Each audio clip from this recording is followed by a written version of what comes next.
Citizen TV, the citizen's power.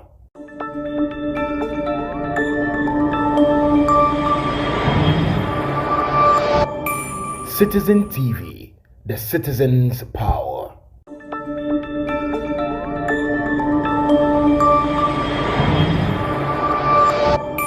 Citizen TV, the citizen's power.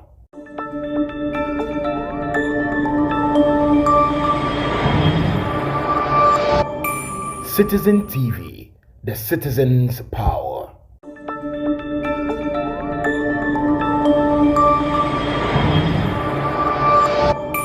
Citizen TV, the citizen's power.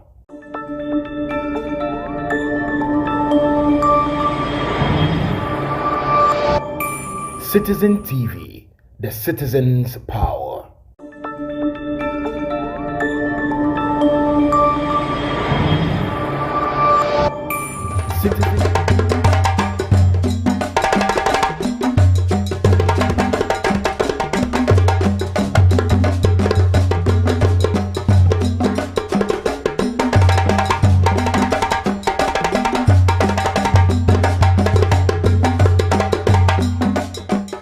This is a guy, baby, there is a total failure. Baby and Napoko ye be a total failure. Education ministry on a conference to book nearby comprehensive sexuality education book nearby. No, we no cotton asset. We and on near do so the fair so. Say, Matthias, so need to big.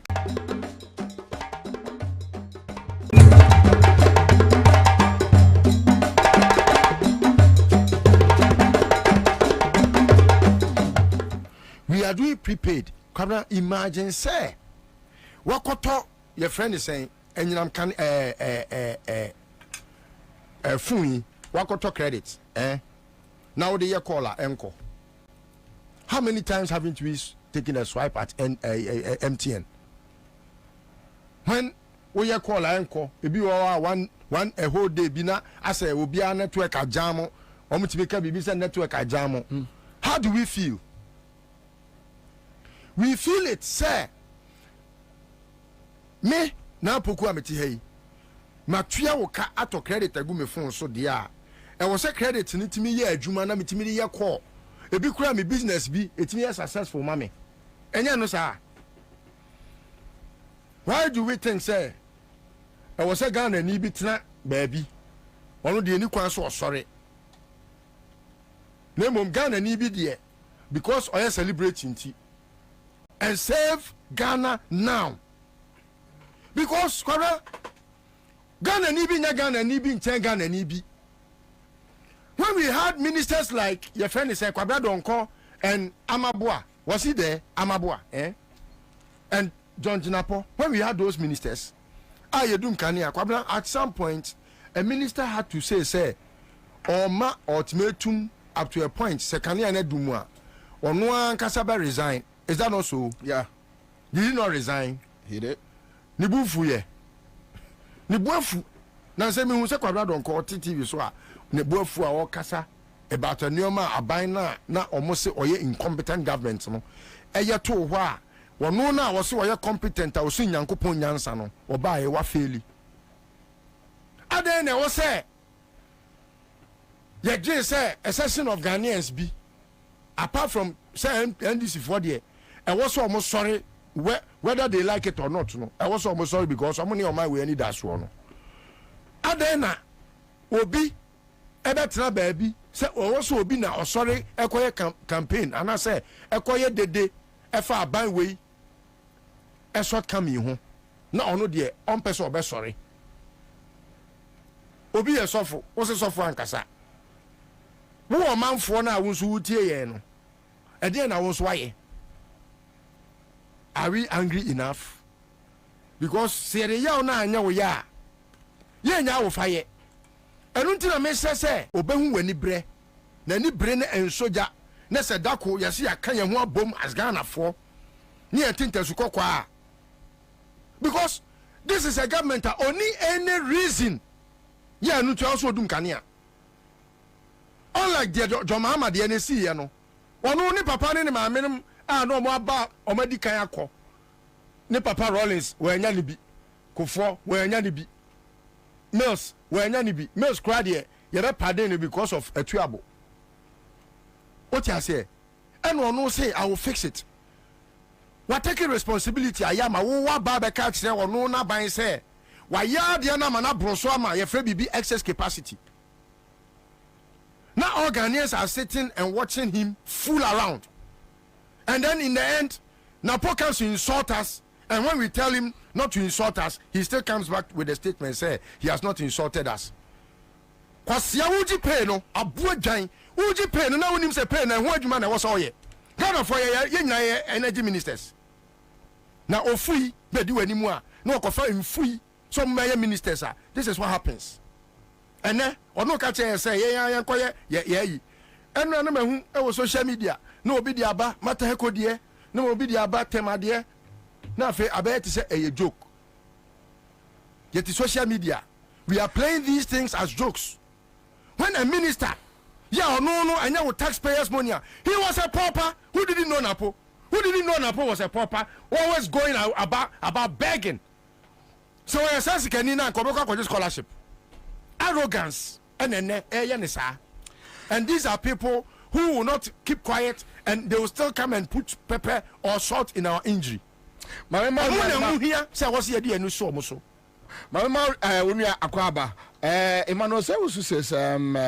watching you live inside Tafu near the Roman Catholic Church. Okay, so we have Abed Braco here on Facebook.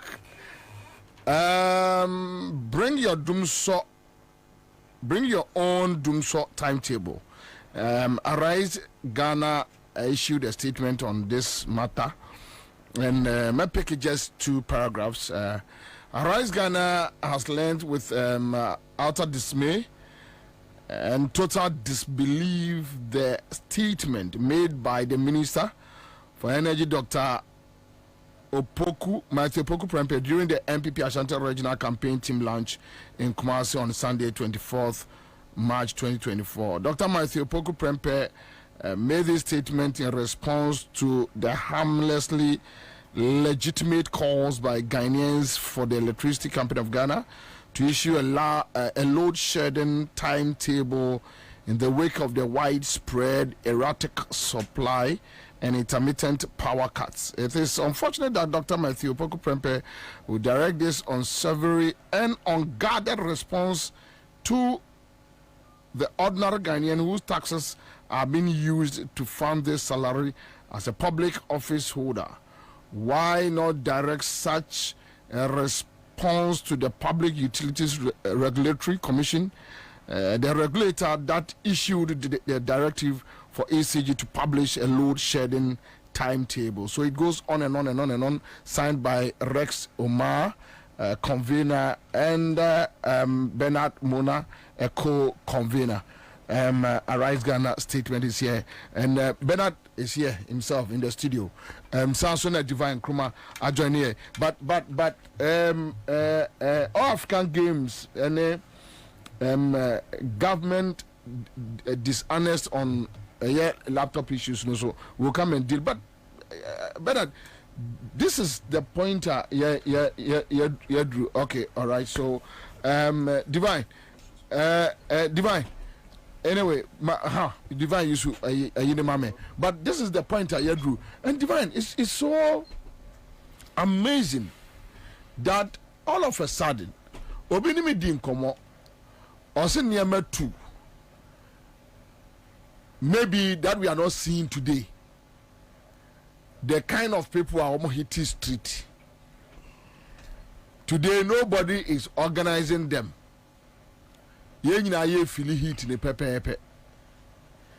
Then again, Obi also a person bansu osro because of the kind of intimidation.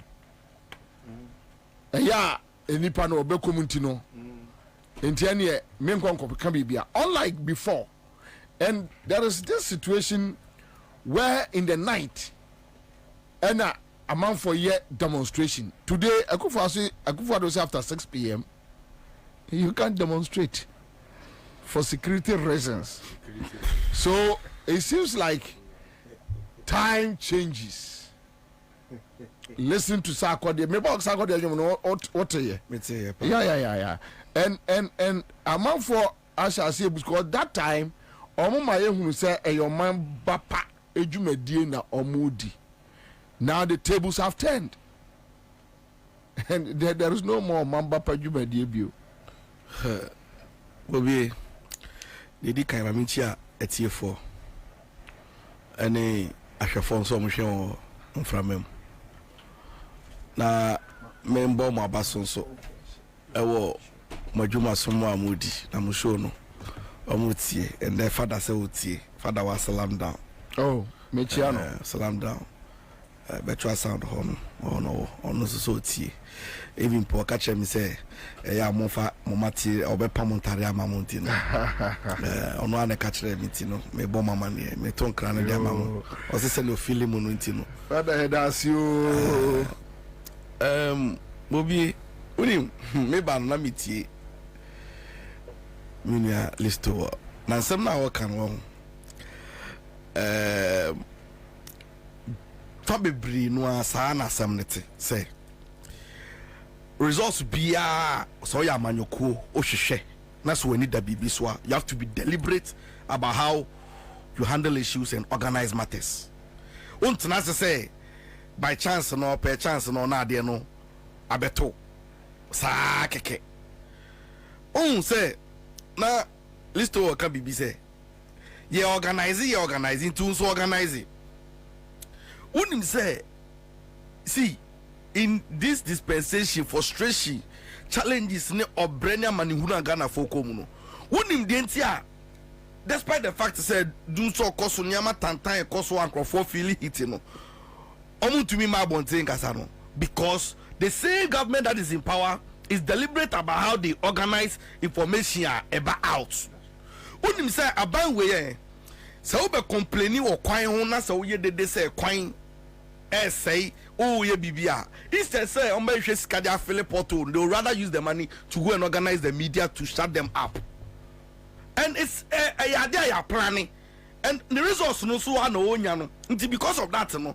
onim say eniama bebre wo hono mu a ekoso a unyo obi no aka o kan so unyo obi no wate hwe onim say ante research eni niama esi kai nyina niama bi wo hono mu mpa na kampi NDC than 50 flats and the ama judges America for buagu from na asantuma pon dan ba ko pe okwa dan ba ko say o ufrisen monica say we sane a ode baba bedru eye midway junction so no o left na ode ye no air compare but said the okay no nobody will blame you onim sese adwoma ama ye bibi saa na me ka say one fa mampon single room na kufa do akosi asi wo no and compare na me ka say na but also to the point I say one who president or commission co-porter hospital beds president Eddie Ahumasa hospital beds and ukra obi na NGO obi na de buy no mu seize ye o mu confiscate wo port and or de be gu hono na or de apaso be twa say wa commission hospital beds because you say no bed syndrome aba to obe commission beds I mean who say beds aba. This is our president. Is it not deliberate? And no na make catch us say I never be all no more. You have to be deliberate. Sure. When you say in 2009 I formed the Unemployed Graduate Association of Ghana. Oh. And then the first the first statement I issue you know. You see? The first statement I issue you know say unemployed graduates unemployed graduates to hit the streets soon. The very first day, statement the Bible thing. The second day, I'm telling you, say MPP that time no, they were in opposition. Almost I didn't work up, and they themselves, you know, I'm saying, say they owned and see.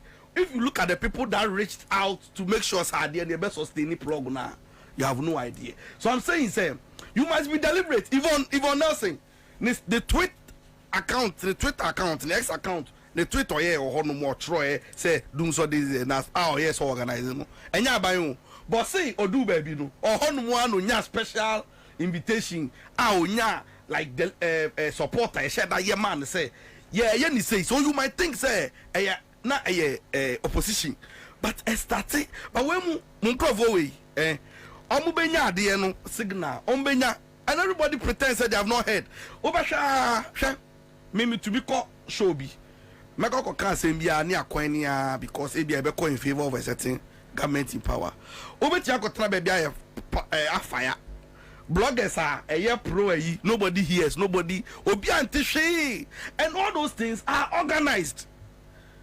They are organized though into themselves. Even in opposition crano still no and yama opposition parties no still no you to mean defend here because the people are deliberate about the things it took way quite everything time and quite ya abai no nim enfi on few or this kind of abeka komo obi media person bi na ye jaika into complain e would them open the belande and they are deliberate about it so I don't see why NDC tanya o ka say sakodi any niama ya okasi enja ni me position I bet similar to yours and say once as a hypocritical stance in double standards and ya dey say encourage say nya enra etumi nye ende do you get it enti dey ono sa na meye no ba oni bibi ade ba akosu bi wa ese can about this doing something na happen and say but person go say question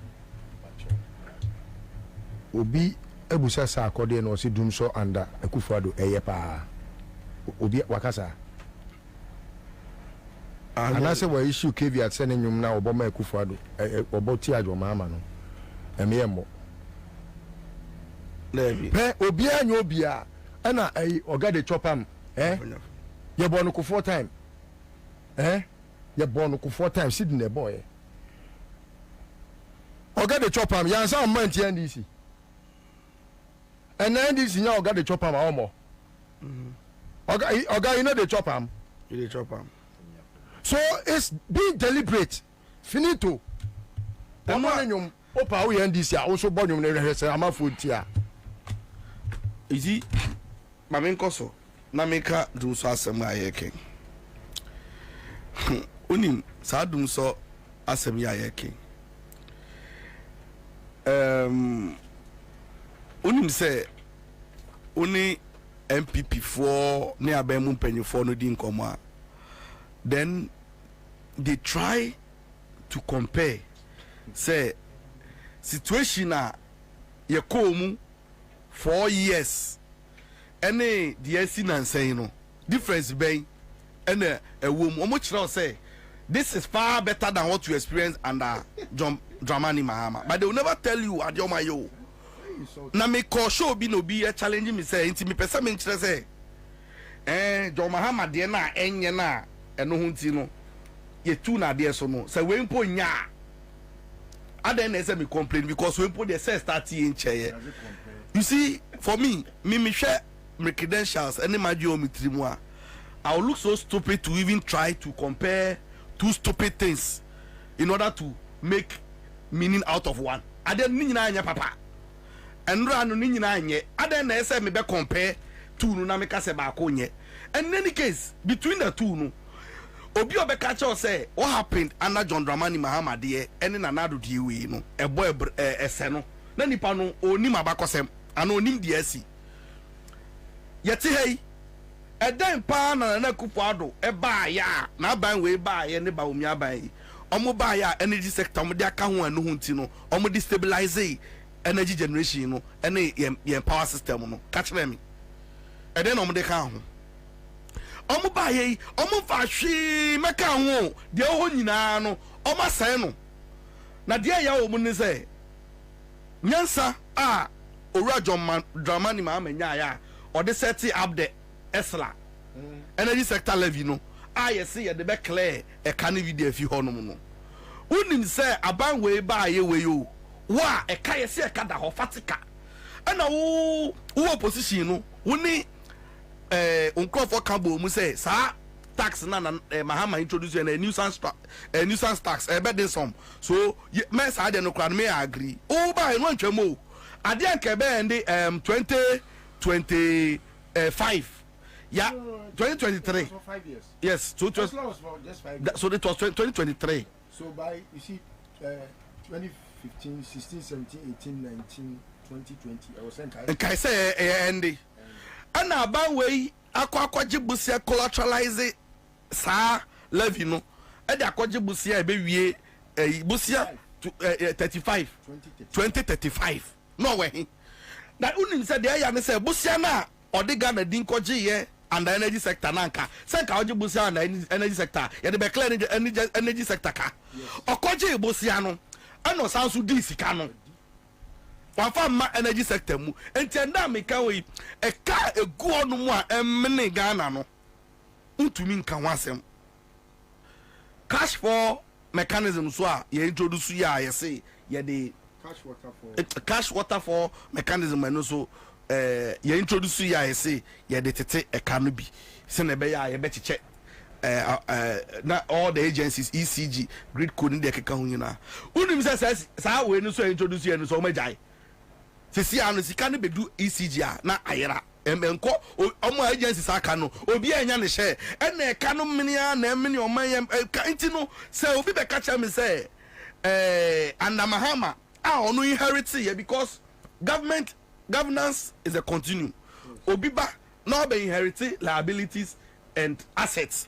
Iti mahama ba no assets ni bi ni liabilities no. Ni liabilities ni bi ni dum so energy sector deficit ayewo. Yeah. Oba ya oye na adwin say ya hanawa ya hu demonstration papa ida on 90 no o so be solve. By 2016 ye be wura mu no ni aso bi dum so. Anu kra no still we didn't give creditor ye tata no an ye see papa wonkosi ho.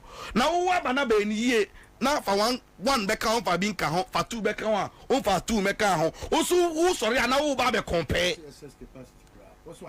abro so na wo a won fa hwe meka ho no wo say like you know so I mean to be trans na me bisa mo say like you know I to say eja wo why careless oba no na wo na ba wi ase a wo hwe no obi aba akokotua na school fees ama na ko university ni nyina awie wo bae na se wa makwan na se wo de ka akofa no university abafia wo say wo wire the change the tua school fees 4 years no de awie no wo want me show anything so tua wo kita receipt bi eche se wo ba no school fees no why hu bibi and that's the comparison between the happy under the SWA government any this current government it no sa argument no so biba no obegina no say they happen before no bisa wo se nkofo emu so bae no mo ma beto ye no mo zanim de mo ye yesi oba won che wa ware ase no so two banchi a onua no scatter no they know say election ya ekoi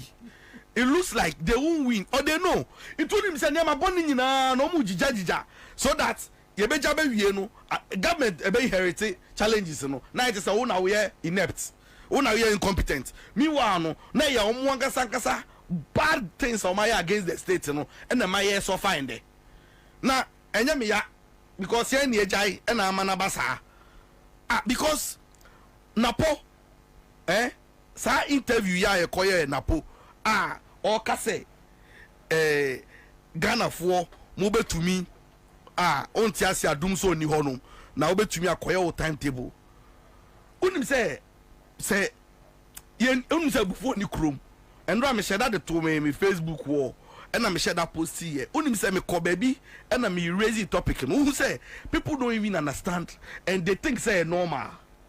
It is the biggest insult I able to receive from any public officer. Be on say like umbu amount for entino say who say won tiasia quiet wow timetable so disrespectful and you know that's their demeanor.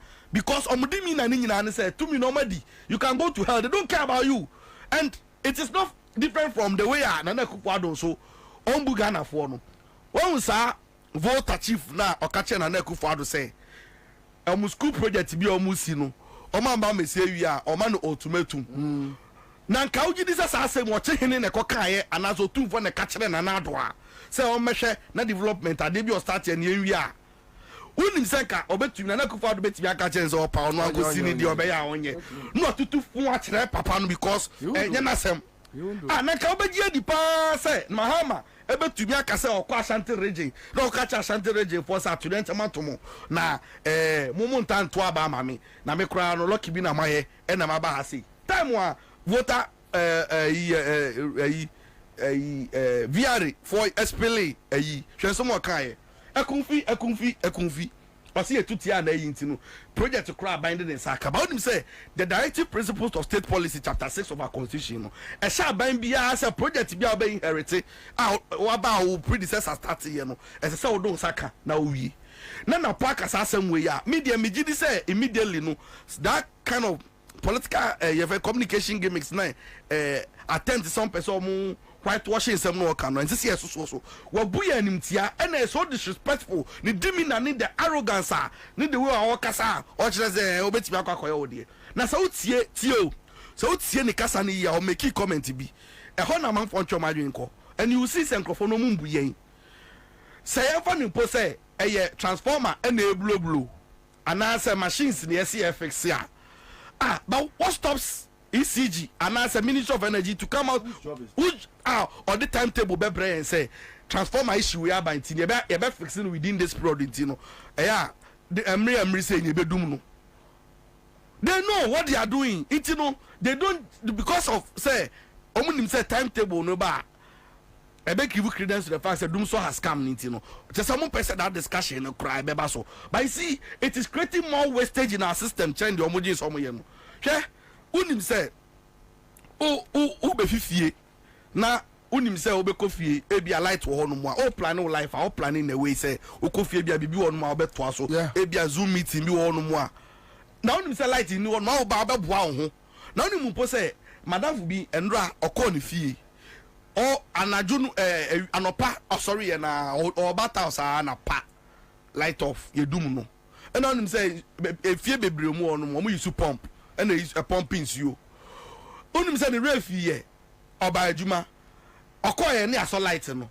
Ni fi o ne dem nyiniama nyina flade because oni shadow bia na light no aso na e pumping you no adigu efi ho no. Can you imagine? Can you imagine? It's a bizarre say brain timetable even crown baby wo no kra say tutu nkosua de bo wanim.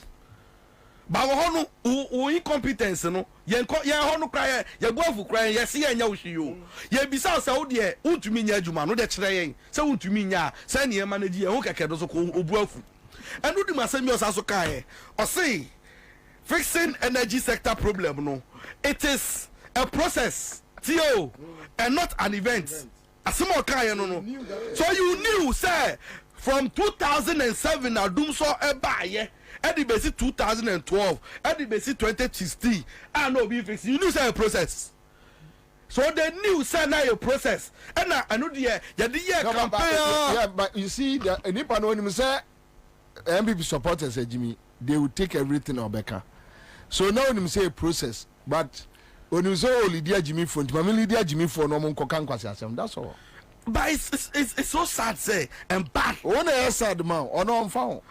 Bisa o de o say a process o yenya abotre nti ade no bi de na a process they want to me ama no sa abotre no nya sa abotre no ama no o de o tata no and say you to you forgive Mahama because of doom so no nyama we can forgive you equally because unye ho hwie na me de mate say ba omia befa Dr. Napo as vice presidential candidate me so fa na ke be me de because 25% krankomunya na nyame na agye ebe ma adwuma no because ti o papa no unim say na say ya call very say KJT market ya no di ba omi achi yes omo ye campaign no nam ho ankrofo toto brode de boro ni ofa da na chi wo no unim say ne buafo wo hwa video no ototo ne so kasa no so onti ne wan say dwadifo no unim say onya kranko be ka she police force mu ko shutu dwadifo na omo ba ye na omo ye no hu dede no.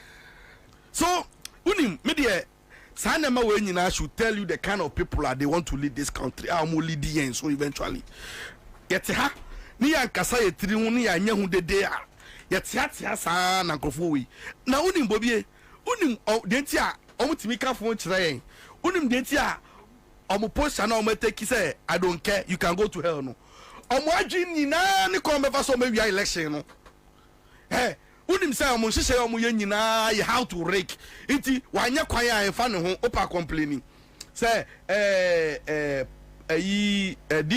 domestic debt exchange program say na nananom e demonstration na omugu Ministry of Finance hono and then the DDP omo ye ekokrafo no omo sanka omo bond sika no omugu ho ontua onu engage you onu ni komo bia because at the end of the day no unu omo di komo it is about how omo intend say omo be reggae elections no ma tena so everything is not even about say omo be bibia omo the development be ba hwe when say laptops here na Kufado ekoche ni we will come there okay we will come there Lumba tweet or say Bob will be releasing a single be your friend Jama Boss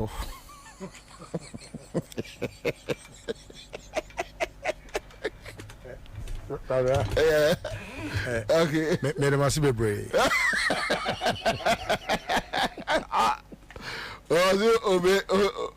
Lumba say or releasing a single be your friend Jama Boss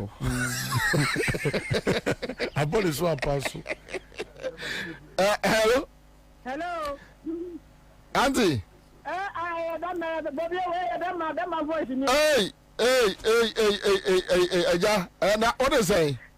Oh, my father phone, you be 500 blow. Blow. What for the kudem? What for the kudem? Blow. No, my baby. And now to Ralph say 20 Bobie 555 20 and 1 and a pro 500. Wow. Yeah,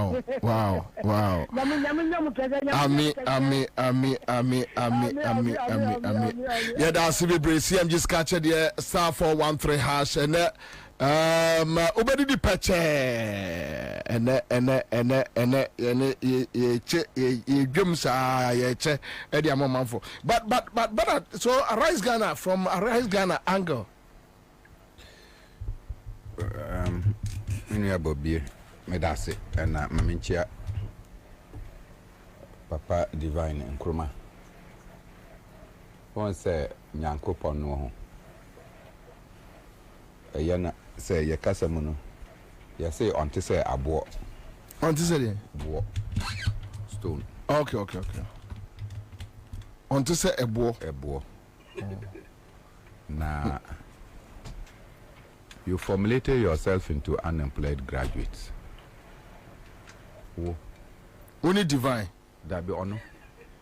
Formulating no. And I'm going okay, what direct me to Divine? Yes. Okay. As unemployed graduates. Now out the office. Now when you're unemployed. Now we ye juma. And then mama when ye juma no. Onti Krobia, your friend, Unemployed Graduate Association of Ghana. That time, not Divine year, Juma. No, year, Juma. But no, I say unemployed. Who said no, Divine. But no, I say unemployed. Unemployed. But and now on year, Juma. No. And then what employed graduate association.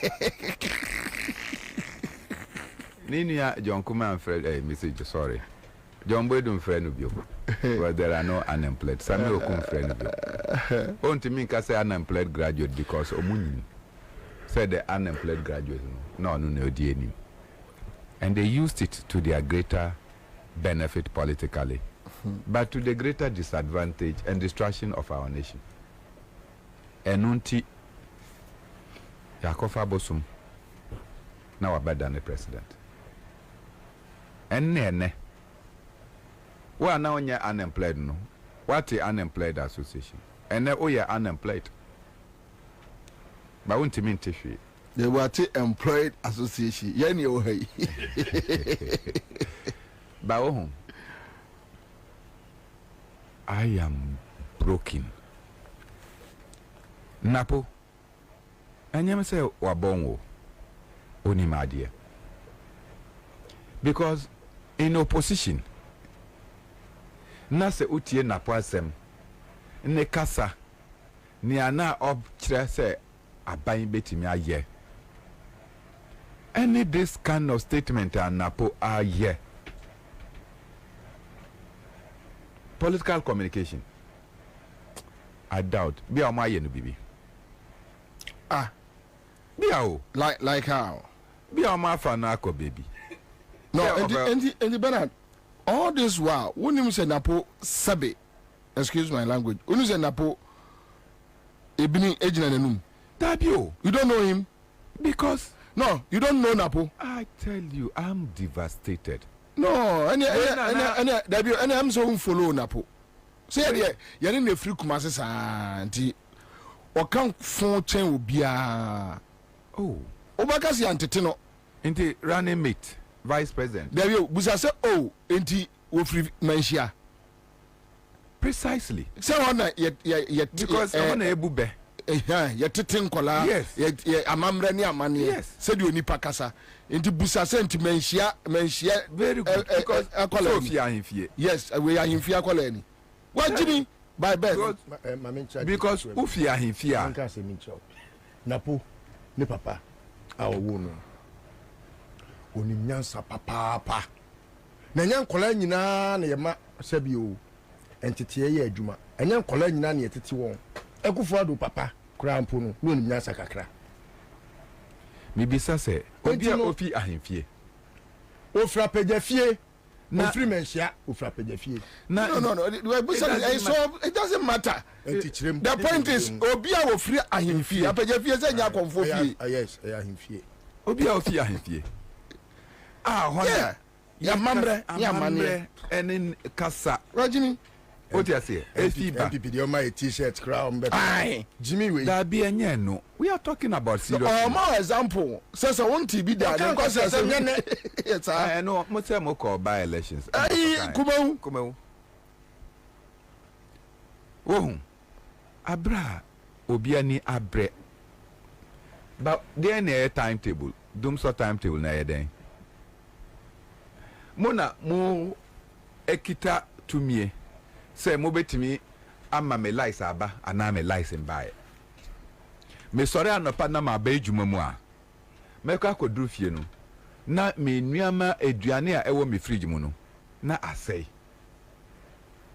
na fridge no emu ɛbɔn na kyerɛ sɛ aduane nyinaa me de ahyɛ me fridge mu no gye sɛ me asesa ne nyinaa ade akɔto atwene nti mepɛ sɛ mehu sɛ ɛnɛ anɔpa mobɛyɛ light off na sɛ mepie a aduane no bi a mɛpɛ obi fie na mede akɔhyɛ mu na nkatua kakra a menya 2600 a nurses anya no na etimi afa me bosom no wo se den sɛ ya yɛka sɛ momma adum sɔ time a ɛbɛba time na ɛmba time na yɛbɛwɔ lice any time na yɛnni lice no wo si ɔmom bɛka kyerɛ sɛ yɛanka sɛ yɛmfa yɛdeɛ mbra how na ministry of energy o a issue statement na mo ka sɛ nia napo ɛkaeɛ no minister for energy ɛkaeɛ no it is in line with government policy na kyerɛ sɛ if napo is wrong government is the big wrong because government ɛka sɛ ɔmo hyehyɛ nneɛma mu to fix the problem has the problem been fixed nti mo hyehyɛ nneɛma mu no in the intervening period between time na mo hyehyɛ nneɛma mu no mo ma yɛ schedule ne ehu time ɛbɛkɔ wei ɛyɛ nneɛma a ɛbɛha yɛn this is sickening Kelly Gaji Kwewa resign ɛnyɛ Kelly Gaji Konkra only say mo yi amisha die no Kelly deɛ no wɔ hɔ but sɛsi a within 5 minutes ni yɛnya information foforɔ bi ɛna mebusa wɔ asɛm only say mo yi amisha die yeah so clearly say almost say it is in line with the government's big communication planner I will not doubt it if he say President Akufo-Addo ɛna ahemfo ana ɔhene Ohini Titi. Is it Titi? Or Feti? Feti. Or see, school dined fe and a mercy. Mwewie. Mumba na mumfani aka no mbehye na me nkora a mo wa ha me ma mo wa ha omunko school. Then Akufo-Addo kan. Go and do it. And yes, sir. It is and then if Napo says that, go and bring your own timetable. Is it not in line with President Akufo-Addo? So the Ministry of Energy is not wrong. It's a policy. It's a policy to speak and insult, to speak down, look down, and spit on the people of Ghana. It's coming from the president, so the minister have a license to do it. A visa free. So the Minister of Energy is right. Say minister now can say ma, bufu asem. Mumba pacha na munka say odabio. Where the minister? Na nyesa na opese onkano. Into wafum. Ye pacha no. You are coming to justify on the broader banner say that is government policy. It's in line with government policy. Into government policy ni say mundi Ghana for atem. You see, Mebano. Now, I was singing praises to the Senegalese people. The say when you see was Senegal. The arrogance, the opulence. Say where did you mean now? Belching of governance. Look at what the Senegal people did. Oh, Gapono. Over 57%. Just straight away, omo catch the government and say, "Oh, Makisal nkawan kasa na yepe." The government was struggling with 30%. That is what a determined people can do. Ansah na Senegal for mobile yi Basiru Diomeno. Basiru was imprisoned. Now your taxman omuka said dabi Makisal ene ni amoya no patano omuchi Basiru ene ni boss Osman Sonko to jail. Omubaba yi omo no omo say Osman Sonko is too radical. Into ono de yamma kwan managina for president. Into Osman Sonko ka say, this is my 2IC. He should stand. And the campaign was simple. Sonko is Diomaye is Sonko. And one Senegal for Etu Abba. Look at the way it went. Our nation and our young people must determine a way from this kind of insult and attack. Obi abre na wakoto na aponchi baako okwa ye ne chinchinga ye fe no kebab enyesa oye no wentimi anton ni nyina nti aponchi na aka no odi kwa akoto fridge mu ana odi akoto fridge mu se ade ebechi ebe nwumre na wasan akoye chinchinga mokotena mo kona no a na watutu Eva kona jowulo onu no Eva jowulo Eva jowulo baby amokotena no Eva one minua abu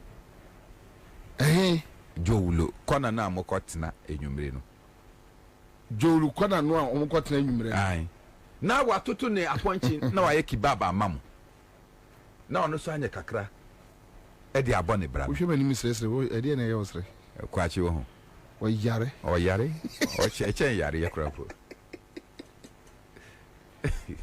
na sanipa no ono epie a okoye ne papapa se oba na enwubre no wobeba no na aponchi no asai wo ne fridge mu. Do you know what that means? Bobie, ne capital, ne investment ewie. Government has failed. It's true. This is a big issue, pal. Government has failed to provide job. Na me kakra me na me yejuma wa Bank of Ghana. Enye Bank of Ghana. Your friend saying UT Bank. Last 2 weeks. Na we yimedi. Last 2 weeks, chief. Me man ko actually. Last 2 weeks. Me your family friend baako of aki owo tra oye petitiba ena ja oton preku kakra okon kura na se na kofa pork ba o se na se pork na iphone ti oton pork 3,000 hwa petisi obi obubu apetisi to no to be atop pork 3,000 Ghana 30 million dia share fridge mu ye dum life 2 days man nyina proye. Oh yes, me see, I'm talking about reality and yes inti fatam tel bulimbra na ye hu time na metimi akoto pork 3,000 e dia be share fridge mu anytime na metimi akoto kitwa so that I can manage my little investment. Also, I should go and bring my own timetable. What arrogance is this? And these are our leaders. And Omukasa, they speak anyhow. I'm very disappointed in my brother Matthew Poku Prempe. And I'm disappointed in you that you are disappointed in him. Answer to me. But why Napo? Answer to me. There be Napo. Yes. Napo you be or Kasa, you should be disappointed. Napo status okay can kwase sem Ghana. Napo. Hey, this is somebody Shanka una no kasa kura ye keke wu. Because sebi.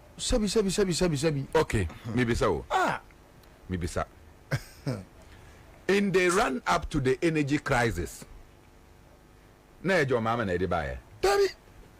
And yes, our energy crisis Kufuor, President Kufuor. Listen well. Oh, yeah, Kufuor di ana o popo. O menka. But yes. Na President Kufuor. Wan kofa international evangelist. Embejina akosombo dam emma mumpeja omonsa. Check on the internet. Who brought international evangelists to come and pray? Say in Suonto na akosombo dam en yema. Yemu na muzi bibia yemfa manyame. Na say person in Suonto engu akosombo dam, but you stand at akosombo dam to pray. Oh, na so no efiba. Akosombo Dam receives the water, so you don't stand at Akosombo Dam. You go and stand at where the water will flow into Akosombo Dam. But did you advise him? Now, Mama Akosombo Dam. Matthew Poku Prepe, you are very close to Kufuor. Oh, na unyasika. Because you imported generators and things for this country. They gave you contract. That is how you made money for the first time. Now you don't know that under Kufuor we had serious energy crisis. And my man's crime was what? Say dum so ye pass ye. Efi Jerry Rollins Eddie Kufuor na abedru atamils enemy so media me fix it once and for all. But even okay. Taking responsibility. Inti oba fix it once and for all. Now washishe nneema mu. Onim say because of this doom so and no nema Ghana we expanded into thermal energy. Yes. Because ebedru baby no na hydro the cheapest source of energy na entimi mboye, and that is Akosombo Dam. The other dams no so no. Bernard, can you imagine say John Mahama time ne President Kufuor time no nsuo no na awe me say nsuo na overflow ma afani pawo. We still have me see no now the water sources are silted. Water sources are silted in the hydro ne ntimi generate. Yes. And then Yakuba Adum Akosombo Dam can overflow. In the abundance of water, foods are testy. The food. What do you say? It's testy. When you say a chief, when that if you say I want me to be honest with you, you want me to MPP fee, but me man to logic. I said that. When I said my okay, and I sincere we logic be an meeting. Cause your punk say, baby, a isagleme. Another one. It's not a habitable like independent mean now. Oh yeah, I was say by the next 5 days, private company be sign contract. Na private company na abeji no dia rent.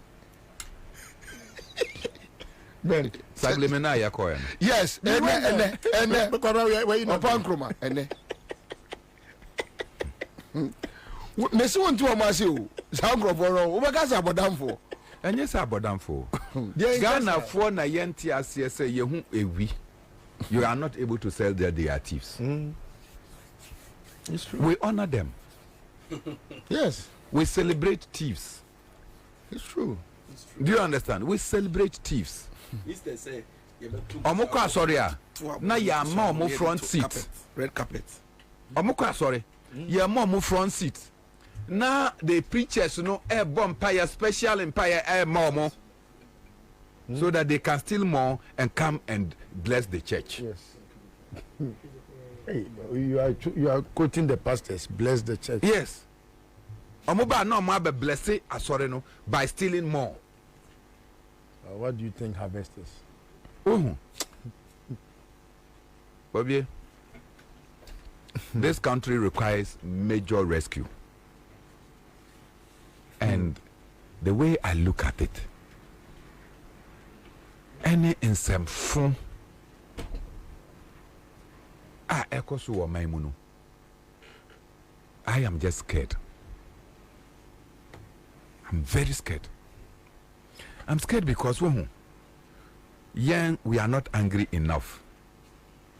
But our children, Bobie Uba, listen well, Uba, and my children, one year they will catch us, tie us down, and discipline us.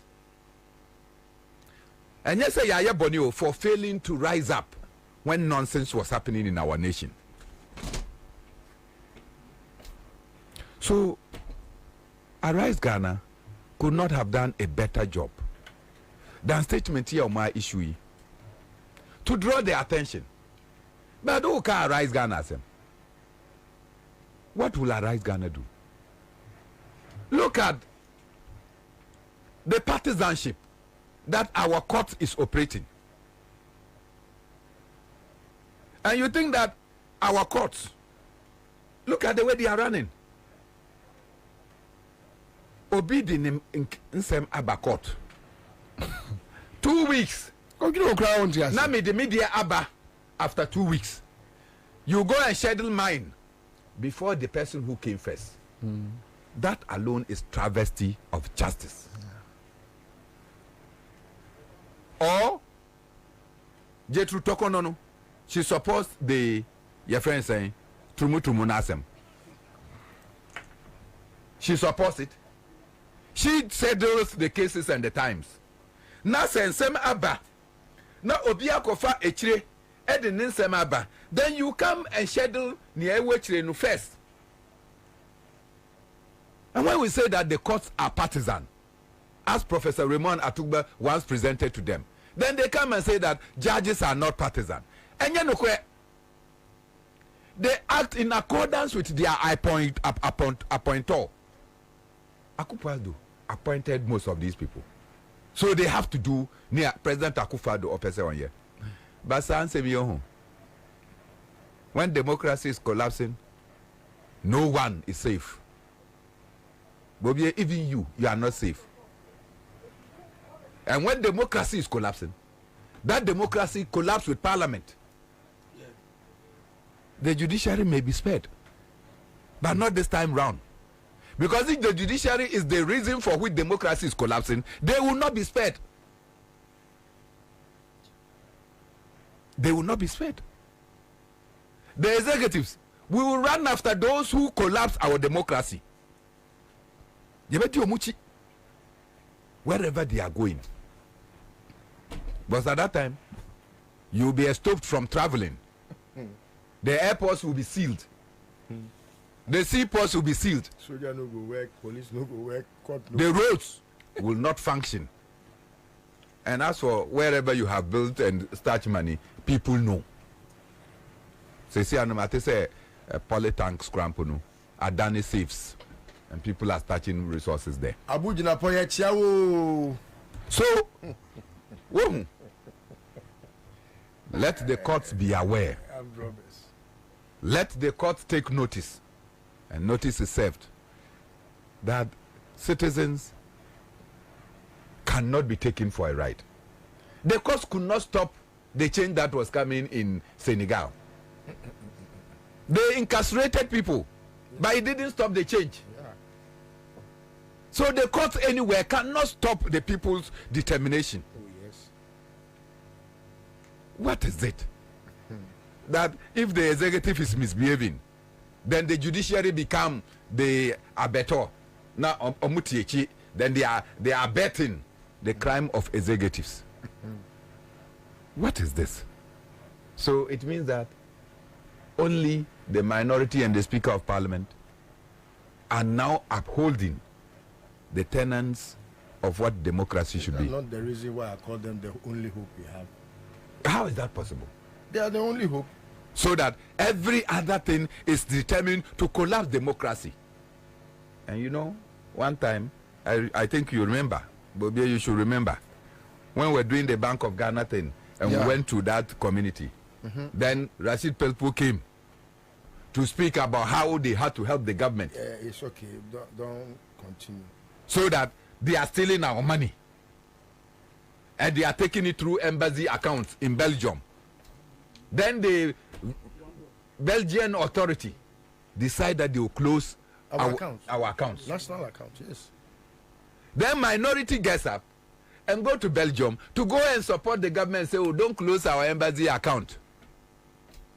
So they now have restored. Oh, Bernard, I don't think that is what he meant.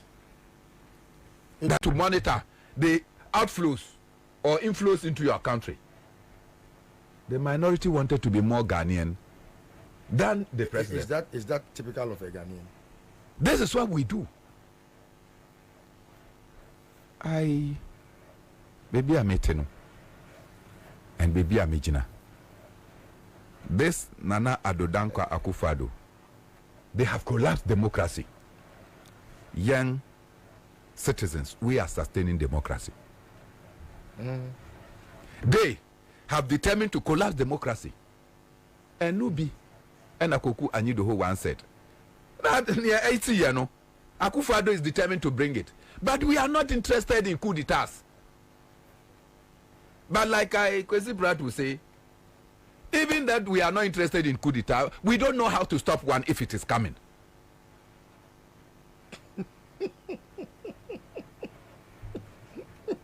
Anna, you know how to stop one if it's coming. What is Makeku Asem?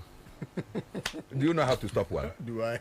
So when it's coming, we don't know how to stop it. But those who are in power must do things that will not lead to that temptation. And those who are in power, they are more interested in the coup. That's why I'm saying, if you are doing something that is leading to coup, and our judges, by their action, are supporting and aiding the executive, they are interested because they want to run away. You will not get the route to run. That's right.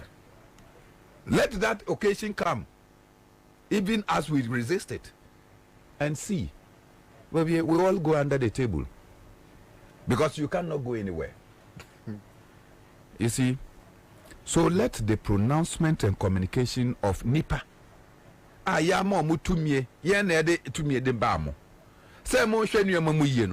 don't speak and spit on us.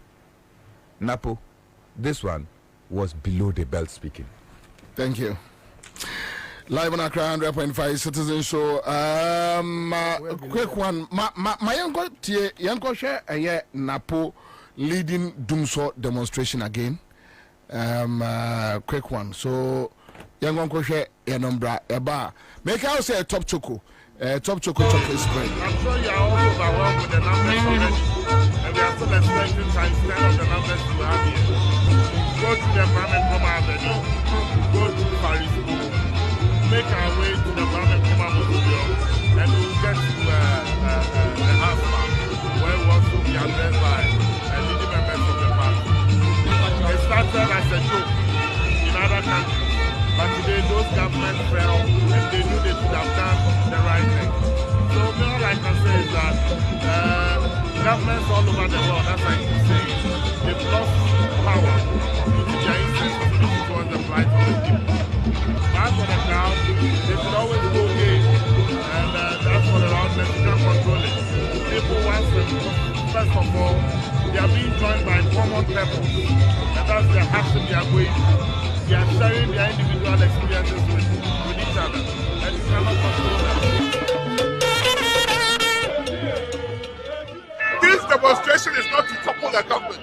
This demonstration is to indicate to Ghanaians the insensitivity of John Mahama's government. The insensitivity of John Mahama's government. This is not to topple government. We don't advocate for a regime change this way. We are going to vote next year and we are going to vote them out massively. That is good governance. That is partisanship. We are going to democratically remove John Mahama from power. Not do this demonstration. But the demonstration is to demonstrate to John Mahama and Ghanaians that what is going on is bad. If you are feeling the heat, like Ghanaians are feeling the heat, if you are buying electricity and they are having it for free, if your salary, you are spending 60% of your salary on electricity bills, then you understand what I'm suffering. I am suffering. John Mahama is not suffering. But how do you expect the members of the members as a collective to speak on your behalf when you decided to give majority to such a bad government, NBC? Ghanaians should realize that their time matters. Your time matters. Your time matters. When you go and vote, you have to know that the consequences are ahead of you for the next 4 years. The time the Ghanaians gave to John Mahama has shown that they should never again trust John Mahama. The plan for the police service is that we must be able to police this demonstration without any let or hindrance. And so we have deployed very extensively and very effective deployment we have done to ensure that, one, we are able to maintain law and order for this demonstration. Two, we are able to protect the demonstrators. Three, we are able to protect other people. Yeah, this is Napo. Yes, time is a revealer of truth. Yeah. No, particularly for you, unemployed graduate. Yeah, Kwaba. Dude, what are you watching? It's holidays. Must I teach you everything? The OMG moments from documentaries and reality shows are still available for pay. The drama on the amazing local shows is off the hook, so the whole family can still enjoy. Don't get me started on the Premier League, UEFA Europa League, Serie A, FA Cup, and the WWE action for me and you. There's even fun learning stuff to keep the kids entertained. To the living room. This Easter, the joy never stops, so stay connected to entertainment anywhere with GoTV Stream or enjoy it at home. GoTV. Love it. Midimafo, Pokwase Maira Accra. Midimafo, Pokwase Maira Accra. Midimafo Eba Clinic Aba Accra. And you won't hear passengers a gumi kaimui. A hana do one aircraw. Hey, and this Accra and put them at the moon. And yet the Muampa. The Sadia, a Duchem Atlantic International University, America Memo, about Dr. Dujan Fee Abasu, honorary degree as a professor in biology in herbal medicine. It is said here, I am more. Oh, Missy Minim wife, your copa war. 1 year, 1 city. You send me 2 months and 8 years cano. Me connection and shut down Koye na Esakakra. To say what Peggy Mama what you them connection with you. What about the crowd? Stroke so dear. What found small. Chessa, I did you who any dear Siano. Yari Bia Tatia, and Dr. Tamdaso and so. Diabetes, hepatitis B, prostate, hypertension, malaria. Yari Bia. Kumasi say, oh, opposite government school. And then Krahanso, Abe PM, or Pokuase, Maira Kwanoso. For a doctor, 0244 774 282. And that's 0500-727215. Midimba for Herbal Clinic. Woodima for Newa. He's able to deliver. Tell you ministries worldwide. I sign friend of the Father's Family Church. One of the night of miracles and prophecies Ediaba and Sanctuary and Comse. Thema Dasuni, God is able. Reverend Sumfianko, Awiye, Unyamidini Yan Sanctuary, and that from Kra, the country quite baby, and many Padudwana, woman to quay, near Awakatana Braboni and Koye Famano. What me to quay echo America Memo. The Nana Wadia say, and they were what dear papa. A fee, the Anna Ope promotion, a word Jumem, I input woman list by Nani Dinka. Yankopo Seni Dian Yam, am you promote no adjumem. Obiso, yet Sinikum Wabrana on your. the incoming president, His Excellency John Dramani Mahama, flag bearer, Zuma National Democratic Congress. Also, in Chemo Bibiara, or would say democracy. Sarah Elkayem Maniganama, Grata Shishene economy, water to our pants. In education system, I was say. Friends and family government are all called the current administration. I watch her. Mecha Hashepa, all called a shepherd, Afraba, Obibiara, Osgana, yes. With the Awachena Dos. His Excellency John Dramani Mahama say, when you are our everything crap to Erica Bob, they have built Ghana together. What's the more chef you want there? Buona support in the campaign for 2024 election. JM 2024. What's the more chef you want there? When somebody can do you see good governance card in the B? Good governance card in your card. And you was there support JM 2024 campaign. Good governance card in. What did you do? And my wusi kanya ma wa hoziribo tumen. Now also ajoze. Once one pedal what you good governance card. When it's Sikaya 40, 30, 10 citizens so. About to abo short code *248*6#. Now also ascend the was it. Good governance card. A pedal Jones and support to JM 2024. About to a friend 0534 000 261 0531 033 503 and 050 982 3400. You can on internet to do www.ndcgoodgovernancecard.com. My young Cambo, they am build a Ghana together with John Dramani Mahama. Nyamin Shra.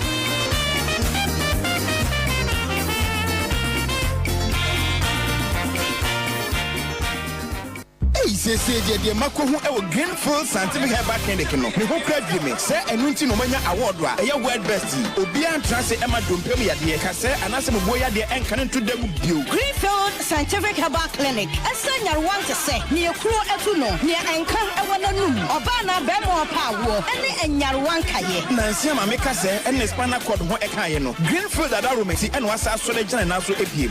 Greenfield Scientific Herbal Clinic, our ultra modern laboratory. And a diagnostic machine, sir. I should share the Pebiadi Mwankasa. Greenfield Scientific Herbal Clinic. Ewa Nungwa Dogon, Estate Junction, last stop. Frewa 0243 983 906 and 0261 651 898. Greenfield. God is our healer. Greenfield. Your last stop. I believe.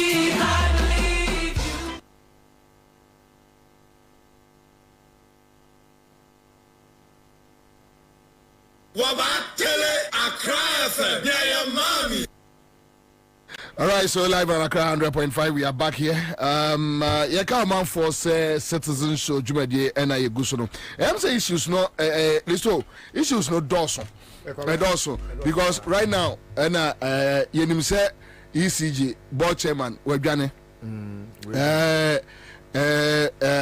Enomode Herbert Crapper, Ababe Shaw. And says here I use so they are to down. I miss a dying so yapam no. And says here credit divine air cast over the Abrewa 61 years. And Omodi Nabeshe at 9. On my man contract. Yeah, 61. Yeah, what's wrong with that? No, yeah, pensioner in say 60.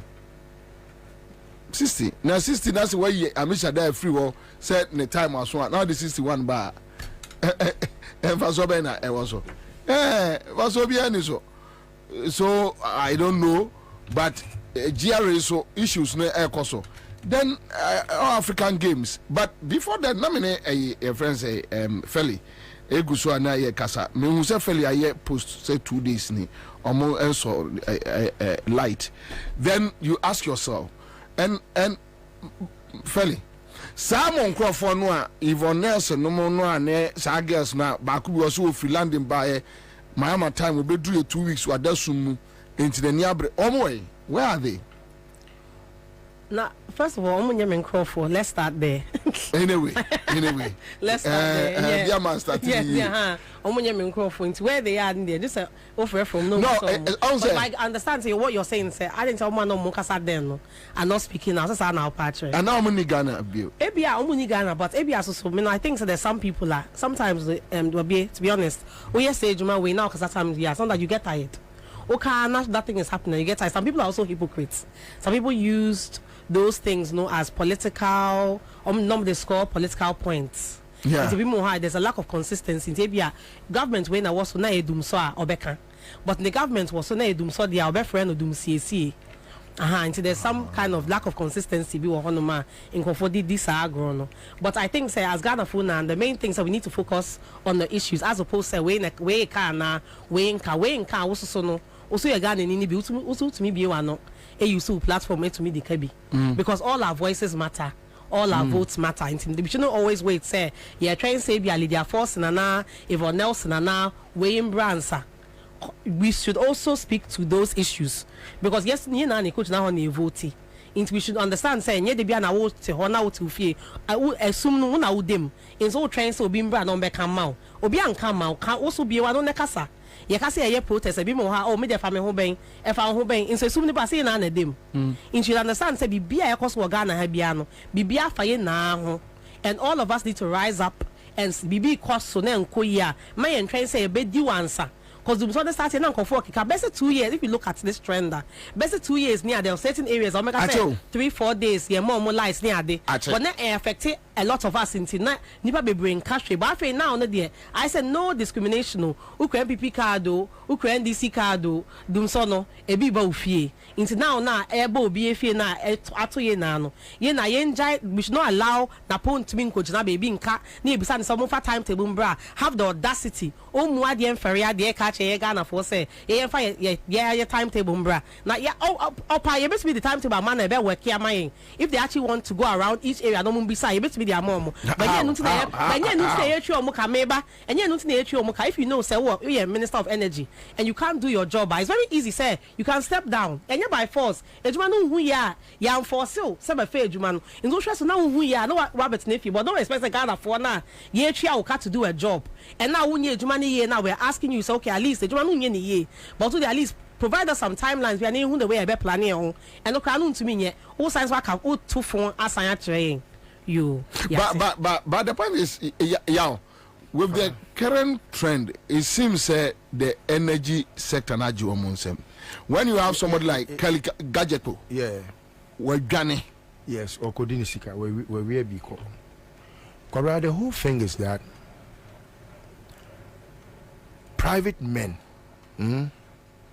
who decided to come to our age who thought say no there is crisis in a country called Ghana. Ebinum ye Ghana for ebinum foreigners and they found the need because omo a businessmen kwaba on sa take or pay agreement na your mama sign no I don't see any agreement be a nyansa wom a chance sa take or pay no I see I'll explain kwaba unim ade friend take or pay what on high dine we are homeless and I say you two a few fee you two few fee na o pay baby a rent and I will call na obi say o si dine na dine na o si no within the next year 1 month e be ready and I say okay me dey nka me pede e ready o say bi ni ho once watch ni e wa anya bi and also okay and da kiosk mu na edum so no da mu for a period na menye a dime mount na dan no meye on condition say you take or pay ni say me the dan rent wa wo demo one demo wo be tweska e pacho why na rent dan a wo ja dan ni ho akotra bruchira a wan twa kada you rent agreement ni nyina no take or pay no asekire nyina no brofo kasa na ya ka take or pay no asekire nyina no enti omo sensan sankrata no ena ema omo enya hotoso say now if I produce light in Ghana it's a take or pay agreement and so the government of Ghana will be liable for payment as and when I'm due ena omo started so omo de enyam kane na ba Ghana kwara omo de ba Ghana no Akufo-Addo ene be ka brofo a me na sa brofo no anka menti bi da excess capacity excess capacity na ono no kasa ase o chim Oh, say a chimney or chimney say is in order. There is a good rhyme. A chimney or chim. Oh, excess capacity. Anna, Sabreno, Ghana phone you can say, John Mama. Now the Esseco high car bra, no high car 4, Abra in Yabako. John Mahama said, a bedroom baby, no car 4 no. Ye namwa, a bayama, ye bedroom baby, a yakono. Na car no cry, say here be a day, aka home. And yes, answer swa, a bin medical call, it's ye high car 4, near bar, yet mania. Card, yes, I said, must have a fear, yes, sir. Saturday, the Kufado, and who say, Ansah, say, even Ghana, there be a yenini. Kwabena omo moto air condition wo Ghana has see no but omo say air condition ye nto bie mu ana national grade na ye ka ho asem no Kwabena every day obi to bibi mu no obi to ade mu no obi to fridge obi to TV obi to air conditioner obi to bibi enti no de na ye use no nura no ene bia be ka ho yeah enti over the period no the mo from the excess capacity no Kwabena eso ehwan because every day obi to be before but uni obi a oye visionary a won Akufo-Addo num na ka che nkroma say why do you do Akosombo when Akosombo is supposed to be for a 10 to 20 million population why are you doing this for a 6 million population because they are not visionary Akufo-Addo odwen na adwen na si na no pe de ebenya akoto na fu kraka ni mu asa na adwene ne firi ne tirimu afa ne hwene so abedu nanum pe ena enkofo na produce kanea na mawo Kwabena tuamu ka usu ntua initially na they needed 500 million Akufo-Addo so wetua 120 million eno for the past 1.5 years echo 2 years ni omuntwa eska no na Kwabena imagine say we a contractor we do sika ahye adwuma bi mu power ema abanya enyinam kanea de ma ne manfo aban no gigi sika no de akọ o de kwa akohwese wa broni to o de afa wiem hyen e de kwa akohwese wa broni to onya sika na wa wie sika na tutu empase no de akọhye ho ama ono kra oye bola minister no oba ono sabi oje ena awuo no ono watimi atutu e form de sika akowura ho ama ni made akowia bia ama ne buafu wu wi ama efo ye bunfu yi u made wi awa na abuafu made no oye Burkina Bay ntinyakopon isra made for no now Kwabena you are misappropriating the funds that you accrue by the day Toma ama oye sa IPP contract ni nyina no nim so say a time will come obehia se obetwiaka enu nti ma menye bibi e fe no ESLA energy sector levy ESLA no was to get us to pay for IPP for no within 5 years Kwabena idea was saying it take here 5 years to pay all these monies no do you know say it is taking us forever. In the case of Ameri, no, the man Boacheja Akukọ Tenefie, no, we are supposed to have paid them for 5 years.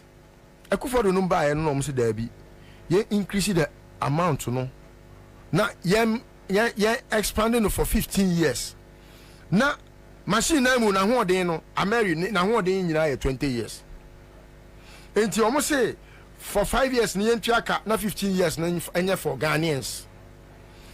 Akufo-Addo buy no o se there be omo review contract no na Ghana phone tua for 15 years enti ade na 510 million no Akufo-Addo no de kodu 1.8 billion dollars at 20 years no say he was misled as at yet we don't even know who misled the president enti Kwabena they have not only decided not to pay your friend saying IPPs for no every accruals they have made from power no they have stolen it to the extent that America for sika krom de bray say ye fanche ECG na ye fanya quality distribution na ye mitigate the losses no 510 $490 million. The Millennium Compact, no. $490 million, no.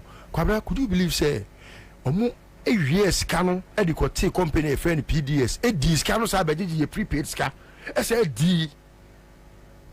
And you want your prepaid, says here. We see Kana, what Chiano, I was like, Yaman Namocaniano. According to Bibo Tom, I only Pacrono, a years canon. IPP Nina, no, and Namcaniana, who you soon, or no, so I am Chanica. Now, come now, and Cabega Canana Menesiso. And so now, PDS, nobody has been held accountable. No. Committee members. Now, nobody has been held accountable. Let's not forget that. Yeah. Nobody. Cronfono said the Ghana court. Nobody. Anyway, but Divan, so let's deal with this. All African Games matters arising. One volunteer seeker, two minority no see $250 million. Yes. And almost almost same. And what we are hearing is cars are almost a rental. Yeah, rented. Really? Yeah, Nina rented. And no. Efias was nigga near be or Jubilee House. Your friend Kokonsa. Kokonsa should always put it at the back of his mind, say crimes don't expire. I buy cars or they rent it. Government of Ghana cars, your taxpayers' money, your diakotono, or the year renter. And you be no makojeno. I see. Yes. Okay. All right. Divine, Yanko. So over to me the laptops now fra they are fra. Me the be fra. And they born to 30. Okay. Unim Bobie all African Games are same way. Me see time one I dey we start say Boba no. And I'm okay say may draw ni attention. But unim say the bia no scandals ni say on yeah. We are fatigued. Yeah na ye focus on other sides near you forget about sports. Into the sports nagaza no microphone pay attention and fan call. Unim say we aban we ya DB but mu mama dreams and so call so ye.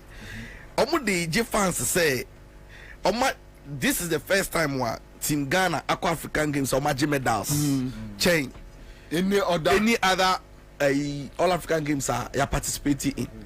And you see so who ni moi why you be also aban where bibi no crow when they say medals don't na eji ni no arm wrestling event mu sa game event na yem no Olympics a demonstration sports and as sports no it is the first time wa you introduce all African Games mu and na Ghana and na de buy o say sibe mu it time o mo compete no you be do round 4 no say other countries because first you know I'm samba it's second we are quite better for that Ghana ni about ko mampo na ba ku fi office so no make cut them for a certain category it's no yeah no mu judge na hono mu na we it won say gold no Ghana ni second place silver Ghana ni third place bronze no so Ghana ni.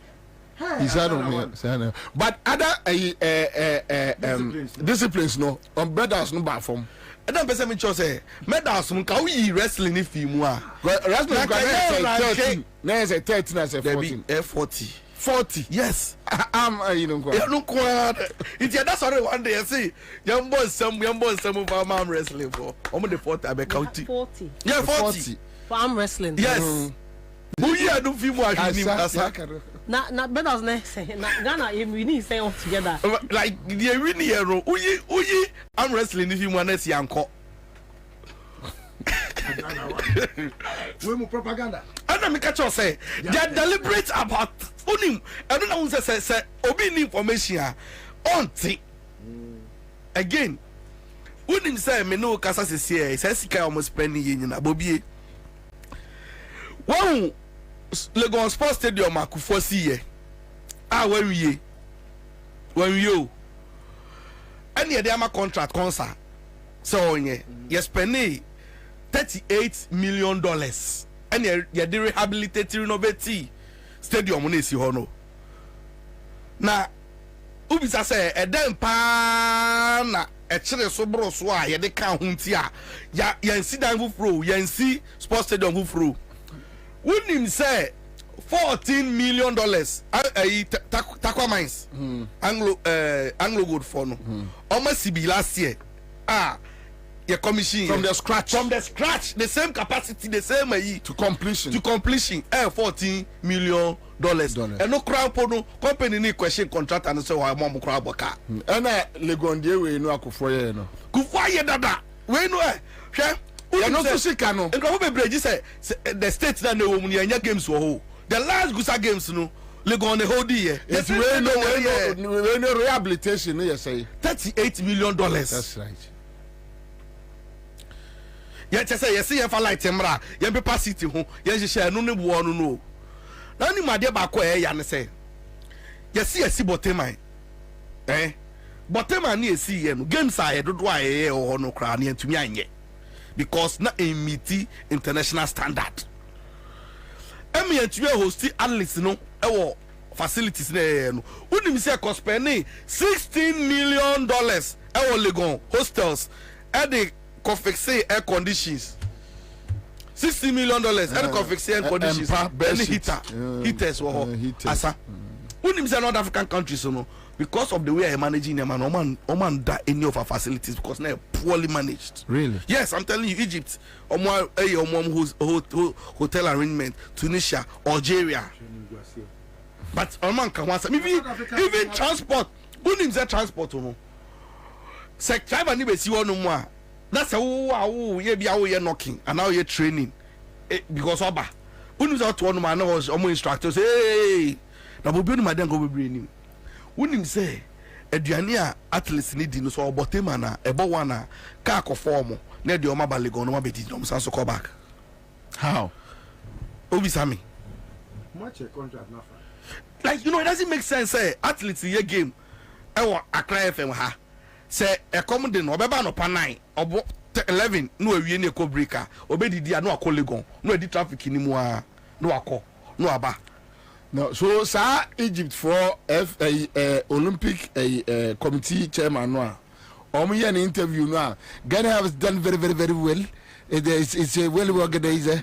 Everything is fine. We are very happy. No diplomatic. No diplomacy will teach you say oh you nya sa de no untumi nkọ ba bia wa ba obi kromu emfa ho ni se na ho no uda na obeye utumi nya sa kobe menga say no but he did the right thing. He did the right thing. So okay say bia for diplomacy purpose na bia me man akasa akyerem so wukoi menkojibi yes I dey mean you say yes e be ka menga say utumi mpo like you see one say fine say observations be bro mo make here no omo utumi meka ba onim say me san so more information bi mo ko ye nhwehwemu production na e dey event saying opening ceremony and closing ceremony cameraman ni amane o no sika ye di twa just one day no me pese me mama assignment di mo frɛ LOC na mo bisa say kunu bi sika na etua ye na boro Ivory Coast for the no mo dey can the host this here just for one day but so sika etua for one day really me say we am show nema bi wo no mo a ye dey share a form but don't dey me yan say hwe volunteers yi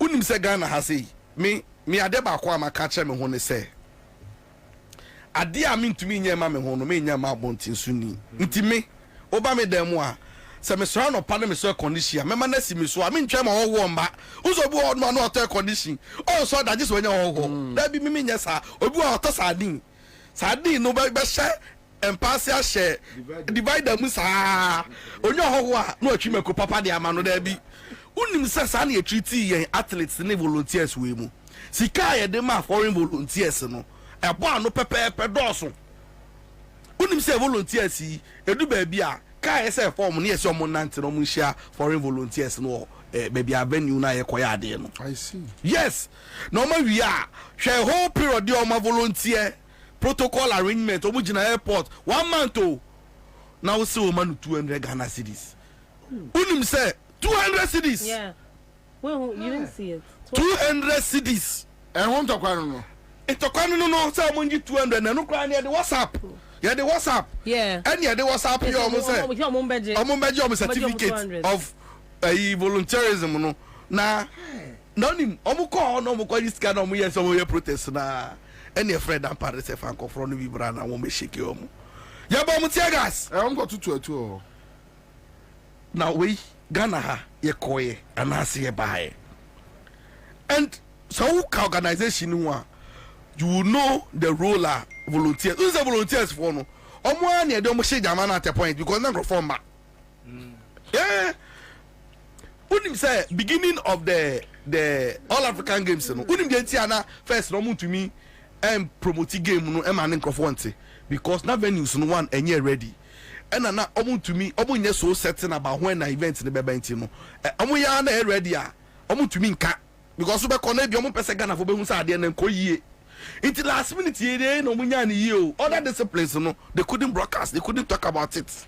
Yeah, that's why they postponed the games better twice. Just because Ghana wasn't ready. Yes, see it. Ghana wasn't ready. Ghana was not ready. Egypt is so ready. Our resources no be here. Nana, me peshu election year. Party yes, there be party yes, party yes, no. By force, all African Games way. Yempo, ye be hosting. But unim so mo ko commission but man, no munim ade esi ye. Sadana, yeah, commission. Yeah. Unim be bombre dana do. Obu ye half, no mu je. Obu ko no go jina swimming pool ni ho. No commission swimming pool ni omo share da MC ni say o nana e wo order engagement with why busy nti no ye beto aso no omo foreign dignitaries ni nkofo e ba yin na dey push omo dem ko share dem in a year commission no na try nice place no meanwhile no na more than 90% of the place na near ready na make can we nyina no make ka kwakosi say All African Games in so I opener for us say beyond the complaints and criticism no say be complain here criticize the government no yes so recommendation me ma by say facilities ni si wonu na Ghana sika ye maintenance culture ni ye very poor ye check where be fa so e be maintain those ye friends the facilities no any stadia uni ni say me no kasa sisi so ko Supon stadium eko Tamale stadium a obeka say stadium say exist that is because you managing ye my first recommendation me person me man say we must have what we call a national sports festival, annual sports festival. You be hosting, you be starting from region and the best near the Omunina by the center near by holding national Osha game the kind of euphoria and excitement na on muna. It wasn't about even countries, it was about the sports. It means that in Kofope game no you have this national sports festival we annually Ebema edin athletes beba because we shouldn't also think say sports recreational. It's also a career and for professional because as a moja sika say sika ne so millionaire we know what he did but obi ewa ba mu se na so bisa ne say den no ye ni sika we you can mention into sports in ade say say ya ade e be trivialize unim sa na Kufu Addo aban we Sasa Games ye nya biu unim Sasa Games security services for games omunya ba mi wa no police fire service institute saade no because na ye nim say sports bi wonu mo yentumi ntuaka enye dia edisika na first background no the sports na for police because do tia this sabaye no inti na be ma wa we sports we be ya ye boa ya no ye PRO Range Hospital police hospital aro no ye cross country record sani ye no inti wu ya na unum say am look as a volleyball team no na half more than army service personnel unum dey ntia am recruit o match new guys na ba no omu ya na fatigue ni ohia amaja because obi recruit omu de omusika I'll come back to you. Laptop I say me here laptop yeah laptop no I'm just 5 minutes on the laptop 2 minutes simple share laptop no say dey we cause we unim say the bia no Ghana problem no procurement but still teachers they are on strike. Well you know unim say teachers for TM1 na ye de mo no na do lunch gidi the di kan Nanado a control letter any Ministry of Education for a control letter the command World Bank some pay grant be.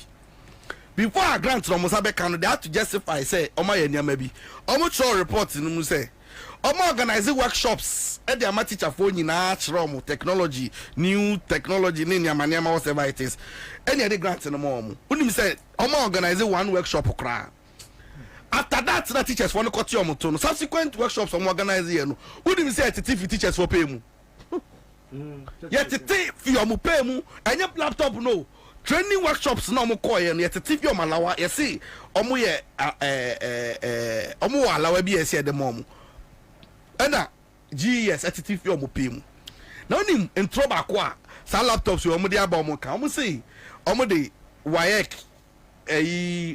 past questions ebegu so omo de learning materials in your teachers for promise de mom say syllabus any or teaching materials in your menu. I wouldn't say laptop near the mom, the mom giant fee so. So what show says a laptop from the man Kulei, some more corners and a manamo king, Ebewoso. And again, our education system, Nakasakran, yes, we are making it like you're training and collab to just become writing exam machines at a sort of exams we are all you soon need to know a pass no call, and that's the end of the show. Down in another day, see as you commission this time. Oko kind of directive principles of state policy, chapter 6 of our constitution. Or say 1992 Nankasana Yaji constitution to na democracy. No. After more like 2 years, no, getting to 10 years, I say to me, education from kindergarten to primary education, no, compulsory, free and compulsory. Yeah, to me, yeah. Unim say na do neglect that aspect. No, unim so omu fit town. Oh, yeah, Joy FM, Joy News here, documentary be nena some lunch. Unim say. Headmasters, these teachers for no, they are appealing to parents say eduane bedino.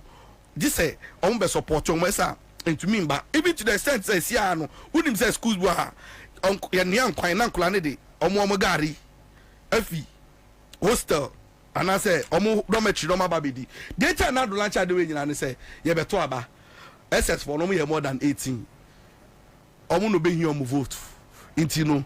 Or yamomo not the ajomo vote. Sa lunch we in this because vote or here on the side. But nyame yankasanga he doesn't care. Fally, let's go. Okay, so there's so many things to speak on. So yeah, anything you okay, but let's deal with education because I who hear me.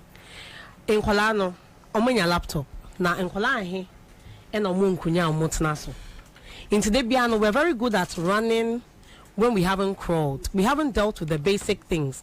We still have schools under trees. It will chroma. You have to. Can we not get to a stage where we say, it's okay, we are making sure say no child is learning under a tree. Now laptop now the man and if it's back on so deal with tree as here or we plug in away. Or the best then so. And or keep you away. You have to, so it's like Bibiano, we do everything for sure and we don't think about what are the real outcomes from these things. How many schools in Po? One will be a laptop. How many computing teachers? Tablet. The laptops are for the teachers. Okay, tablets, but the same thing. But how many of the kids, in Kolano, how many computing teachers do you have? You know, computing now means is even an option in schools. Now that the world is going tech, now you're giving everybody tech equipment. You've made ICT an option. Into Bibiano, it's like Bibia Basa into it's just a basic just to give out money. Voila. But then coming back to sports is a good thing. But if as a country we are building now, you are building structures way now. Like he said about the maintenance and building, having once Ultra Jamaica be say, look at that island, look at the number of world's best sprinters, I'll call Olympic leveler. It didn't just happen. Oman Bompire and the CEO. They start recruiting sprinters from high school. Interqua, if we invest in Interqua, even at that level, from GSS level, if you start investing in that, you start looking at the best sprinters, GSS, now more facilities, even more winning medals this year. Where do they live? Under what conditions are they existing? Say you are sprinters, or more long jump. Oh, sure, lady now, I think say no, Nanabi, go try a picture. Should maybe I'll take a picture now. As your friends saying black princesses, you won't pay them. Black maidens, you won't pay them. Now come. How do you build talent when you are starving the people? Omo winning games in Poria. Sika yes all the mom crown. Mumfa mom and you come and spend 200 million. You spend 32 million. But the people doing the work, look at these volunteers. They piano every time. This government wants to stifle the small man. Volunteer Sika. Oh man, 200 cities. Now when I will tell office now 1 year shrimpono. OJ saying, how much are you making from this? I want to give them 200 cities. Now 200 cities and then now they talk. Dokno you're saying, and why you're saying, Jenna you're saying, and more you're saying. How dare you say we better volunteer 1 month? No one texting and say Mumbai 200 cities. Are you not ashamed? Almost on sign for car. Inside budget 200 cities. No. In Wasa Ansah, you could even transfer the money to them. They won't have to use their own money for transport. So it common sense. It's almost no message. Yes, they send them a message. They should come for it. And when you finish, want to tell me, say this is the party of the day. At least Munamuko school, Munamote Brafo, we have the men. The men no nuni. Is this what the men are doing? Oh, please. Listen, 1 minute. Kora me the say the mechanic say you mon continue to hope, because we have hope. See, if you don't have hope, then all is lost. There is hope, but much as we know, say me dear, Senya Jo Mahama, ena me woji die say enye krano, he'll be better. Enka Kwabena bibia koso anka metimi de me ho agye, but the san say me wo anidaso e wo Jo Mahama munti no ena me adwen ho say e wo say Ghana fo nyina meta akiri na yenyi aban boni we emfiri ho na yemfa aban papa emra. Now that does not also mean say Jo Mahama ba na oye bibi and I say amemo no bibi nkoya yenka. We will still keep saying it and making sure we get it right. At least yenina te ekwanya akwane friends Yusuf minister for sports no Mustafa ekwanya odi afa so $243 million. $243 million. Kwabena says Ghana almost DBC Bank of Ghana no say and 250 million. The 250 million no and DBC Bank of Ghana dino. Well, be Tremo Bank of Ghana will be who's hard dina a misplaced priority no. Who's hard dina and no sika almost DBC $250 million.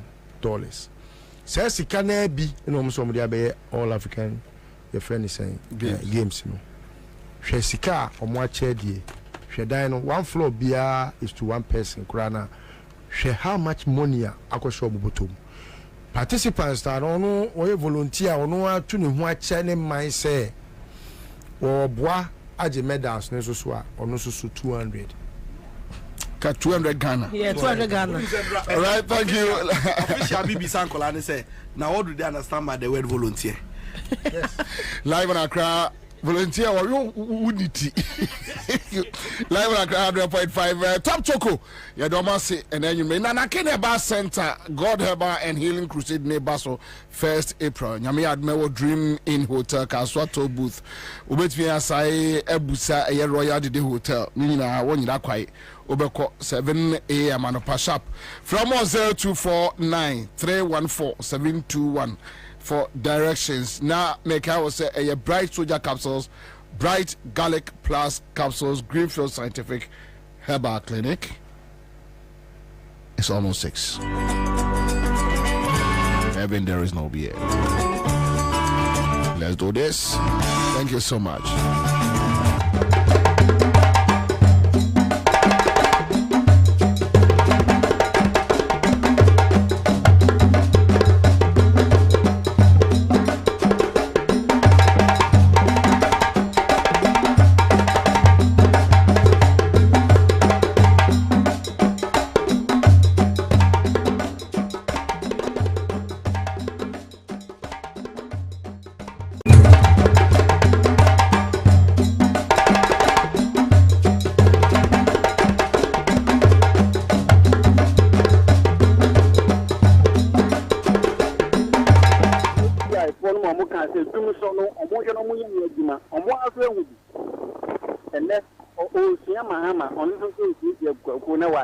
ọmọ agent ọkọ yọ ọmọ esi na enimi pi so no ọmọ ṣe no yẹn wọ adwuma am say PRC. All right, so we are talking about your community. Thank you. Yanko, a quick one. Now, Yanko for another caller. Hello. Good afternoon, Bobie. Good afternoon, Sampacha. First of all, Bobie Lincoln here. Okay, Lincoln. You need come more. Who are here for? Bobie, me a kasamiti katwani aketema. Okay, so. Na me ba ma story be. Okay. Only the reason why I find way from the presidency to the constituency, only a for. Chairman, you did community conversation. And we see a time, baby, why I'm pouch. Me Mao, me name the last time I call Katwa. Who drew Pikuma, who call Central Region, now drew Pikuma on your left. Kaswa. After the overhead, you have to say who come Jumbura. On your left, yes, the sub station was hot. Now, that sub station, no, a more country say, Doom Sona air call Kaswani Yanano is because transformer book that Ganoni Yana Ayadada and the almost new one. Miniwu Kasai Kaswa. Light of Nako Kaswan is more west than any part of the country. Say, I can say, Omabesi new transformer. Me see, Upea, me per day, me akasa me no beko site or new substation. And as our project known to a Millennium Challenge account, Sika America facility. So at least nka important more there. And can I say? Important more there. And we supposed not to be experiencing this crisis. But now yet been to understand say any time we are ready with the me new because corner on picture be here is just by the roadside. I see. And the abide way there, they will never refrain from lying. The government is surviving on lies because they know they are going. I see. And they will go to. I see. All right, thank you. Obia sending me a message. Jerry John Daniel say Nungwa for the past 3 weeks. Nsuom fa womo taps muda Tema West Bismarck Arthur Osibobie nsuo ye cheje nya ba bia ye bese nsuo. Hello Bobie. Yes sir. Good afternoon sir. Good afternoon Pacho first everything. Pacho FM Sani. Oh Kafra Sani atiko. Hello Bobie. Yes I'm Pacho first saying Akwesi kisi no Gomonka. Akwesi poku Akwesi kisi Gomonka. Gomwa okay all right. Pacho yanko. Ya mentioned na power. Na me go na ma na. Hello Pacho, you betu yakoso na obi fu from na. Okay, na me also. Okay. Last week I was saying come to me bedroom. The bar the second born. Me kwaje mantale Saturday na. The only said, my chum day to a man father, Mantala telling up Mantala back from because of doing so. Your pipe, my back past 3 weeks, your pipe.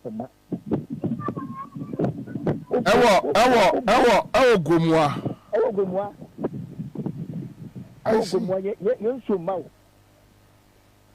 Yes, so man, and Missuma, a second school. And so many nom di gare. Let go of that. So ma. And that be our opinion. So no, obi no to bula. I do down the up or down. Before me, book on boarding, but on to boarding to be school near school bear. GSCS the ramp of Gomo secretary. Oh, okay. Because you mean you. Oh, in the light to swap for. Miankasa Mantala me woman here Bobie na me. Wow.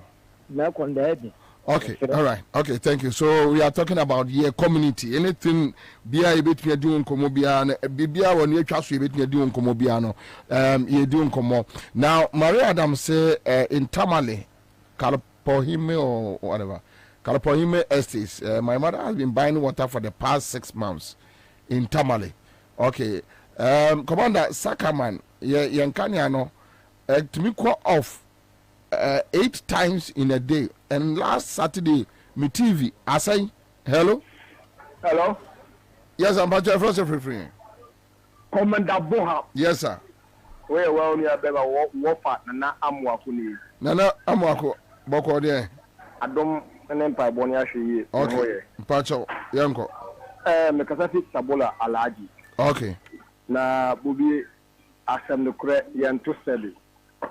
The aircraft our account of Ghana ha and net light you do na ye ma information biano. Emoya. Because doom so ya did ya Ghana company better because doom so asia ba Ghana have you. Because doom so buy a amount for any more a buye, one a show among kwa doom so no. Bobie any masem. I am to say better bion. And the UCG Labon. So you doom so na ba right in Saba. So you cable don't so no cables anytime for na and I use end of the sana on country. Bobie no can say I come 1 month. Me man you know eco score tamale UDS. Almost nsuo na omu de gare omu to pure water and omu gare our tamale e ho so dum so ekoso our tamale Bobie the best let them pay for say no ko omu kan ko ntre o kan ko ntre but nana this is the situation more for communicators say everything is okay. Wawa by MPP your party. Muna mwa bemu. MPP the party. Mwa for say everything is okay. Bobie, me who say be okay side because do say the by the Bobie it's we are born ka apa na say send dumula ka wana Bobie anado a Bobie mdonya Nana mwako me bawo. We ye MPP ni den. Woni ye isi ani de bia say ye bo aban na chidodo. Nana Untra TV, Untra Radio, until say on crop for ne ka say bibia okay, bibia pepe. Me the matter say the cables ya aye weak, transformers aye weak, no say transformers no. Na transformer aye weak that of the stand. Anything get the whole akana bibia ta. And the mum na bonte me say aye sikasema say na amount for no say aye say na only light. So say wo fie me bedum light say na there. Bobie mo ya. Oh, let me get you on Bobie. And never get say you and I got up because a bad acquire and development there. Abana Edi. The same man getting away now. Only the mechanical thing enough. Can I put you out? All right, Mate, Medase, Gregory, I see a do see Bobie, Kotobabi, Abavana down. Also for the past 1 month, and it's even more than 1 month, in Sweden, Omu Bida. Okay, so such a sense Bobie Tema West problems nini. Enso man kaniama bad sewage system. And what the end there ahometipa o na sabe obi toilet apine na mobi fie. Ibrahim Sani ko say okay, so let me do this. Hello. Pacho your first free. Mr. Bobie. Yes sir. Your friend I Claude. The free zenu atadeka. Okay, so then I cause our community nimu. Mr. Bobie, almost 2 months ni enso ye nyebi. Aho ebia wo mu na ahomache na na pipe na be so kokoko. Na sokoko na uko sogu bokiti ma uhu eni a enye wa kono. Ene esu no, see edum light ni me fridge kura say. Me fridge say o. Fridge obi adawuma obi toma me enu 2 months fridge na say ene siwo se sia that Toronto any papa na nyefu aya te say kuraba no biomu ya ne mpo akufo do ye ni titi sa busum suhum dia no minim problem no but alaji asuma zaid o say Bobie I live in Adenta Frafra our lives go soft like this is the agro no. Okay, so Ochikoko is here, Ibrahim Saneko say. Na baby to say yes Abavana. Because Obia say send me a private test. Come here my phone so John Geza say the heat and yet as some kuma MPP for so fire so yes so fabi. Obia sofa anyway.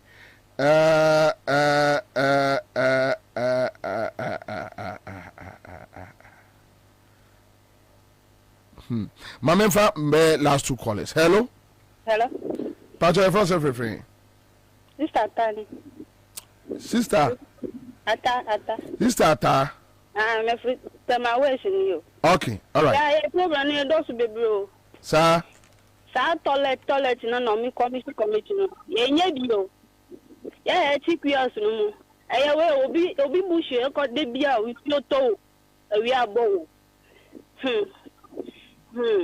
Me to me kasa o. I am here. Say 2618. Ana me bank no mo gugu ya. Me ti completed review. Ana me say me ya maju say me tu me ya we na mo me ko jika. Na me high dine toilet system. But nana ku for Dubai no mo bank list ni na. Ti see na me ti curious me ni toilet kra na toilet ni me ko. No, nti Bobie me nto aba bi mo. Me too. My breath.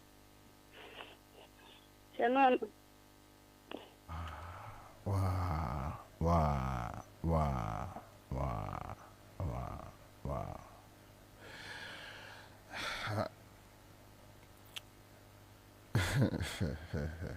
Okay.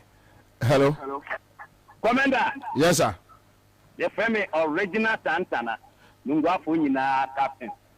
Ade na koso nungwa. Commander. Yes, sir. And some na I killed Ebeno, not also man at what. Commander Nungwa say you. Nungwa, I say, light off on the car will be Abekan, yeah, the end of the Many bad girl, I'm almost timeline. Or the dark for full sister, then to be alike to be doomed. But see, when you 1 minute, now, I don't hear more electricity and not that.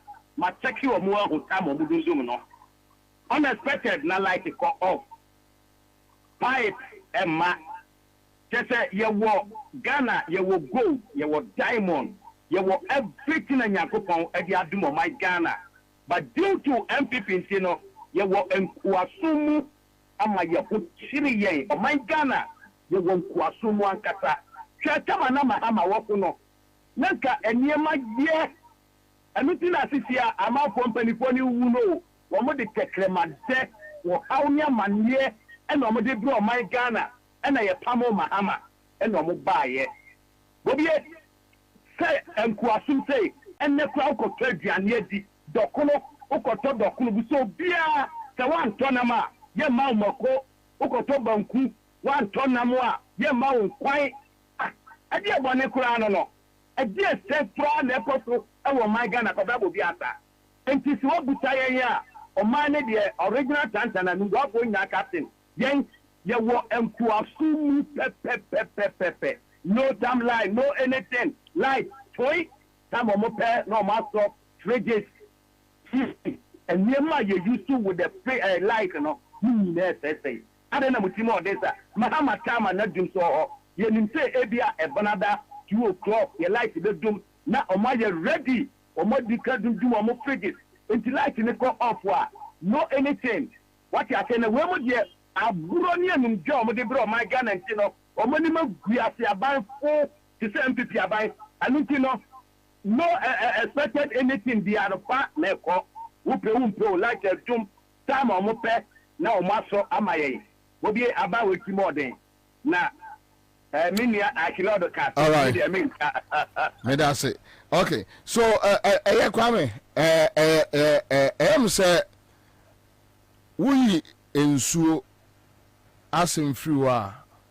Now, people they don't care about, say, negata, on fanya she, bola, on fanya she, criminal activities, or the other. Anybody know what's a seno? Onyansu nyare onyansu nom and honorable ye ni nkomo join me na nkomo no ano unu ma ka beba beto ye ni nkomo but honorable Akugan national deputy communication officer edema NDC so honorable Sulemana will join us in the house, MP for time, and list to Kusipoku. But then a conversation we are not running a radio show. We are having a conversation. Your mind come on. And I didn't enough for concept, but unya amount for cassava in so. Baby to say Tashinunga need those serious. I am some more desalination plant. Yeah. What happened? Why you follow up? All right. Me da say Kwabena na mechia Accra FM eti phone na masan so answer na meba okwesen ne so no. Call abako eka say why investment wo banks na nado dankwa ekufado buy no. Banks ne gu ne ho kire no na abade on to bio.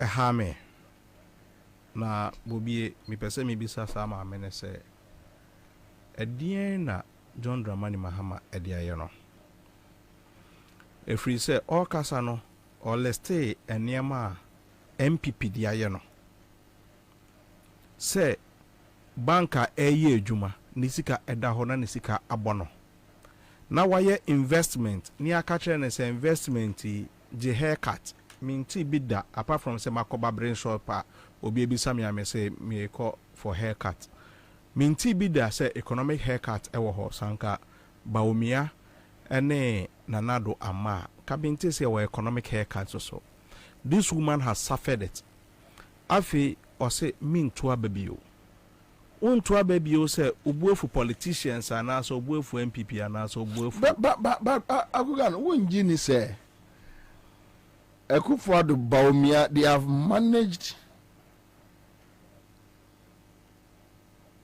to take away amount for interest in politicians. And you see, that's the reason why maybe Sasa question, because she's not the only person. Bobie, Messian Crawford almost say about woman to be. She say, you call friends Ivory Coast for your African Cup. Yeah. Nipa hina who so much Ghana flag apie. Nipa hina the Ghana flag essentially. Obia man from fee. It is not there. Even Accra, ene. All African games. Nipa hina yi Ghana flag. Say some more patch or some from stadium free. Free. But still nobody is going. You see, she mesre obibia one way or the other. Or what's her feeling way and I say all this level of disappointment.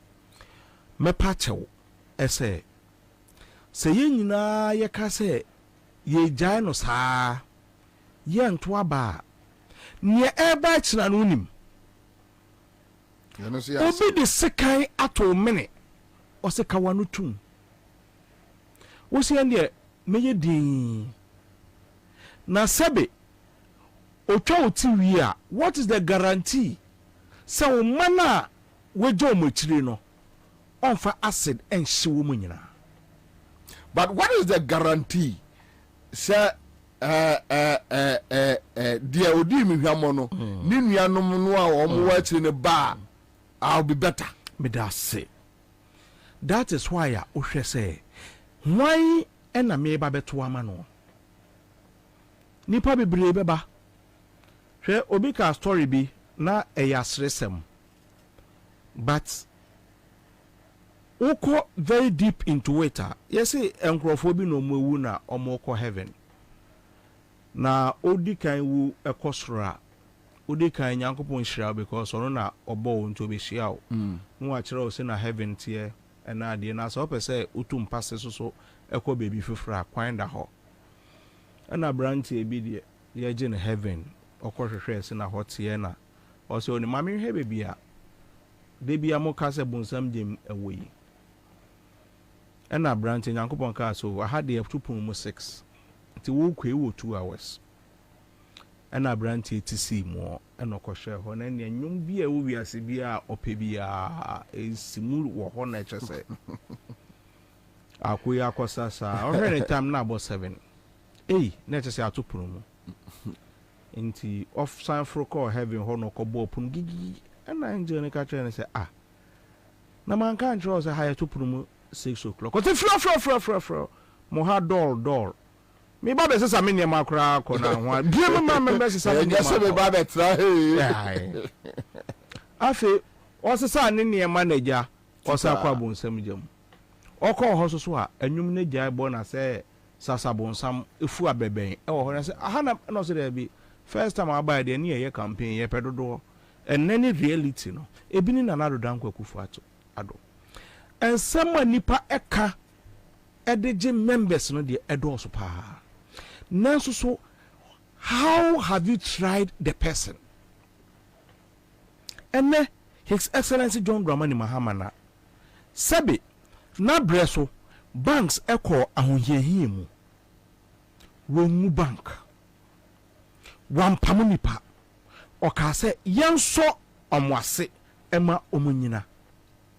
Most banks in UK and US are buying banks ewo UK and US omutumi eboka na buying aso omwase sabai eso wase ya one. He's looking at the interest of the workers. He's looking at the interest of Nkrofo omu savings and your musika edaho.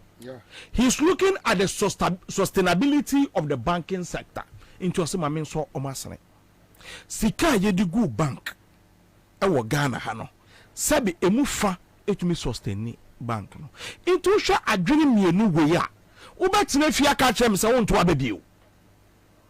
Unnyine won kan kire me se ne waye bi da no osan so aba no MPP cry campaign na mayen omso omde mate na eba o ye the experienced driver na eba difference ne so clear into be catch them so to abebiwa e hame because nanado chapter 1 na nya de ketwa chapter 2 we are dying yet nanado chapter 3 aye baumia eba sikan fita ena nipa edibesi yeso ewa bonten because if you look at the level of ahotre a nipa ekomene obetumi defraud wo phone so wuja hu ne say akra oye froster na ka che se bra ade we de me hu ne chire anya better ono aka se tumi ka che se masa de edure de beba ni o fa che me na ayen komodie ne cheopa ena ade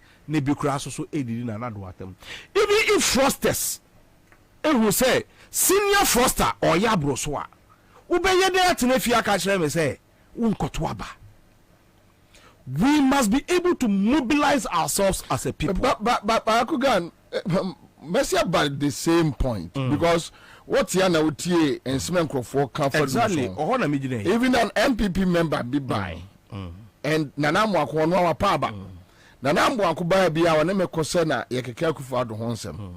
But a net wapaba. And you say, men yin to mean to Trasa a doom so men tiasie. Unim I will allow you to suffer. Me say Kwabena unma di obi ka kire me. Make us say eh into Ghana maya ye wo gold, your bauxite. Ye wo diamond. Ye wo bibia, ye wo apple. Ye to be bresse ya sebe light kura madam for MPP ni ka kire say kokoso diamond na fa ha de anase kokoso gold no anase kokoso opo no na fa kosua de. That is the level of arrogance so asenso abomu Kwabena. Yeah, but that time yenya dum so near good. Exactly. But the truth and say we were able to tell the people of Ghana say yenum so ntwompe. Maminka sa enyema we difference two way. Emra. Time yen dum so emne yen no. Sanka yewo efidia aiso wo sika da ho at half capacity. Chese ye bibia eye set enso yen. Owo sika eda hokra na wuntumi enya kanea. And the truth and say say yakofa machines eba asa machine no yede fan guma na se the gas eguma yebetumi enya kanea. And sa fidie wo susu enya fidie a yeto ebeto ho enya generator no akwa sesa ba say me de so amagana fo enya kanea. Eye mfidi a wo oda Ansah na ye de aba enu nti ya oda aye no ya hye so ohwebe ye betumi aye ne fast e de amamo enu nti by 16 months monsa beka eye ade a ye kwakokra yakra wie yeso so no se ebeduru Ghana so no yesa so ema another date se ade we die nyambia da Roma yensa aka enunti no enamposo a eba. These were the 3 dates and as a promises ema Ghana for esusu ehunu say baby edru die no kre na eba ebia mo amowo adabraka between anopa 6 ekoprim enumere 6 munya kanea enunti wo bibia hu time abeye no mo susu amowo la pass mo time enie ye bedroom samre aba it obia sebe me kwakotoma de a minim se me to because enwumre me be fie no na kanea eni ho minim se ne se mo bibi eye wo adwuma mu a metra se no maye no overnight because echina print na me pese me ye no enya de a menya kanea ede aye ntima me ye no night na echina kra me na kra nya den emme adwuma mu emese memre. So people were able to organize their lives. Now Muma Bresui Akosombo is working at full capacity. For the first time, Akosombo aye mampo ama a year friendly pakra one chain. Full capacity. All the turbines are working. And no free hydro energy awunya. Yasanso ama Ameri power. Yasanso ama car power. Near a friend say IPPs friend say independent power producers say producing ewo. That's a obe catcher me say dum so aba because won't mean to ya IPPs ka where mu won't mean to fango emu machines more. How can the two be the same? How can the two be the same? Yeah, dear machines no be power many penye bi no eni ho. And routine says John Dramani Mahama ka say sadum so ya abe will be the last time ye ba be so ano enutie di fidie ba ya ankasa tibie ye nkomo bio okwabra ne ti baby ka say ya to aba ama no oba no aba benya excess capacity kirase a o say power na ye nya no edoso dodo na nkobi aso ba be ye one district one factory na factory say oba be expand so you need more electricity utumi ka che John Dramani Mahama say o power ne doso dodo na say power ne doso dodo a ene bebia yeti de doso no kamane ran ma ye. So this is the lies that we have been told that reality has exposed the MPP. It is obiti baby no ka say the two are the same. Not just any pakro onim de oka.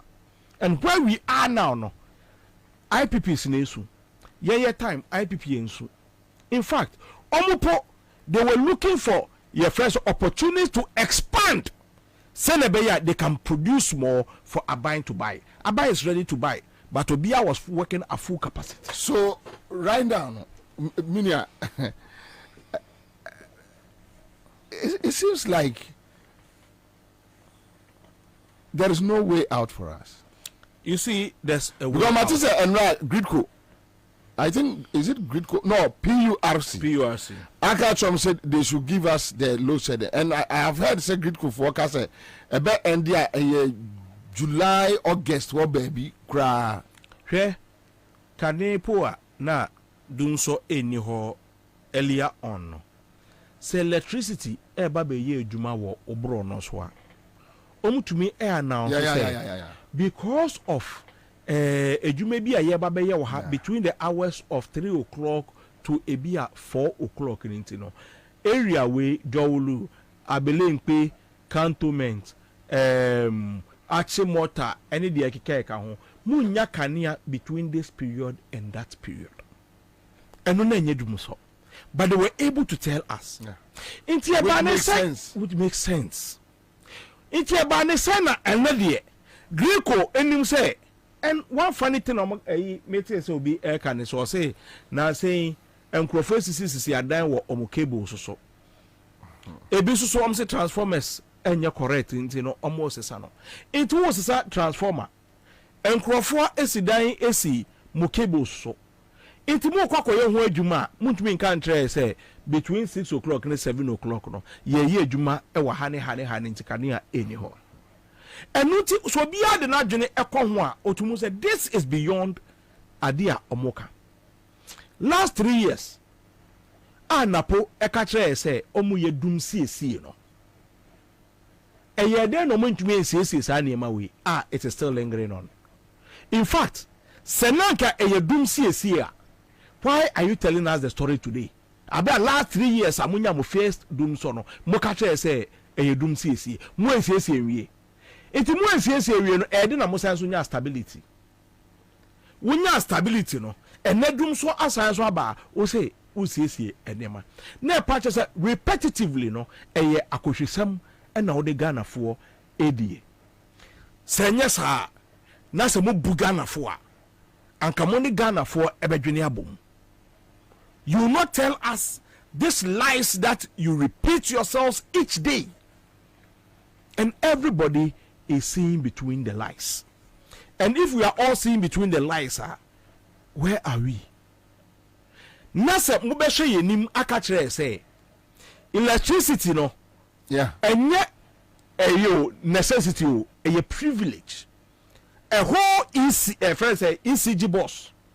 Akachre say it is not.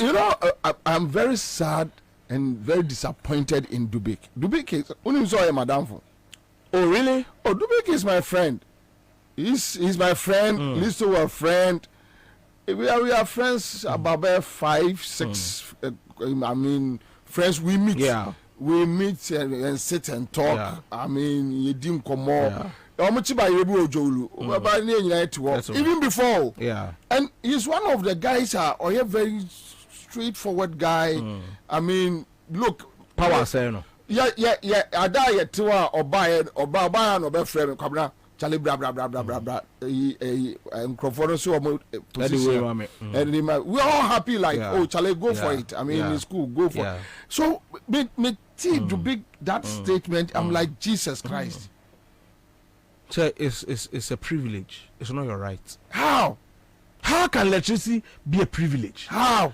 So they are telling you say you don't have any right to complain. Who to me one no and can say you do me light. And today the person catch says fuck off. Now a right to have it. I have never seen something so low as that before in my life. I'm telling you. So to me, ebe run trim to the stand say, Obeka say you have no right to complain when your light goes off. No assess when your courage akatra say go and compare Ghana system and then Nigeria. Time na John Dramani Mahama ewo power na muye demonstrations upon demonstrations no. Why didn't you compare Nigeria to Ghana? But Agugan, JM call I think Boga or northern region Kronobiso and Okare Husembi. I don't know whether Mube change mo style or say ne honest approach to issues. You're not destroying the government. And you can see from his eyes, feel it from his voice, that he was pained. Yeah. He was not bitter. Yeah. Bitter is not a good word. He was pained. Yeah. That he was honest to the people of Ghana. The opposition just chanced on his honesty. Yeah. And damaged him. Yeah. Kwabena, now I will not advise us to change our approach. Now, very good. I want to come here. What you say? We change our approach. We can't change that approach. Why? Why? Kwabena, because if Mobile Bemu and you find yourself in the same situation. Kwabena, I pray we will not find ourselves in that situation. I will explain why. But before I explain why, Kwabena, Samuel Obuomao, what frame is a Mimra studio? Program started 2 o'clock. Minya free office. Namu obuo emawa. Min can't trust a medru dankwa circle. Min can't trust a medru your friend said Togo runabout me money any. Whilst I know honestly say me wa office me nyankwe, I have no respect for you.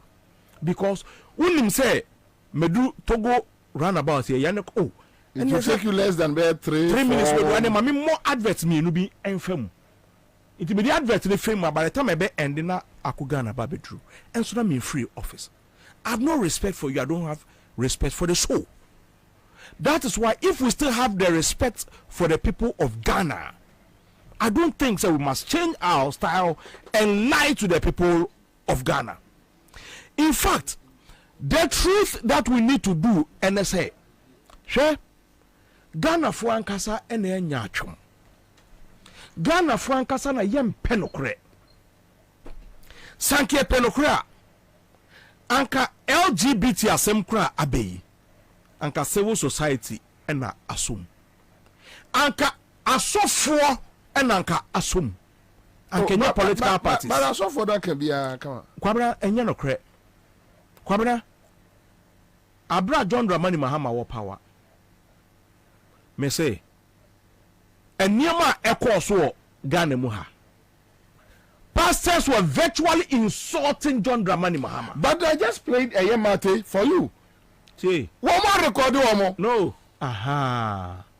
That is why I say asofo ni bisusu ye nyachom. No, but Kwabena. When you wake up Kwabena and you know that akwaye den wo ho ne record o. Kwabena, o na me ba no. Tu ko hokoye dey. O ko hokoye dey. Ebi nakedness o. Me say o ko hokoye dey. Kwabena, nukura ne se me onokwafo nyame nipa. Na bibi enkoso yie na menya kwanya se me ne president be kasa. Me kwakọ kameno kra kire ne se enema nko yie. Baako mienu miensa we necessary ye. Yes in the game of politics no ye kan no kura nyina nye no kura nyina ne yeka. Oh obi betumi akasa depending on the pakon so ne thinking. Oti ase. But we dey o dey meba ho no. Okay. But osofo wakọ president enim, wakọ minister enim. Senya ade na akọ sere. Senya akohie na akọ di akọ to nyonko osofo eso a. Recording Ben wako kasenti on to me nka bi o se usuro se beba bontele. Okay, so this is how he explained. Okay. Was say omo di bi aye to say gifts. And secretly omo record omo video. Ebi audio. The account went me anka, but what we know Kwabra de Paul naked over to aso. Kwabra emna ewo Ghana uyo sofo yesi obi emawo eyi a obi eche wade a your gift tax inti ya che osika no ena anko uko GRA awo asumesi ama me 5,000 obentin ama me 10,000 gift no percentage be na me your gift tax no ena anko uko tua ya o record na so oba bebo a wo de tax clearance ebe kire se oh eya chede na de ma metu na mo kra akọ GRA me so tax ametua but yes maybe the tax side no analysis no powum but e bia ni pa so mpeso obehunu se gabi o kire da kwa cheme 10 series and say 20 mpeso obi abehun ofere enti wo susu no esese ohun se ne wo kọ hokọ ye ntia ye kukuru 200 million ma wo anase yakukuru 50 friends a million ede ma wo no na party se ni pakron so pe bibi wo aguga mamoye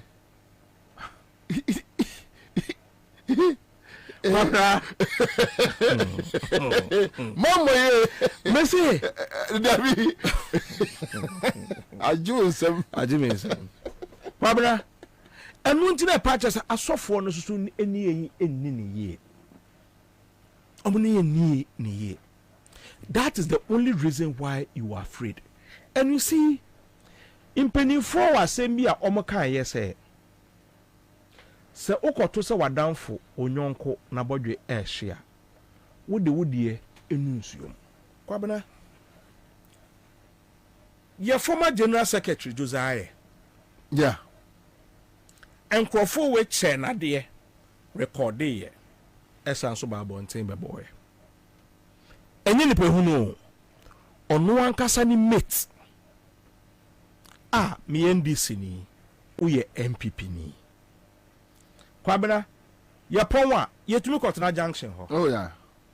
I mean MPP o NDC o yet junction ho. Oti ase nipa ba ku na eden obetua ye wi ya sori eko. Enti se yete baabi na ye sori na ye nyonkofo ye nuanom. Na we peja 1000 eso o chale Bobie fato fuel. No akwa record Bobie. Akobo. Adi ba kwa minstru no. Yi nyina yete ho. No aka say Bobie je 1000. Na fato fuel. Ansah na mo no etu aka minstru akọ. It is a tax that were given to them either to betray Ghana or to lie about NDC. Mami ma we and just so for we ana okoka say politician bi abanifie. Mate. Yeah. Politician bi abanifie. Yeah man. Wa promising a swimming pool. Yeah. Wa promising a na nkanya asema nkode nkraman HAC no. Ti e de na nipa foforo frɛ no de one ma bonti a press conference because any diem. I don't know one man bonti a be ka say o Gabi afrɛ me ana say your friend is saying Nanado afrɛ me ana say Baomia afrɛ me. Wa promise me dying a swimming pool ewom. But no de wakɔ akɔgye because who diem a. That is why I'm saying say we are hypocrites. And only oyaw he Kwabena me ye Christoni se asori edin ese ya eseme. I feel hurt about it. But yet to me tinase na asofo a omudi yenim ekoje bribe etumum na emeni omo no mbeka say me ba bonte me kasa ye be me naked picture ebera beto abonte ya osofo de anke bechi wa topa ho osofo ke bechi wa ne bia o preaching bi ne bia wakoa ne kakra ena nipa enim wo no ebia onim sa de wo de quotation ni de make de amfa na ye ba be record pastor na pastor usisi da abontene na nye se bia eyi abrantie pastor bia se bia nko no kra ye bibie na ya ploto na wo ho na enkwara nkra edo bema edi agro enu se mo to be say but no be firewood ena me kire wo say sebe yedo ba beto abonti ye to akola bi ma wa he ya yeah say ntina me politician me nyosofo yi se unya ka kire wo ho se niemi ye ni udi anka wo kopɛ wo de hwese de we am no ye papa si dada no wo camera nim dada ho security penyin soso o papa ni ade na we soso de we soso de o wa akokora na agina na nkra di wo ho edru ba bi opani ana anije dene anije wada na soso yase mo ani na ho se aboa wo opani da na o why ma enne kwada nyawo da wa na ye wadure so ba kan bibia ni apone video kitwa bi a kire wo that is the problem ya ma hu ni nyina ni apone kitwa bi ni area say the problem we are facing now enkosi na he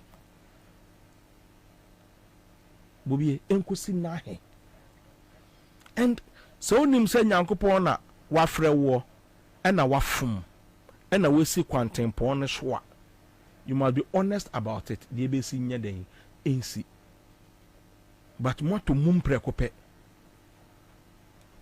oko hokoye den Kwabena omoko hokoye den yet ene oko ade is it peace council na say ba ku your friend say Christian council na LGBT asema ba na ye bisawo oyi a o si ye take position no leader and your friend is saying the head of the Christian Council. Or see and take your position. Oh, it's about 2 weeks ago. I even wrote about it. Me show me previous stories now.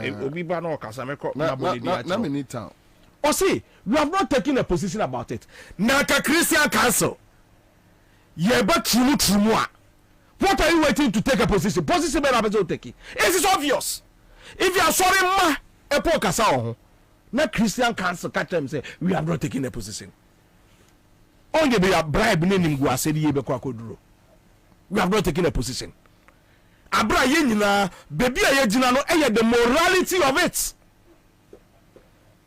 Say Bible mukra no Nyankopon eka say adia mitri ene saade no. Why is Christian Council waiting to take a position? Maybe they want to talk to God. They are all Abra Nyankopon akan bibi obekan biye. Ebi anabu nyame bu anti won pese won confirm ma. Because for me, Nana, baby a NDC ye be ye adwuma wo edura na ye eduri. See etumi pia ama ya pass. But akuga na sade we ebe so mo kon debut. Kwabena. So let's assume Mami Kebibi before I assume Mami Kebibi. Okay. Sure. Say His Excellency John Dramani Mahama. Say Nana do down Kwabena Ansah. Na say Oba power. Now one sign. I'll be the first person to come out and criticize John Dramani Mahama. Take it for me. Me say take it from me. Me say take it from me. Sure. Unum kwan wie ye na okoye no ye nyina wa konta bibu. And if you insist on this one, omekukuruasi abonte o famisi abontene. 8 years under John Dram 8 years under your friend is saying Nanado ya survive meboa. Yeah. You see, that is the principle ntia obi to me eka say mentwa babio. Because e bia ohwe a mo nyina pe. But we must be able to distinct ourselves. Enye hia na hia yen a. Enya kwadworo na yen as oman a. Anko bi be ka kire say the trumu Ansah na maboa. Too bad. I don't know anko ka kire say munni trumu. Okay, so Madam Bia send me statement, your article to say no money can fill the belly of an elephant. Not even LGBTQ plus funds. Exactly. And you wrote it on the 5th of March, 2024. Okay, all right. It's Master, principles here, principle. After writing all these things, na me party aba. No say me aba so and maybe so. How? Then I'm an unprincipled person. If I am unprincipled, why should I champion a cause? Na practice and Crawford cried a dimechia. A drew baby, me boto my man as me fum I am I'll jettison them. Me, your mama. You see, we must be able to be campaigning on principles. Shene nanado, yasin wogu any masse. Poto Dano na a brandy be a besame say aden your friends are Santi Bedi to ne nanado na den obidium to ana say omo ankasa na true music no omu here. Because you can't just understand it. What they say in previous we Jimmy Kra no my parliament clerk no on famra na emeda table so minya sign ya so be ncheme ye court. Now would never bonti be threaten. You come out and threaten. Say don't dare send anything here. Maklak enye nejuma. Miminya ya anka Speaker of Parliament so ede bibi akwakoto your friend is saying Supreme Court enim and as a High Court mpo near the akwakoto ho na wasan so atro letter ede ama Nanado say until say ebedi sa asem awie ma bill bi aso your friends a proposal for any ABR no emma Parliament for deliberation until say court no ebe ruling. Near say if this country can be governable. And let's see if this country can be governable. So unfortunately, Bobie and Namidie, eto. And you see, Christopher was young fan yen. Obiba, na so betwa anyum.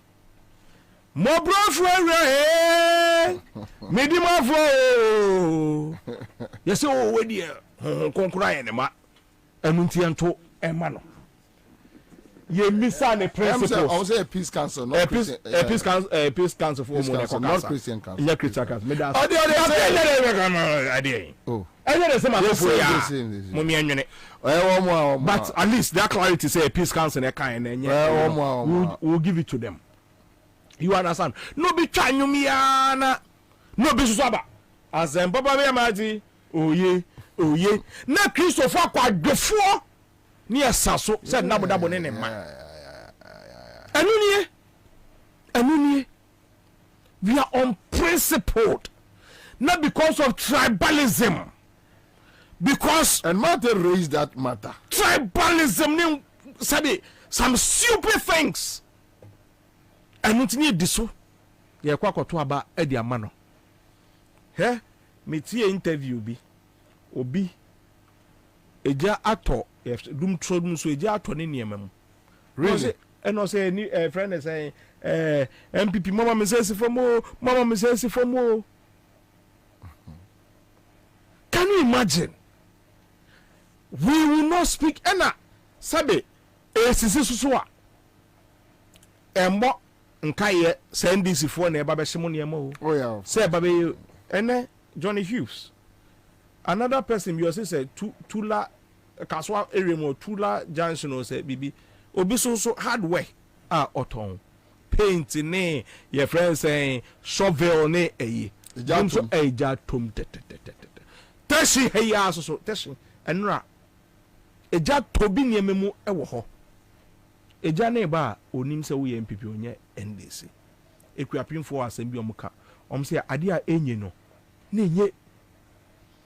Let's be as honest as possible irrespective of the party that you belong to. Say niema eko wrong and we are unable to say it, they keep doing it because when him say nkwasi afo am dem party mo de eye den ya ombedi mechi enti yanko. That is why I doff my heart for some people who boldly in a party bibi enko here. Let's look at somebody like Martin Amidu. He was somebody that personally I spoke against. Tama your power. Not to Tubuoba Park. So I spoke against it. But with hindsight, me say sometimes so oba ya de no one tiana e bia obetumi asay. If we have honest people, obetumi ashe ni maka say you are going wrong, we must encourage it. Abra, but those people are normally victimized. And na make a say no. But you see, our politics is growing. Tamana Martin Amidu ekasetia NDC no. Na MPP for that. Yeah. Enunti omoba power cry na so we are de eyibema no. Say be mia NDC for power more. Because they didn't know that the man was speaking on principle. But they thought he was speaking on bitterness. Edane yes so no or the ama wonom.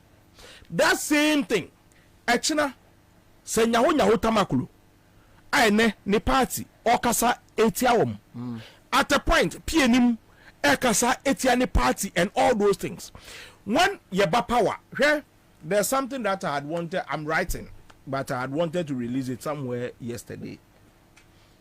Me say any political party in power who start having a feeling, say, the media is against them.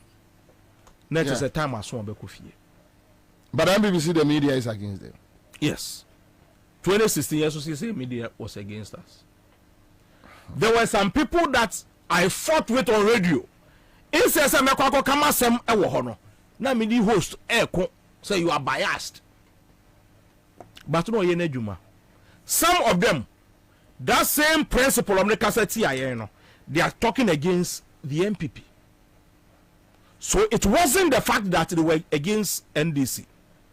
The hardship at that time that they were feeling was what they were doing. I can tell you one person on Happy FM no more afternoon show host. Your friend is saying, Bibi. Mini Bibi ko happy because I say he was biased. The station, the MPP station, and all that. And then he was doing the same thing at Atenka. MPP for Koshe, you know, would you never be? One door bed, you might say Kofi. Another, so he's doing the same thing today. No patron say it is his principle. Semi uwa be mukra na oye bibi na nyameka. So that consistency to must appreciate it. No, because Jina be an MPP for air can say the media is against them. Forget it, say nyama boni a woye and the yeka ho asem. Anka first the nyanke nim say MPP there. They were the friends of the media. And then though some of them no ye didi a nkasa nti no. Omo ye de omo ye. Say yes ye didi a nkasa. So mu didi nti no mu hu hwe, see no evil, speak no evil, and then you know your friend is saying see no evil here and hear no evil and speak no evil. Into omo de omo nkasa. But the truth and they say the liberal ones omo say nyama enkoye no, they are speaking against it. Let me do this. I'm so full of it. I say, sure, we don't want to have a good piano. Woman, life was a song. Maybe we are come on, that be. Maybe no one will be from the honor. We never quite the same for. We do a new. We just saw him some music that you possess it. Nobody wants to. Who they want to be again? Who they want to fire who? What to him, Rajesh? It's a mouth to me. Oh, man, you move dead. Yeah, probably FFF. In a new pet, no, my Bobie. If you have no Yama, ya Kwabena. Papa was the council, he made the hill. Papa Jessica, now I bring him on you. I'm more one year, he got to me. You can buy a sick cocoa. What I would like a seminary, I shall want to move. Simma move for an eye pray. Dola Babu, see the Timito. So quiet then, Gavin Timito. Ready for class, so I will Timito. Kakoye baby, so boys was a Timito. Can you sell me a mango? Kwesi, they are when you in a share, Makume, mama. Yeah. And your dog who you know me too. Kwesi, they are when you in a share, Makume, mama. Da. You cut out to share, tell you, boy. You never see a bit too step and red. You did for Jibisia. Number board allowance. Waje. Oh, the level of greed.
Further your education.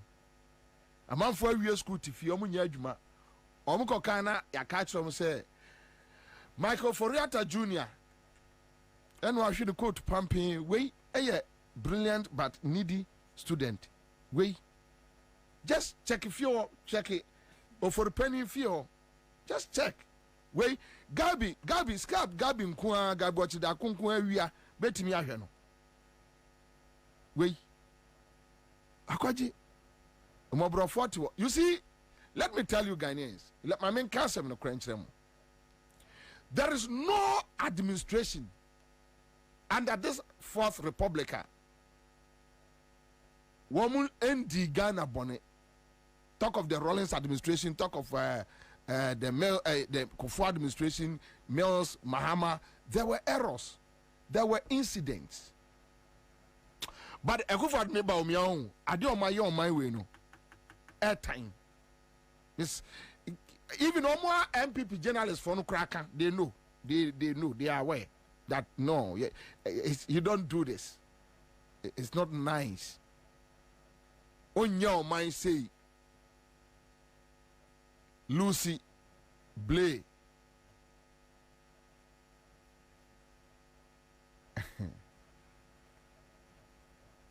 Omame a ambassador to Germany. O papa a board chairman GMPC. Omumi na daily guide newspaper a yomodia. O papa a former national MPP chairman. Former national chairman CPP. Or no, or a brilliant but needy student.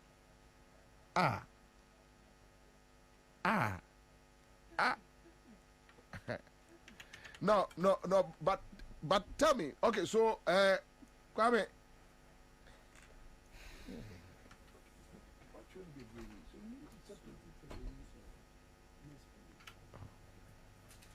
Anyway, sorry about my sorry, but Mame, what read this story? Oh, one day. But what? Okay, so Manasa Azuri is not part of our discussion. But I saw some of your students in Tino, and I'm more students in Tino na ama me ebusamo. Bosa na ositino. Mete say mpanimfo bi akọ scholarship secretariat akọji discard amomoma. Say omomfa nkoto oma desua so. Nti me hu headline me bufu yi. Eno kra na mama nkan no. Cause but the Essenka kai at least. So be assembly bo how ta kan na we nya hypertension. Cause Ghana the ekoso no. Me ka ba bia me call primary school. Me be a primary school cry is almost 20 years. Yeah. As at na me no work say. School dan kro mu ni bi. E wo hefa? E wo se hwidwabo so constituency. Wow. Asam no kra na me kan chiro. Current deputy finance minister ya omaboni din Alessandro Pabe. Constituency obe pray MP no. Oh.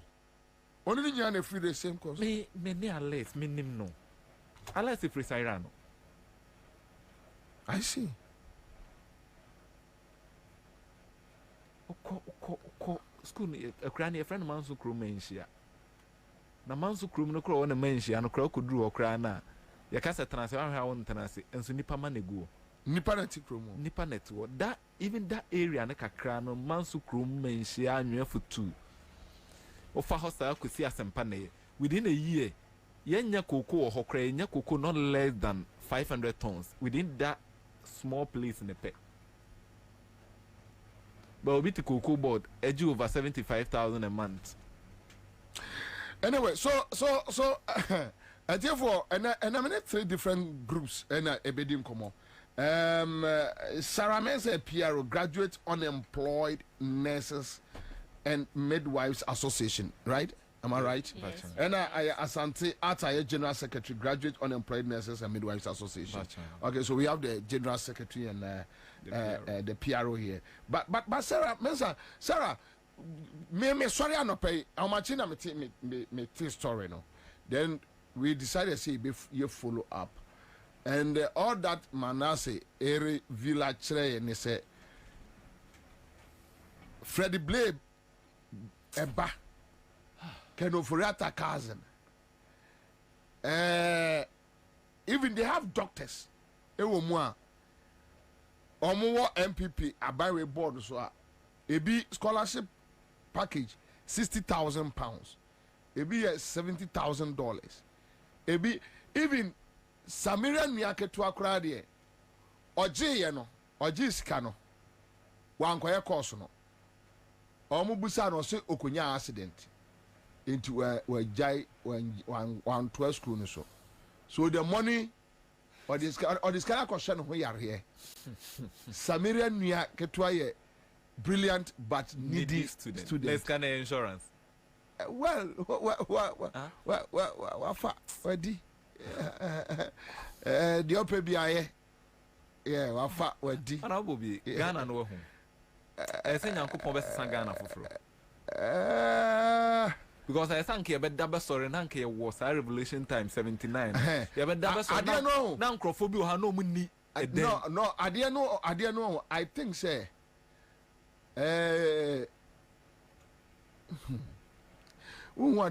so okay say yanchi Ghana mpedifo nhwe wo mu a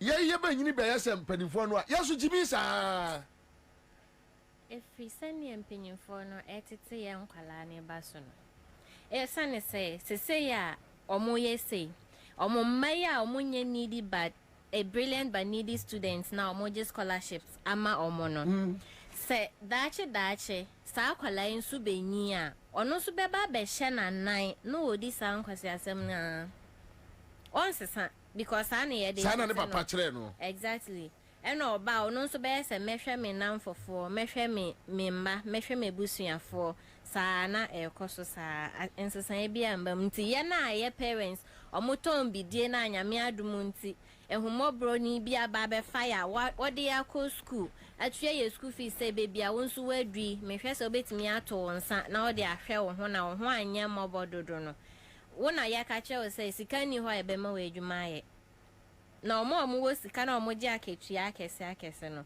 ne eye ye nso ye de no na omo san fa e de ama omo mba ka ho but uni meso o ka say uni problem a me wo Sarah yes so ye parents ye mobrofo no ye ne ha adwene okure mi yes ye ne ye politics akeke yes ye tibi nyini enya sa krampo no a yes ye nyini ne enya opportunity no a ye be ye de echen o mo de asem sa because yeah obi ti say Mrekuduka I know him very well Mrekuduka ye obi a baby a wanya sie no keni kwa so ye say I know him as a brother I know Mrekuduka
very well.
was a year, my canea wasn't quite a news, dear. If you were officers to put down a boo boo.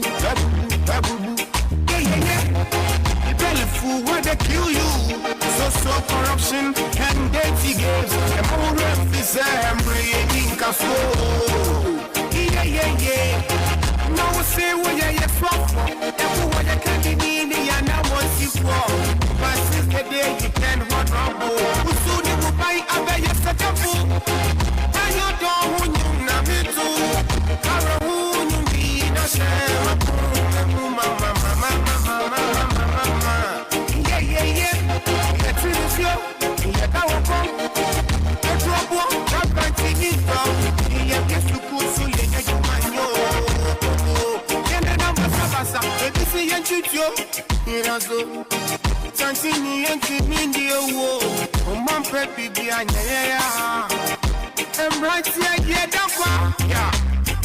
A big thank you to slow down.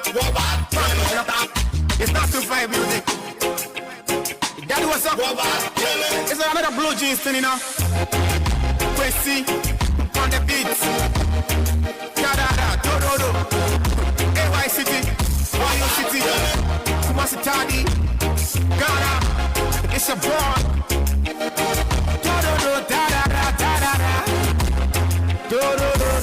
Live on Accra 100.5 Citizen Show Wednesday afternoon. We are back here.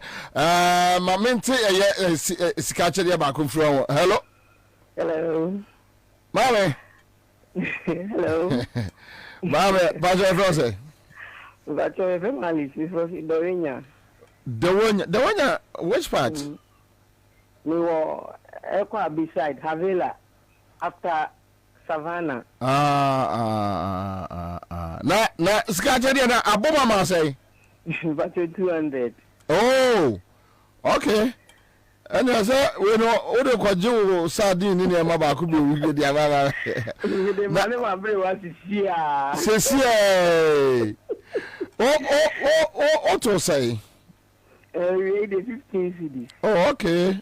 And the only 200 no man no able was here. Never anyway, that's we break cause join the SCM discussion there. All right, live on 100.5. Now my man for another a winner. My man for another. And now check a nipa mako 5 200 Ghana. Enipa 2 ebetumi abomama mo 500 and 1,000 cedis. Enti ebia ubetumi a lucky winner 1,000. Ubetumi at the 500. Ubetumi at the 200. TME 1,000 500 200. And the 1,000 Ghana na da ho. We did 200 no kwa betumi dey akwa twa for 500 and answer for 1,000. True of us. Hello. Aja. Hey. Pajo. Form. Offer say 200. Hey. Emuye. Ketua bia Ansah. Oh, meninda pra. Ketua bia Ansah. And pemu na me so say anka. Me mama. No paro ko check amfa. Na say okay, metawa wia. Oh, at least we know with me the toll prepaid by 2 weeks, 3 weeks be. I think so. Wasuma Joe Kakra. Too hot so. Yeah, that's we be. Cause wanna join it. Sure that's it. Cause wanna join it. CMG sketch there. So star 413 hash obo and obo call. Now we follow process no. Oh, just enter 5 Ghana cedis. Into 1,000 cedis, 500, 200. Ubetmi yes a lucky person now be 1,000 no. Una akrono. Okay, Siedu says just joining. Akogan long time. Thank you guys for the good work you guys are doing for Mother Ghana. Keep watching the government. Akufado administration, nation destroyers, and yet. And the Muller says will be this song always puts me or make me feel some way. Because this what you are the best. Okay, so Julie Belinda O'Brien is here. Julie, I'm doing good. Yes, I will other tests as well. But me baba be juma ba could be quick.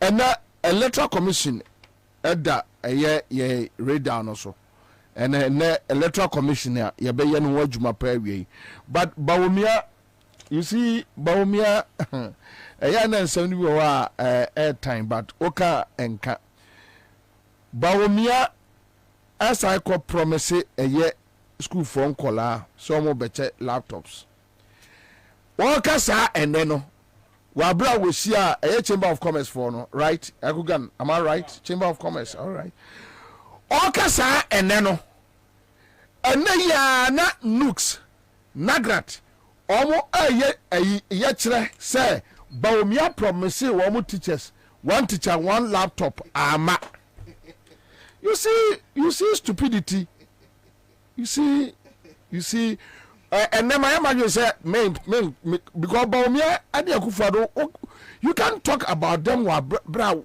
non sleepy because adi bi on be bia no as a abodanfo mi enu ne yi o mama Ghana today time wa ojina eye chamber of commerce promise say omo ba be ma eye ye friend say school for laptops SHS for no na nagrat for issue statement say obeka kire eye teacher for so obemo laptops ama look at that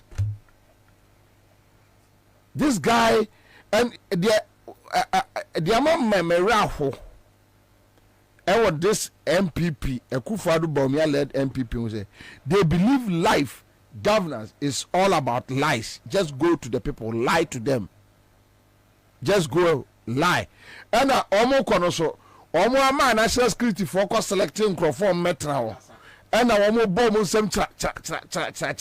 You see, meanwhile, you have about 15-20 million people near to about our Ghana. You are stupid. Absolutely stupid. What about them? Say want to me reading who say and Crawford and Wabont one they are not stupid. And to abra o jire teacher in Sanka na school in Ansah. But the point to the issues, you know, young the okay. This is where we want to go. We have set up STEM schools for the first time in our history, and the curriculum is going to change. We are going to make coding a mandatory subject in senior high school. But we are not just talking about it, we are doing it. On the 25th of this month, the president is going to commission laptops for every single senior high school student in Ghana. One student, one laptop. Without a laptop, how do you learn coding? How do you learn?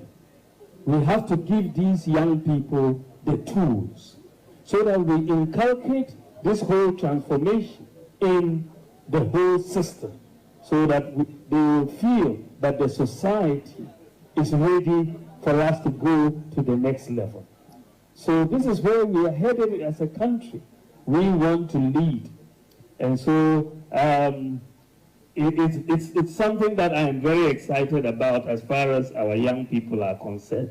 They are brilliant, and we should. Oh no, ni teacher ni ochire na de kura wa fa ma no. No no school ni akwala no na ade be ma no. And I don't know whether the national security is woman picking intelligence so say dear you abon for no ma sesa wo mo zombie for boys or more boys meaning national security for boys ni bia ni din kro ntimi nchoro. Oh want me nchoro ni din. Want me nchoro ni din meaning bebre what the pen shining some say onim di obetro o choro ni din ma no de be call pharmacy shop akwaje aduru. Kagana national security pen and the national security bibi bona na taso na fe go tan so na some the ID card okwa choba omo kontokwa ba no national security ni no kontokwa ba bia mo kontokwa na handcuffs bobo omo taso we jimi we yenye kanda pa na be kire mu ade we ya wan na be kire mu omo pekin because omo pekin intelligence edema Bawumia ne se ene nagratefo issue statement say laptop no a woka tell teachers no omo se wan yenti no omo ko strike na konko gina eye that enko kan kwasi asem konko but they don't pick intelligence enipa no onim redi onim kenkai ani asha no national security atare de onim ade ntokwa mebo tuo me wo sekai asa onim hwe will come after you. So we'll come after you no so say almost said that is slate they see what and chuo to so kire wo uru inside I will come after you. Pia I will come after you. O kwase akeka nkwa Jimmy Baumia ko UPS e ho no ko teachers na de no. All right, so yengoti Baumia asem okafa e teachers na laptop ho. Na tie asem okafa e yenkoda we die ho. Then you ask yourself, so who is Dr. Baumia? To prepare our children for the fourth industrial revolution workplace, I will enhance the repositioning of the education system towards STEM, robotics, artificial intelligence, and vocational skills to cope with the demands of the fourth industrial revolution and job creation. My government will make coding and robotics standard in senior high school. The foundation for this is being laid with the provision of laptops to senior high school students very soon. Teachers have already been given the requisite training. Following the senior high school, we will also implement a one student, one laptops policy for tertiary students through the provision of a zero interest loan with a 70% discount on the cost of the laptop payable over 4 years for tertiary students who need laptops. Ladies and gentlemen, to prepare our children for the fourth industrial revolution workplace, I will enhance the repositioning of the education system towards STEM, robotics, artificial intelligence, and vocational skills to cope with the demands of the fourth industrial revolution and job creation. My government will make coding and robotics standard in senior high school. The foundation for this is being laid with the provision of laptops to senior high school students very soon. Teachers have already been given the requisite training. Following the senior high school, we will also implement a one student, one laptops policy for tertiary students through the provision of a zero interest loan with a 70% discount on the cost of the laptop payable over 4 years. And that is what Nagrat Eka. And I mean, young boy, share almost statement on the by a quick one. Listen, Akwaba. Honorable Sojourn here. Honorable Akwaba. Boko there. Pacho, Honorable Nyusu, there be on the voice into the man Nyusu. Enka, Akuga, I don't swap him, Mamia, swap his seat, Mamianka. Ananga, no, Akuga, Push Brancy. We are Belliso, that's all. It will be in between. I said, that's all. Perfect. Anyway. So we be okay. All right. So maybe I for a statement in the two mame, and it's sad. Say, what training a teacher for laptop? Normally, but now teacher for a issue statement say almost strike because and it's so sad. But listen, this is Baumia for you. You're better dealing with the EC mainly, but these are some of the issues are cropping up. A for strike, a teacher for strike. Now, my mobile and Yamane Biswa Yaninti Omude echo strike no. I'm some crazy and Yamamiensa, but Bako. And I'm meeting news every my okay, Teachers Union Declaration of Industrial Action, that is strike. And we have the statement here. So delay with negotiations of the collective agreement is one of the issues. Scheme of service is also another issue. Scheme of service is another issue. then one more kasano ɛna wɔn ɛbɔ so sɛ adeɛ baako sɛ ha wɔn the fact sɛ wɔn promise wɔn laptops na teacher for no so kura deɛ yase ate wɔn sika si ɛbɛma wɔn laptops wɔn afa wɔn ofiri wɔn anakɔ kaa kyerɛ ne student sɛ mɛma laptop what nipa no esika okay, so the third point. Also, equally important to the teachers are the following issues: the inability of the government and the service to complete the distribution of the laptops to all teachers is of concern. Then the rampant changes of the school calendar without recourse to negotiation with the teacher unions is affecting the smooth operations of the service. Also, the blockage of teachers' salaries by the Office of Special Prosecutor without recourse to lay down procedures is a major worry. But back to the laptop issue. And a Chamber of Commerce for him say obema teachers students na laptop internet speech no ɛna deɛ ba ko na me boy no a ɔso mo bema ne yaw ɔmo ma nkola no laptops a wa ma nkola laptop obey da sua coding na akola ni teacher ni no ɔbɛkyerɛ coding no wɔtwere di what it is sika so man laptop one for manam ne o strike me maame wa bɔ ne bo sia one for maame usia bi ase ro usu maame nkoto mre na me maame bo sia wa ntua but listen quick one on this issue na me ntie for me ntia me nua no mabegafo honorable ne ako de enu ayi hu yan but na I had seen you for a while, but anyway, me who manage so pa. Kwabena mo abason so na adwuma so awoye. That's it. Kwabena onum say enema bi nyam nwanwa pi. Because I don't think say I have a low IQ.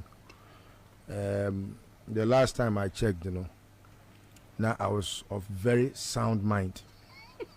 And my testosterone so very, very, very high. Testosterone. Yeah, maybe bia sisi ne ho so. My dream here adwuma. Enti say obi anadwini mu oha kasa. I don't get surprised, especially when I know say or repetitive of the actions. But I am not my head disturbed because I don't believe if we had many of my kind Ghana ha kekufu ado betimi cry mampani. I don't believe so. And no na hame. And sometimes it makes me feel say the world analysis of IQ averages out of 199 Ghana 190th is the cause of yentimi nkoso as on mine the biaye twesan ye chi because omo ka ne wa na yetie ne wa na yekodi bosha efri obi a woye kwatere kwa ho na ne kwatere kwa ni mu no wo se obema ntoma na wantie ntoma ni din na wo di akoto aba na even at the time e wosenka ne boss no di so no when ni boss ne so kwabena osanya the effrontery say boss na Michelle kane no mani so na so esan say wo wadwiri mu oha na wafa MPP te say de yekotoko anase has nti wo si mema me party elusu na NDC edi nkunim na abeyo oman ni ye de ene ma me party ntra so na so o party na ote no senke ekotoko na okobo ene ko lusu ye ena ekoba se has a win nti kotoko fo kra ye nidi a ye fufuo no ye jai kra de echi a e fufufunu ye hia ni tapoli ene ayowa na de entine kakra ya de apete ho enko atego ebeko kama but sɛ wokonya ɔmampani mamboyini ne na bɛdi akyire bawo mie ya wadi amie ya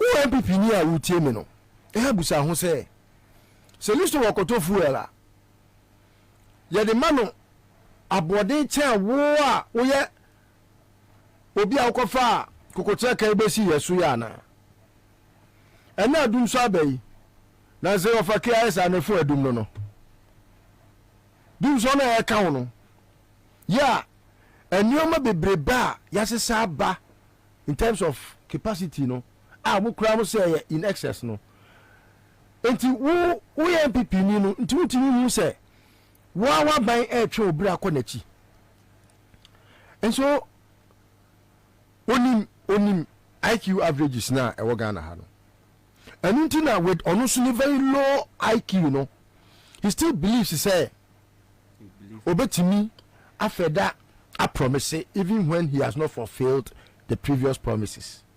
Also not Baromia who out of on one yes obi sano no ko bisa ne say hey abekura me say oba Ghana be ma pania be di akira akwan dia na abeye o say akwan oh to and take you know to do the roads, construct roads. You say Kwabena and cement, you be jai coal near asphalting. Between me no crowd there, you bury the concrete roads. Any Baumia shares here, Ekika, and your man mobile Bemo Bayano.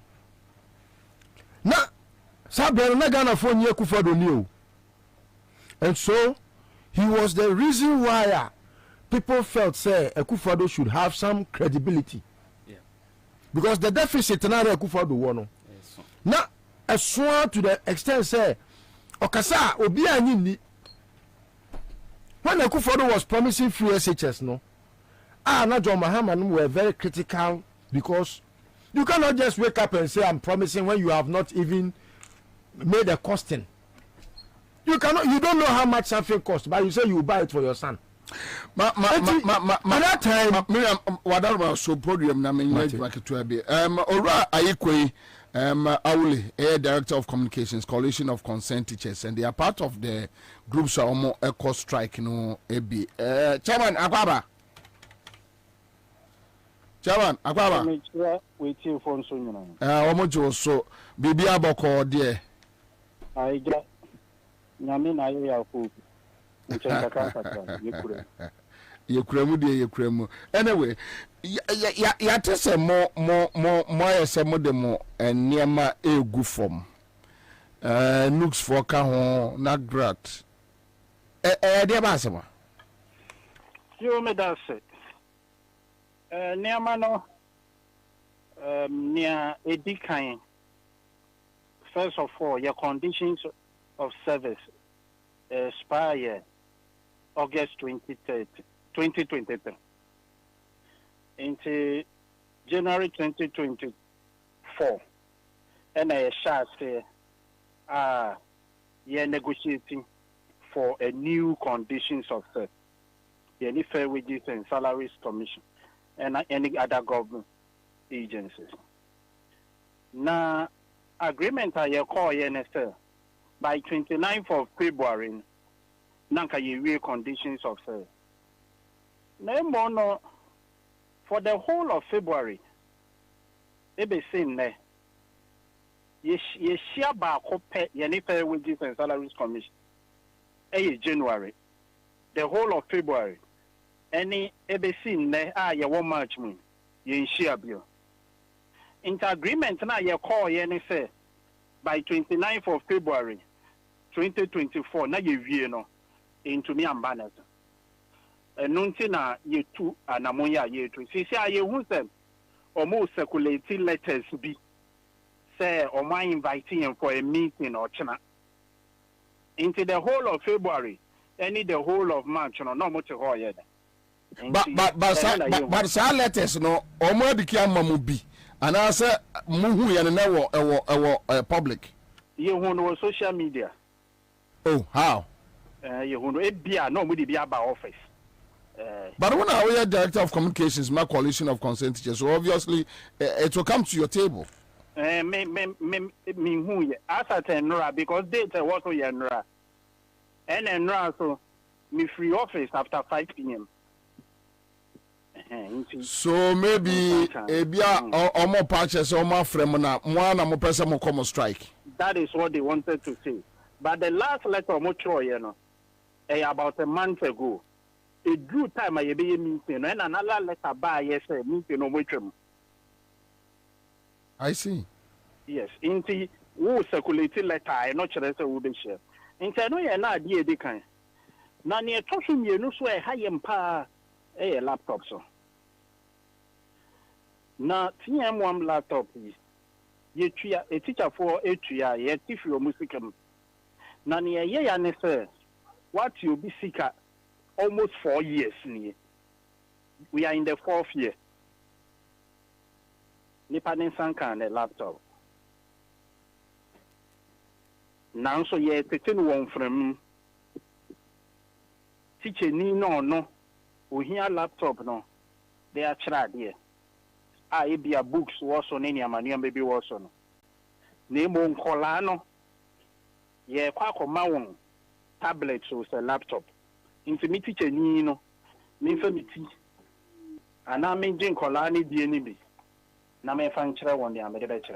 Baby anka me ba na also wabosu yi say ene ba omi akosia Chamber of Commerce empening for amo or say omo ba be share distribute tablets ediama a school for nkola na omo treni mo ama wu say no wa ben menye ya wo ba be kire nkoda no.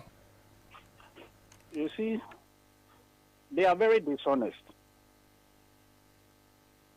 Sikana yetua yen ye nyan honto asekra asesa training kra wo mu training na yan coil.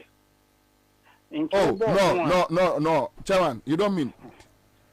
Yes, training can na me san kam me laptop a me ye dey ko train. Then I me dey ko ye training. But me akọ kan UPS so omo training mo.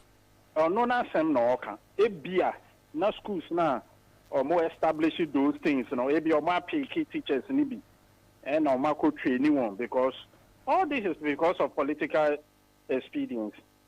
Because at the end of the day no teacher ni na what in effect more than 3 years echo 4 years also be man a laptop want to me mo na laptop na afide we je teacher na ho e na wo ye dede se nkola no wo kwa koma one laptop or a tablet. You see, you are insulting the intelligence of the teachers. Now we will share 29 February you issue statement about this same laptop. The issue statement. Edema minister. Be called a labor commission. Say you need John. Ni omo ya no. Omo fa laptop name. Everything the mo fan buy. Now so you say 23 for the modern laptop. Ekwa command color. Inti say wagana ye she. In kola non ko classroom na laptop no nkyere wa. Ana tablet na edebe ma won. Na nkyere wa de.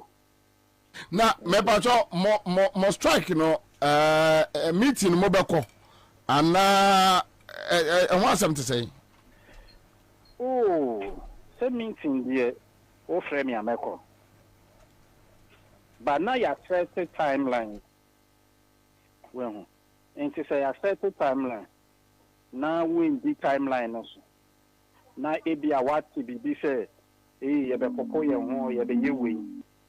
I know too. Also wo frɛ ye mean too. Ye beba. Meeting ye beba. And to be afraid ye be ko ba we are on strike. We are still on strike. Enti ochina Adeba control e higher na ye academic calendar. Yeah. You na ye be kwa negotiate. Na ya fa date. You say double track school. Or be call this time. First year. Be call o mo free what second year. Inti ni na no we are stakeholder. yɛn na wɔsɛ wɔne yɛn discuss nti na yɛn nso yɛaka kyerɛ teacher foɔ no sɛ wa wɔkyerɛ adeɛ double track no nyɛ hu sɛ this time wobɛkɔ ne sei this time wobɛkɔ ne sei na yɛde wei na aba out timetable na aba so na GS asan kyerɛ letter foforɔ yes bɛkyerɛ letter foforɔ so they be first years no na nka wɔ sɛ 10th na ɔmo kɔ fie na emu de bi ɔmo bɛkɔ fie on the second month na wei mu akɔ ne nyinaa no yɛn consulting na ma biribi ayɛ basa ɛno nso yɛ ɔhaw ansa na yɛ scheme of service Ghana Education Service in this scheme of service nti obi apɛ a ɔbɛfa wei as director general ɔbɛfa wei head teacher ɔbɛfa wei senior house master nti wo teacher ni no wa qualify kra na ebi a headmaster no mpɛ wa sɛ wo na wa check ɔbɛka sɛ ɔmfa senior house master no mma wo ɔde bɛma nea ɔpɛ nti wɔ sɛ yɛnya scheme of service na yɛhu sɛ woduru level yɛ wobɛtumi akɔwura this position but you need that scheme of service ne nyinaa ɛha the academic running of education in the country nti yɛ ha onye enti ɔkyerɛ across the country teacher ni bia nkyerɛ deɛ obiara nkyerɛ deɛ efi adamo nkyerɛ deɛ yɛn nkyerɛ deɛ gye sɛ ɔmo ate efiri yɛn hɔ na laptop ne deɛ ɔmo pɔ ɔmo nkɔ lunch ɔmo amma yɛn nsa anka laptop yɛn nkɔ classroom because yɛn deɛ yɛ musika na ɔmo atete ɔmo ate sika no for over 3 years oh ɔmo ate sika no over 3 years over 3 years agawule mami ntwa so me da say this is the reality tell na so I was discussing the dishonesty and also the abeto so but Kwabena, aside from the dishonesty this is more than a confidence trickster, a scammer. It's a scam. It's fraudulent because what Genesika? Are you defrauding by false pretenses? Yeah. What Genesika? Say what they call command way. It is say we be a Jew cigar say we go America. No one for uncle. No what this can. Sika ma laptop ama. And BBRC under the auspices of the vice president. The auspices of the vice president and managing this huge scam ya on the other teacher for no. Makwabra, medicine. Do you know the pain? The pain has been that Akufo-Addo was once a teacher. Do you know that he was a teacher? No, he thought he was a teacher. What there was school be more. And collaborate type of may I sure say there are some of the deviants today in society. No, collaborate are not sure what it. What's that happen? Oh, me actually, I'm saying collaborate type way. Oh, you can imagine say bit my his likeness. You know? Okay, that's right. Yeah, see, I say he only imbue in them what he has. Yes. And, you know. Oh, who say?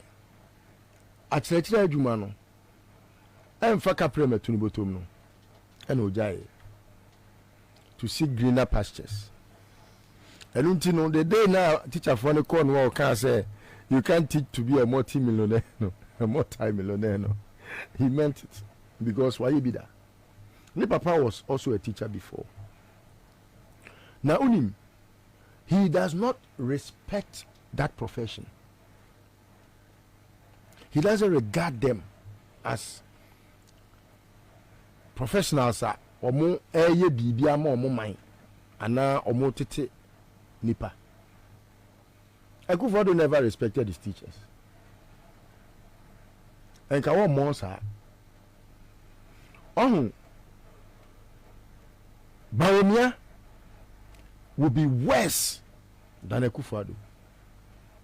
worst criminal. Now yes now unim strike now a teacher for no ekono a long overdue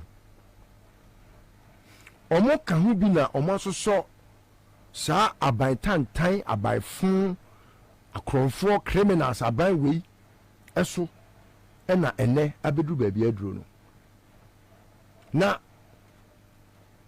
sometimes it's better late than never, but it shouldn't be all the time. Obi atu sika first year unye dede Ansah na obeti sika no Kwabena, I saw them argue, said no. Bobie had gone to promise, say they were going to give the laptops to the teachers for free before 2020.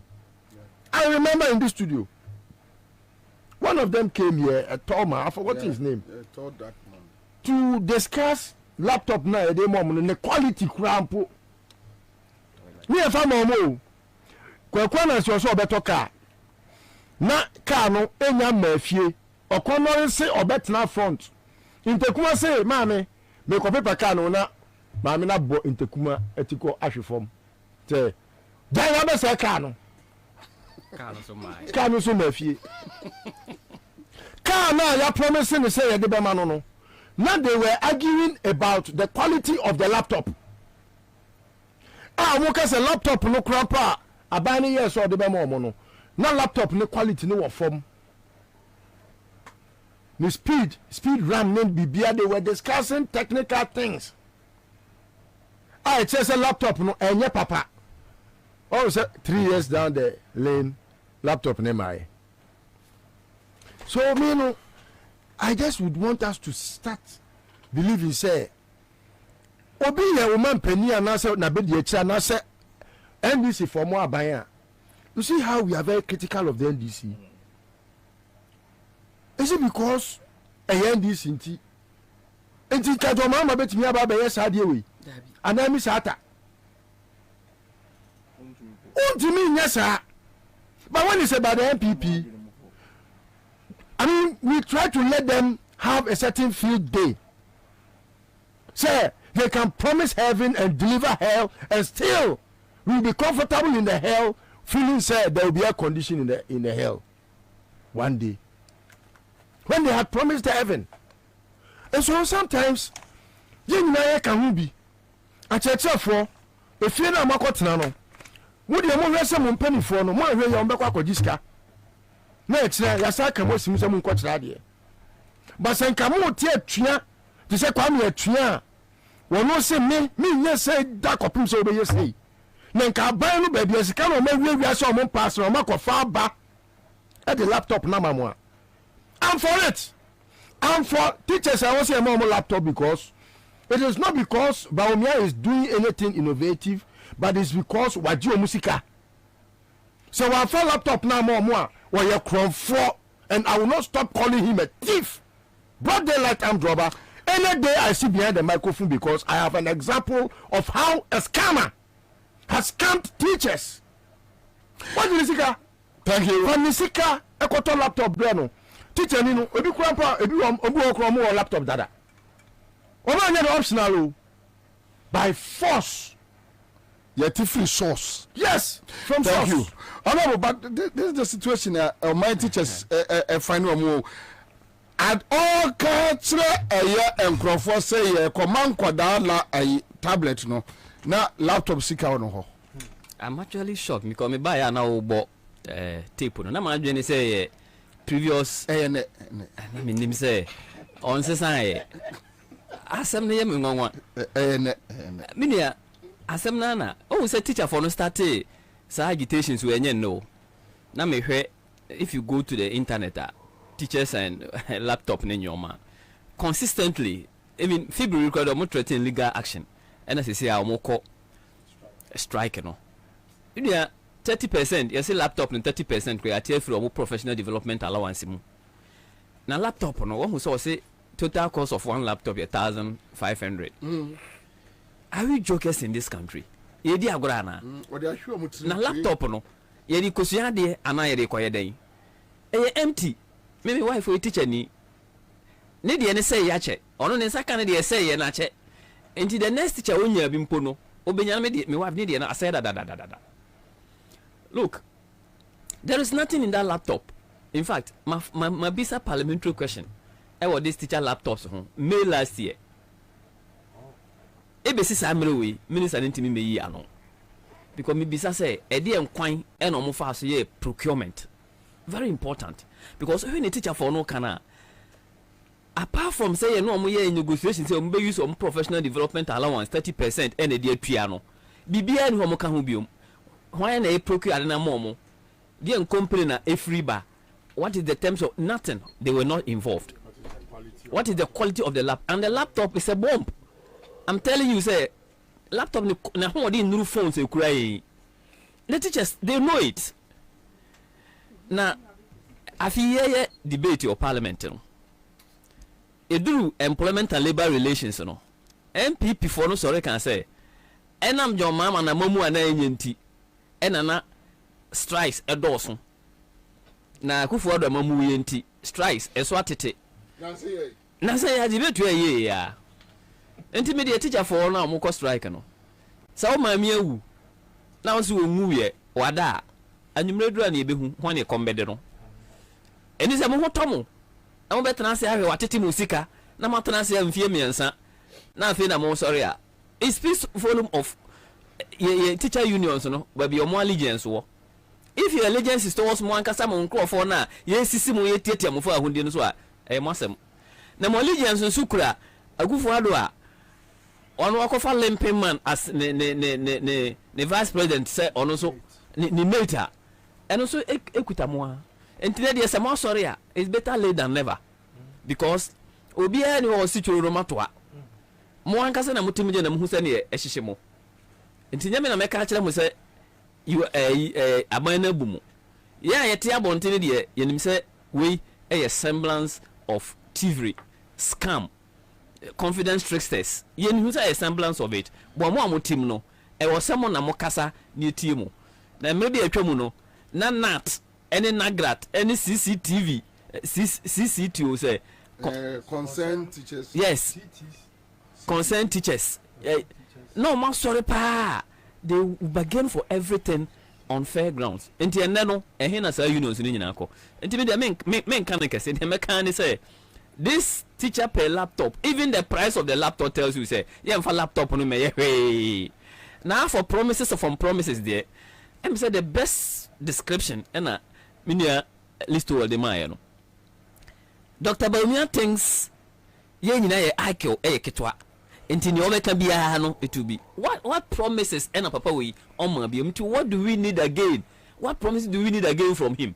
Look, oma bi nyina either get fund so they are using get fund to go and procure these laptops and one omo intention get fund so kra ma income ba no and get fund be presenting omo budget a bigger chunk go into debt payment but because omo da chi nyoma ma yenti a any debt restructure nti ena monya kakra enti infrastructure nyoma e wo ho e say ye ne nyoma e say nyina moje ya to ho because of election enti wo so koma free SHS for no nkwala na mo senior high na wa say senior high no ama e kom de omo a ene joy for finally they have come out with this documentary no o hwe no so nka ugina ho say me sen ba mo laptop kwatro kosa o mount man tie ni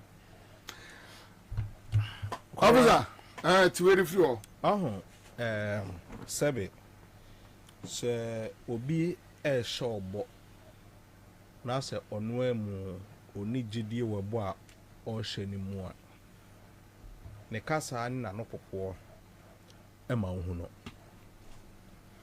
edikan laptop no me sure say yen ye die bia enti no enye solar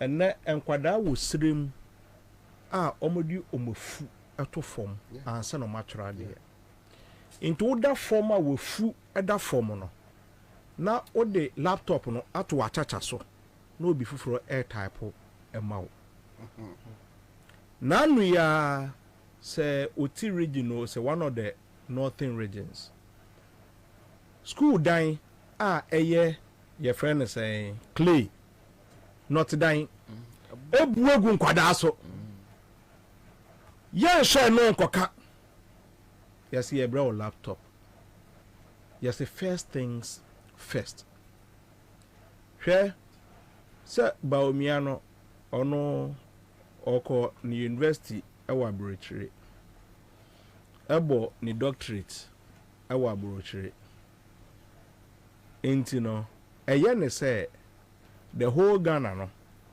eno ne nkran na otie no enkwada ewo nkran ene wonum a omo nkro kitwa mu ena eye exams school adan 6 classroom block JSS 3 classroom blocks muntumi ensi emankwada enkom. I saw a documentary. I forgotten the station or yeah. Obia onu akwakosi school dying. Na yentua ne kanu akwakọ loko school dying no. Na nkwada bu abonten. Yes. Yes. Agogo. Na nkwafo pacho. Papa contractor na say me so me nipa. Me dwene nkwada ne ho. Enti na sometimes ya no me yi meni no. Na say DC cancer phone a you don't have any than to lock the door until say mo betua meka answer na nkwada akom. Nkwada ye interview mo not even one. Ene kaseti a contractor no. Obi akaseti a ban say mo ntua papa keke na nya asomdwe wo school there. Even yesterday otumfo Edina no to be say contractors would do Ashanti region. Yes. Endra. Yes, sure ho asamonka. Yes, ye the laptop eba. Ye ni school adan. Yet in nuase. Inti nuanu kokom ne kwakọ plug electricity na manda ye adwuma na asesen. Aho. Inti utie BBC anu ebisa no so no ankasa na adwene no. Seven prayers. Oti de okanase ana. It's a different world. Abra NDC yawa abemu schools under trees from Professor Mills Abreso. And yes, we want to eradicate every school under tree. We did it with force and passion. Senebeya akwada ote your friend is saying shidiyem ono bi oti cantonment kwakotro the same exams are. You unim say at least wait to me amano some balance. And then you transfer teacher ni ako sremu baby a yes see adan ewo ho a ankombenya baby atena omo nka say a punishment but they see it as part of Ghana to go and work there. We are not thinking about this one. Now could be ebema promise about laptop na nka ba omia obi a ujina agboglosia e promise ye say me ba be si yet to obey yen eno agbogbo su omiye na asase na da ohoda oniofo ewo no omo chama omo ho omo ye criminal uwiye ye no bebi a so wa be si toilet ewo no say na so won to ma na wi a wa pam no no aton asase no toilet ama edwaye ama won na ba promise laptop toilet to form keke fa concrete sem cast so na fa toilet seat esisi mo wanye wanye say my adwuma assembly down the toilet room say anu point to me anye laptop now over beka ho asem and then you cannot give us electricity, you are not admitting it. And for the homework on mobile light on be homework kro mu nya bi na the end of the charge laptop no Bobie baumia de bia meka se wo abeto amano no na je ye ko ho baby kakra ansa na ya jiwodi se okaye ho mano esi ne kwaba electoral commission at the radar so I'll be back. Say the Makohu Greenfield Scientific Herbal Clinic. The whole crowd say a new team award. A young word best. Obian Transit Emma Dumpomia, the Case, and Ansah Boya, the Encanon to them. Greenfield Scientific Herbal Clinic. A sign I want to say, near Kuro Etuno, near Ankon Owananu, Obana Bemo Power, and Yarwankaye. Nancy Mamika say, and the Spana Quad Moekayano. Greenfield Adorment and was a soldier and also a team. Greenfield Scientific Herbal Clinic. Our ultra-modern laboratory and a diagnostic machine, sir. As you should be the Moankasa. Greenfield Scientific Herbal Clinic. Our Numbadogo, Estate Junction, last stop. For 0243 983 906 and 0261 651 898. Greenfield. God is our healer. Greenfield. Your last stop. Dude, when you watch Youth Holidays, Must I teach you everything? your OMG moments from documentaries and reality shows are still available for pay. The drama on the amazing local shows is off the hook, so the whole family can still enjoy. Don't get me started on the Premier League, UEFA Europa League, CBR, FA Cup, and the WWE action for me and you. There's even fun learning stuff to keep the kids entertained. This Easter, the joy never stops, so stay connected to entertainment anywhere with GoTV Stream or enjoy it at home. GoTV, love it. Able to deliver. Tell you ministries worldwide. I sign friend of the Father's Family Church. Woman and Night of Miracles and Prophecies Ediaba and Centranene and Comse. Theme Dasuni, God is able. Reverend Sumfianko. Get what you pounds on. Now I hairdresser Aquatia. Hairdresser. Also, say my increase as Gracia and 4 billion. Yeah. At the end of everything, 2 why are you 8 years? 2 times no. Aquatia hairdresser energy 8 billion. Yeah. Or the 8 billion na ekofi. Na nurse ni a na nurse ni no tiano or no kotua school fees no. This o kotua 10,000. Na ya postu. Ya see your friend special. Ansah ya be repost is ya no 6,000. Now it's 16,000. But says can it be car near the course secretariat scholarship also near the about brainy brilliant but needy students. Who go say him for a Oriata ever fast. Freddie Blay ne ambassador to America, say Germany. On why board chairman GMPC, neba a brilliant but needy student.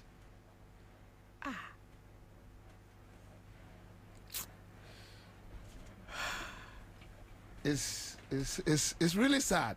It's really sad. But in America no say media you man can't trust me. I'll be sad. Say this repeat sad day we are any 2 years ijabetum. Yeah, ijabetum. I'm out for a dean because but say a cost say ya ijabetum. A bedroom baby no, we don't have any option that to pick arms. No obian we don't know obia enko. As many come because I don't see the reason why.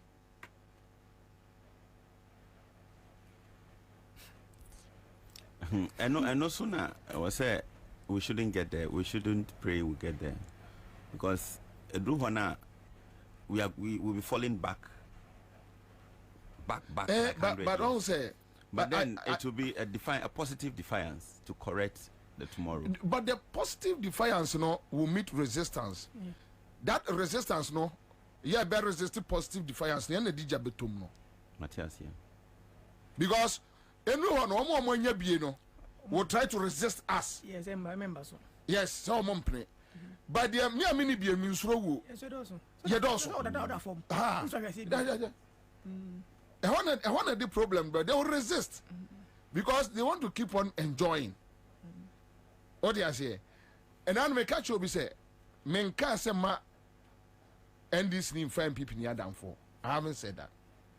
Me Abu Ramadan is my friend. We sit, we eat, we drink. Bibian we baba mtimi say me sorry akon nadmo. Say Abu ewo nadmo. into me kwa kope contract means won kwa hwe men kwa hwe run your government, run it well. Those who deserve it on merit, give it to them. You understand? But my problem is you can't chop with an MPP thief. When the tables turn, you protect the person. No on usunu wadi. Table the turn, yeah. No no so be protected. No usunu wadi. No, but when it gets there, the next time they will resistance be back. And Kolana be picking arms. They will meet the boys on the street, and it will be very bloody. Now, when you go to Haiti, I done a gang state. Gangs, yeah, Oma former gangs. Boys no Omuko, Omonya Jumanya near the Adeno, former gangs. Yeah, two president. What to know? Gang leader no Ansah no Mukunu street mu. Ono so call Akwati another gang. They are raping women, looting shops, because Obia Drew baby Massa. It's okay. Because I come from the blade, but me I am brilliant but needy student. How? How? I mean how? Yeah, I say yeah, I get no national service no. It's again no so for Suwario say what me to football club, but or a brilliant but needy student. Anya de na come tell can was mo shame the life. Aye. Only a needy student. Only a needy student. Needy. Oh, they say media no eka in some say. Well, use microphone. You say media is also a powerful. Yeah, Yankasa. You say media is very powerful too. Yeah, Jitum Crampo say the fourth arm of government. It's you say be brain. Now, if you want to correct most of these things, and say media no take his stand, senior we take here. I believe say be boy, but say ekoye regime be na media no kasa another regime na bia obi ayedi. On say I didn't hear. May have a problem. And I think last week or last 2 weeks I heard Sifakan talking about it. Me a problem when I meet a media practitioner so neutral, I feel so a crumb for. Okay, because obet me play double standard. Yes. Okay. Matter was. Me when I meet a media practitioner and also support MPP ideology, I don't have any problem. Okay. The reason is we need to share ideas. Okay. Argue about ideologies, policies. That is the only way we can build a country. Obi abebu sana on my moas will catch us oni on radios, but oni mu adwene. The person is a thief or a mamoyeni. Yeah. Or a criminal. It's true. Me ubu samia me wadwene. Me offer and the late Sir John. On a de me call Love FM. 2004 me call campaigning my people oboko. Na me adwon Hello FM. But I campaign. That's why I didn't say campaigning my MPP. Because my family from Asante Mampon. We are Asantes, me my part from offense. Ya won't me nimbi apart from Kotokone MPP. 2008 na me ba asempa. I did my own analysis on Akufo-Addo and I said to myself, this guy is not a correct guy. I met him one day. If you am catching any palm in the corner, said this guy. Konkomo di nyina ya adwembone enkomo. Oni akola hia on kasa papa nkyero. Se nkola ba nkyere nkomo oni edi nyina no nye correct. Kwayo pre akwan se wona ye producer wo yi. Kasbin. Me na kwaye me sore me ka kire no. Se kwayo papa we ya hwe ni obe ha o man we. Do adwene wo ni trim no. Enye. Oh, so then we started making noise. But on say mumu bi no anti aset se nkola na nkola na and a penny now or cassetia penny. But what I saw and in your mammy who found honor, I was terrified. I didn't know more for me. Bonamania said me support to MPP. I won't campaign for MPP. I told him direct, straight. So my point is but I don't wish because they say I'm a patrol, my musa question. Minia. Sir Jomama system na 3. Mebwa. A new place. Very true. Very true. And ye ja domestic. No. Ewo ho. Se na na ba he na na say mini aketo yi etimi asiwe. mama so memfa domestic no side no ensi terminal 4 kese ya eno so be mo man sika o gas metia na makaseti ano majimi mabodam but o dia mama dan ena madan dia in a private yard private aeroplanes aba wo nyina no scan ko madan botum I don't think I see a family tax EDC domestic near the Magdan. And it is over to me some Kasa. Was we a journalist now support to be known to idea went to where I am now. Poladumotre a media practitioner. And you must say I know your friend say aviation authority board chairman. Poladumotre no say accountability. Na omotimi akwa Nigeria company Frontiers aba yewo ayi ude say unim bibia krantie ye ni ayi NS Camis okroma NS Camis sa COVID-19 test ontimi nye onye Ghana ni sika ne nka kroma ude NS Camis onye mbusu ani mini no me wa mame but o Ghana ni eso peja enya sa no Nigeria ni aba ayi bedi atuo yire fami abusuafo alatafo aba abegyina ye airport atimi aye COVID-19 screening every year bi omunya $18 million na omama Ghana $1 million under Paul Adomochre and he said mechanical screen me NDC nia boni be no and did make us say if we don't take positions and anybody who is neutral is a criminal. Take your point of argument. Yes, we are neutral. Say. Yeah. And then I am neutral. And he said, I could find a buyer, no, and I can't get market. Mimi Asantini. Yawu Santimanpo. Kumasina mitreni ye. Gonja nearby Babesi Bako. The second phase, no, Nana buy and 8 years. And where we and I meso met me a quadri shop. And I said, men and nanon crania baby atana. Ewa. Me that aka setiam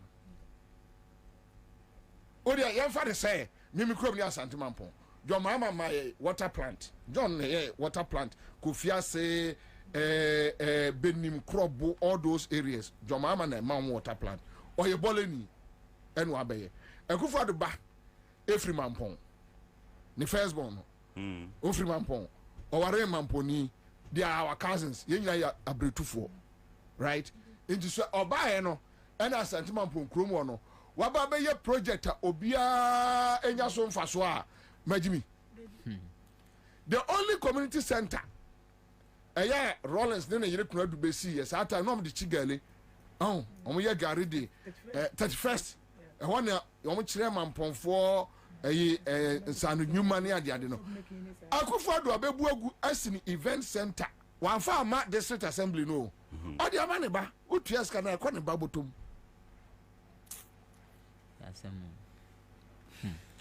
enu bia so ntina yen so ya ba ha yo anyway etore bia enu bia ntina ya ba ha etore bia nkomo se bia na hie o enya pa de kaka yo anyway the way ba be soso Emmanuel Ayivo National PRO National Association of Institutional Suppliers chairman akwaba yeja Ghana for ye ba be di nkomo na ese nkomo no ye di kai eye foundation ni say look enye so obia ho tan obia ni obia ho adwembone ya de ha o man no na ye ka ho asem. And we are hoping and praying that any other leadership will not take us through this nonsense. For that one, when we get there, so suppliers, you know, I'm at Tahil, National Secretary, National Association of Institutional Suppliers. Mia Akwaba, and of Akwaba Dome, spokesperson, National Food Suppliers Association, Ghana, Chairman Akwaba. Yo, but mami hear the difference. National Association of Institutional Suppliers. We're secretary, we're PRO. And yes, sir. Yes, sir. Yeah, okay. So mami just in free Minia Emmanuel Ivo.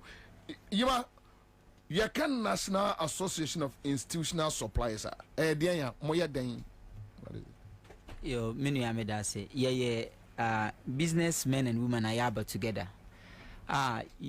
Supply senior high schools, our public senior high schools with the basic items I want here: school uniform, house dress, stationaries, okay, PE kits, food. Okay. And this start to this regime. Okay. Yeah, before free SHS, but before free SHS in Nana or a group of businessmen and women are but together. Okay. And those days near your coaches can or headmasters and all students in Bautia fees. So just about a month now, students need your fees, then they call you to come for your money. Then you reinvest the money following year until 2016 when NPP, there was a change in power. NPP buyer was okay, this time it will be free SHS. So now the headmasters still have the right to award a contract at the school level, but for payment you will receive your payment at the ministry level. That is the Ministry of Education. And that is the only changes now. When we supply, we take the contract from the various headmasters. After we supply, the end invoices number call free SHS secretariat, then they will call us for payment. So food for clothing, stationaries, and all that essential. But more supply mainly school and tuma. Yes, school uniform, house dress, PE kits, stationery, school cloth, near our friend church cloth, all public schools. Tell us, what is the issue? Medase, yen issue all say Yerka once a me Nzama Anan. 4 things that we are talking about. The first one, abandon the cow since by about 3 years. In fact, students are way school are work secondary schools. Students are way when been muma abandon the cow was away. But since I can ask a mono or form 3 no a cow form 2 abandon the cow and this form 1 hour be on a young council into form 3 form 2 aban into an account for 3 years now. Yes, but form 3 for no wait to be up to a point, but form 2 for no pose on for and care crowd routine cry into because in the ABR 60 cities and 65 Ghana cities in a year. The first years are always ACI. Now the component is yen suppliers no and the about top material. Say pam kaki material. A yard is about 25 cities or market. For now. Okay. We need about just a yard. Just you per day there. At least we are also economizing into just a yard. Top now. Wash no. Eco marketer. You get it at various prices, especially with the print. Young churches, how much do they sell cloth? Schools, how much do they sell the print cloth? ATL and other print text. About 40 cities a yard. Now government is telling us say, "Yeko 80 on yeko what you 40 cities a yard, yeko markets for 1 yard non so top into us there from bear 2 yards." Young for the student be and bear 2 yards. Bear 2 yards for the shirt. For the shirt. Momo shirt say 2. Yeah, more 2 shirts. And down say knickers. No, since I was for 1 trouser, 1 knicker. First, now call 2 knickers. Since I was for 1 trouser, 1 knicker. Okay. Say for unit cost now. 65 now. So I want to just raise the argument on the unit cost. Okay. Into unit cost, no. You call ATL and our printex ya cotton cloth a yard 40 cities, 40 Ghana cities. A yard non so top. We need about 2 yards. Basically about 80 cities. So we have no option than even to try as much as possible to adjust and use 1.5. Okay. But even 1.5 no, just look at we are buying it around 60 cities. Eroto uniform down at maybe 25 cities. For one yard. We are operating expenses in Bain. Government watching withholding tax of 4%. Before they will give that 65 to you, a withholding tax of 4%. Operating expenses and by then yen TNT to schools, we also yen invoices yes by free SHS secretariat. Ye catch abande sikana wasn't mindy and fanyegumano. Or you're practically impossible. We cannot work with it. I buy no per se. Modern school Tarano Esru 2, a form 2, a form no nanka 2 pants sneakers is your man tra ena nika me pache wane aban person mo de ma akola bia 65 cedis it is is that what you are communicating? So a unit price for top and down is 65. So times 2 will be 130 cedis. 30 cedis. 130 cedis. And now momo to ni na plus operational cost ni ade no what me boka be say say just like me shop no be background no ba be pam ade just one uniform set up and down no ye to me azima nyimpa kono about 130 cedis and the one students work or first year work school ye will check washeko parents we break market they know how much they buy the check. They buy not less than 130 Ghana cedis for one. But now government is asking us that we should use that same money to supply for 2. Even JHS students, another private say ye ka awofuna wo omanma won ma wo school even at the basic level private schools and here na wo pam uniform at 80 Ghana cedis. Just abofra kakrabo crèche crown uniform. Ebona abana senfa nye adwuma no or practically impossible. Yenye abana esinkonya several times they have not heard us. It's not easy. The third one here, embra free SHS bar we introduce free SHS no. Yen members are over 100 of suppliers are where across the country no. Are where PE kits and stationaries. NPP ba pawanana was a policy by under free SHS policy there. PE kits, stationaries, ya JFI suppliers are across the country in Really? Oh yes. For 7 years and we are now 8 years now as we speak. Now they have given it to only few people. Suppliers are not saying. Oh, across the country over 100 suppliers are supply PE kits and stationaries. Government have a J for instance. When you go to like me, my school is in Cape Coast. Echo Cape Coast, you have a supplier, ebia Infantipim, Adisado, we Cape Coast Academy. All those schools in here suppliers will supply them items. Until you can count the number of schools in Central Region, and you have a supplier for each of them, just only Central Region. Then you move to other region. So you pick it region by region. Region by region. All those people 2017. Yeah, that's sorry. Was what cancel all those tender. No headmaster have the power to award the PE kits and the stationaries. Menyoroka say anonymous people area or the ministry or award or the Ministry of Education. Omayan wo ministry. One wa from Krofa wo ye. Na inte wo na was a school in Owana Wakakoye PE kit and wholesale from China. In fact, the next time your program be the name, but you are cry from Boboin. The next time I bring opportunity, yes, ma in Zama warrior currently PE kit are currently ministry in yes, Baba Betcho. And a man can supply a say that don't know what BJF in Zemno. Yes, also Baba Betcho. Now, they ma policy was a bayno. We create over hundreds of suppliers unemployed for 7 years. This time, no come 8 years. Yeah, they said that they are not going to agree to this. And this is very few people are. Wow. Yeah, the evidence, people who are doing this work. And in painful ministry, one way be. In painful ministry, education ministry, and almost yes, Edumano. In painful, I worry be. Nti Morocco no nenye yenyan.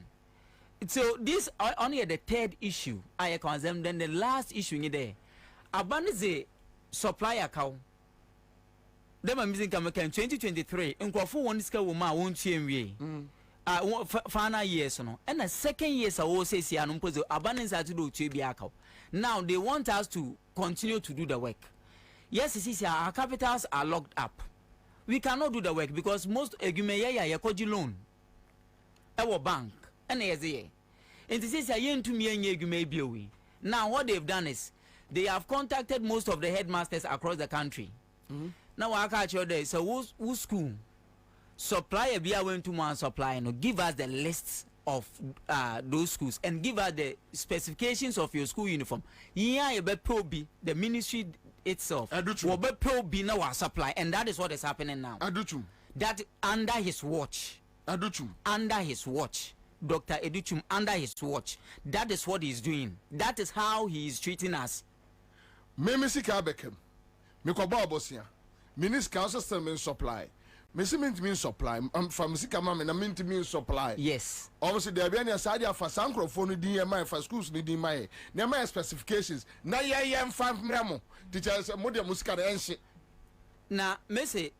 On intina ya ba de in some woman no nengi susum and now you the media you people can really help us get our money because you so the obua omonti asemo but they out here that yeah okay almost but banayasha sa oh bana ya shase because enyima yekono yen ko kase awrajai kweja awrajai yekono yen ko kase na asama Dr. Duchum ke chende pick it no demonstration or yen constitutional right on fire you botumi akwakoye asama make but em do onye hu hwia na no yen ze mayese yen no so no yen ti yen ho ase because business is rugu. Business is rugu. Recently a press conference aye no yen team no yehwe more kodu nyina na and the free SHS policy be said the policy bay yen ye 10 policy but policy rugu yen ndwuma why the CCR no are the we head of ye be wi adwuma 3 years into your supply account ye koji loan ye ko ye adwuma ye can you are not still paying us nenyuma recently I question just last 2060 2060 I cook Kushian and I say why very busy in fact he invited us to go less than 5 minutes he only gave us information that he is busy and with teacher unions teacher unions cause strike into warrior arbitration so he is going to meet them. He's one of the parties, so we should go and discuss with the free SHS coordinator. The agreement was that okay, we'll be to and call by 15th of this month or April. We'll be to all areas. Near them as in your first time I was a Abibia, your bear picketing last year, April. You started a bear press conference. No, what you uncle for bear 10 Jai. July, your press conference 17 July last year. What you uncle for bear 5 Jai. This particular time I won't be bear picketing. We're promising the 15th of this month. We'll be to and Kongina. Yes, we'll be to and Kauza. No, one my yen sign yanko agreement. Na yen sign yen wuda oyampa asama worker no kwar. Was okay or no cornemum no in yen fa in some yaka ya discuss our agreement. Memorandum of understanding yen fa one.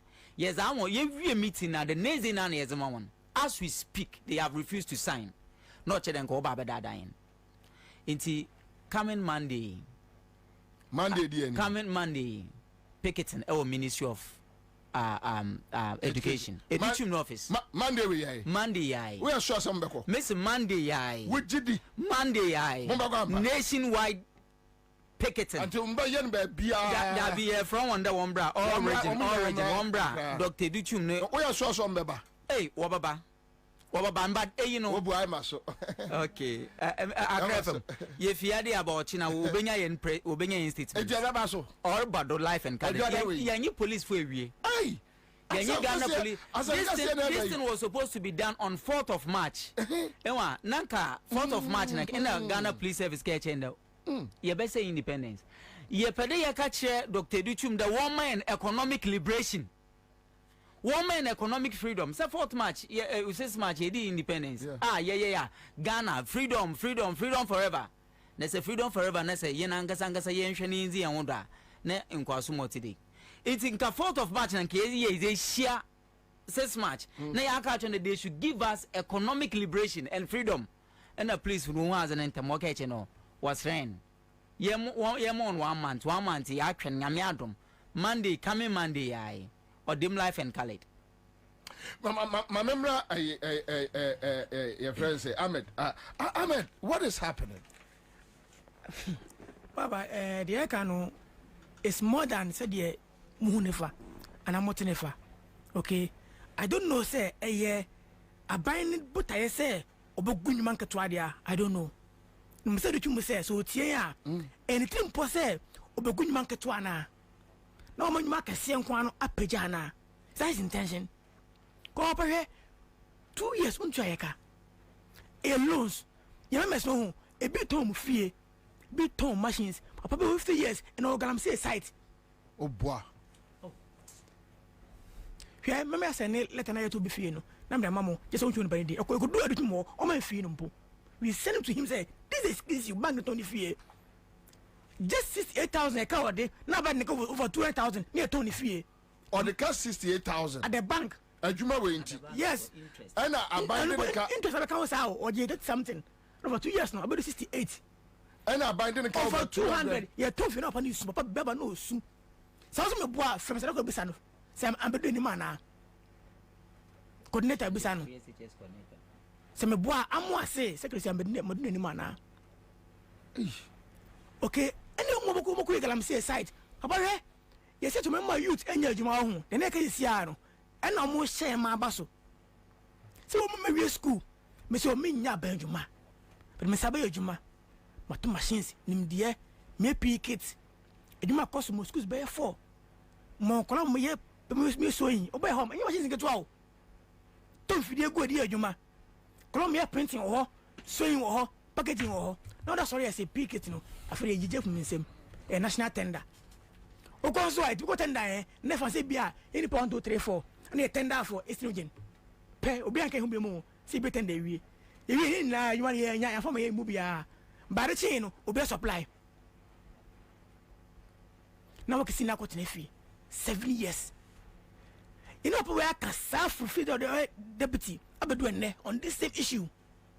So, who good man catwa? Man catwa nebre. Or go say a tender. But your tender, a selection we know. A person we know, a business we know. I'm pushing. Now, yeah. Oh, say a person, I said, ah, now, but say I go tender. Now, you acquire no. Any buff when you tender, you man. You beat document in any idea, you tender womb. Obianke who be. Near sorry, ya. Yen na ye we no man obi enya afam obi a but the things obi supply the extent say ash form supply pick it Ghana ha ash form but ash form is a Lebanese company me say ash form so but me boa on in that city ash form supply pick it Ghana ha ash form I am telling you no but it's a Lebanese company ash form pick it yes now in books also no the man who we are, no man must come our perform work like a silk and hand, which your channel the abba, never before you I cut him off. Yes, yeah, one lot, about 22,000 pieces. Pick it. When you have 5 lots, so nice, what quality? Now, 5 lots, no, or Maswa, not China. To say, Oko Canta, Marcia Ferry and Tobium. Cantabanto. You go, Nieto. Nieto. Tiro Thomas ya okanakanta no na djumagu deputy mama no na djumagu de so na djumagu nya nwa side this unemployment e ko soro omuni why na they know omuni nti akosoro mono makreti so say bopo ya yesre no on sorry I mean we are tired you said just last week na msa say honorable hwe me young guy say motor machine say mbejuma me ha ban emprebejuma na djuan egu no yeah, I was sure the business. I'm saying yes. Oh no. Nah, I'm saying yes. Did you mean a good yuma? Oh, I'm worried next week. Meet Chom Kenya, me just get Chom Kenya next week. Misha, Papa, I'm going to you.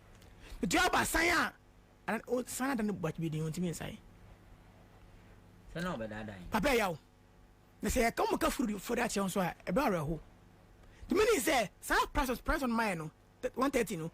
A bapa, say. Say be ya yentimia nya ko picket no omotum from 30 no akuru 45 motum correct 55 and they are too correct it me tum be ye okay here then there e konkrofo omoje no picket for me na yendo bi aka o skaru ko wa yendo bi aka adentra ndi me say do mu say sanon be uniform na de no say yentimia ebun yentimia nya no ma say agya ya na on kan chen And say mo omu adwuma o.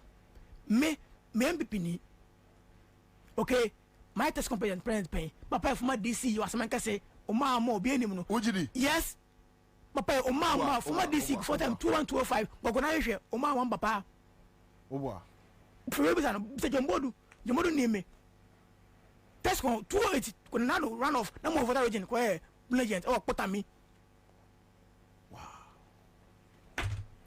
Fresh me who so back for the for near campaign be reporting campaign. Fresh Hackman last campaign door to door and for the man. But sincerely, we should rise above party colors. And yeah, come here, school man can say about my man, party with man, man go JB ho, man goes with man, yes, man could be a ho. Me say me ma cause yen dear fan trade party. Ya wadi so my party and good man and my brain and your party man. That is bad. Same before it ya the question any. Some of to my do chuma omuntu lefo cause abroso na de ba no omumpe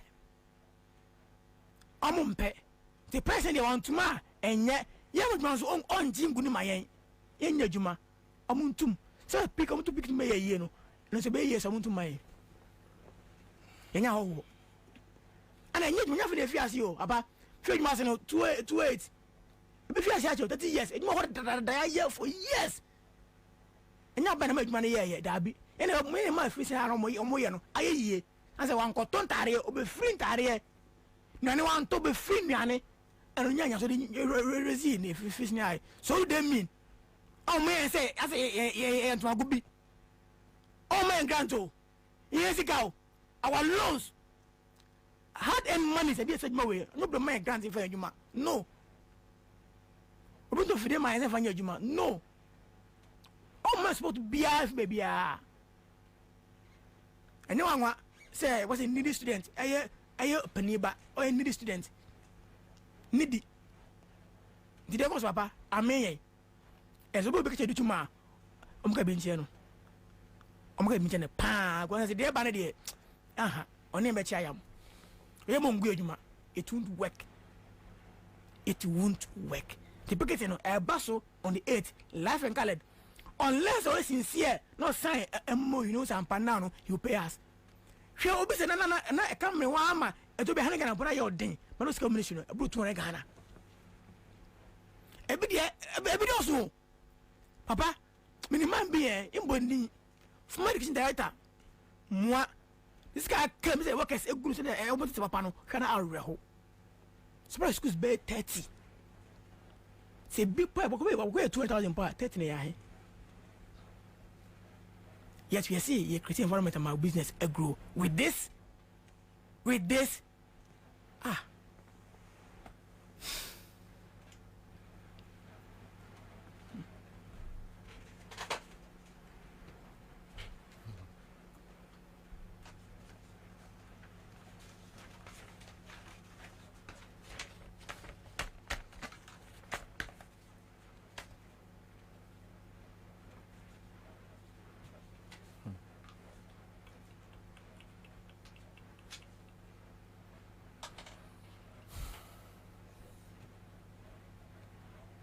Kwa.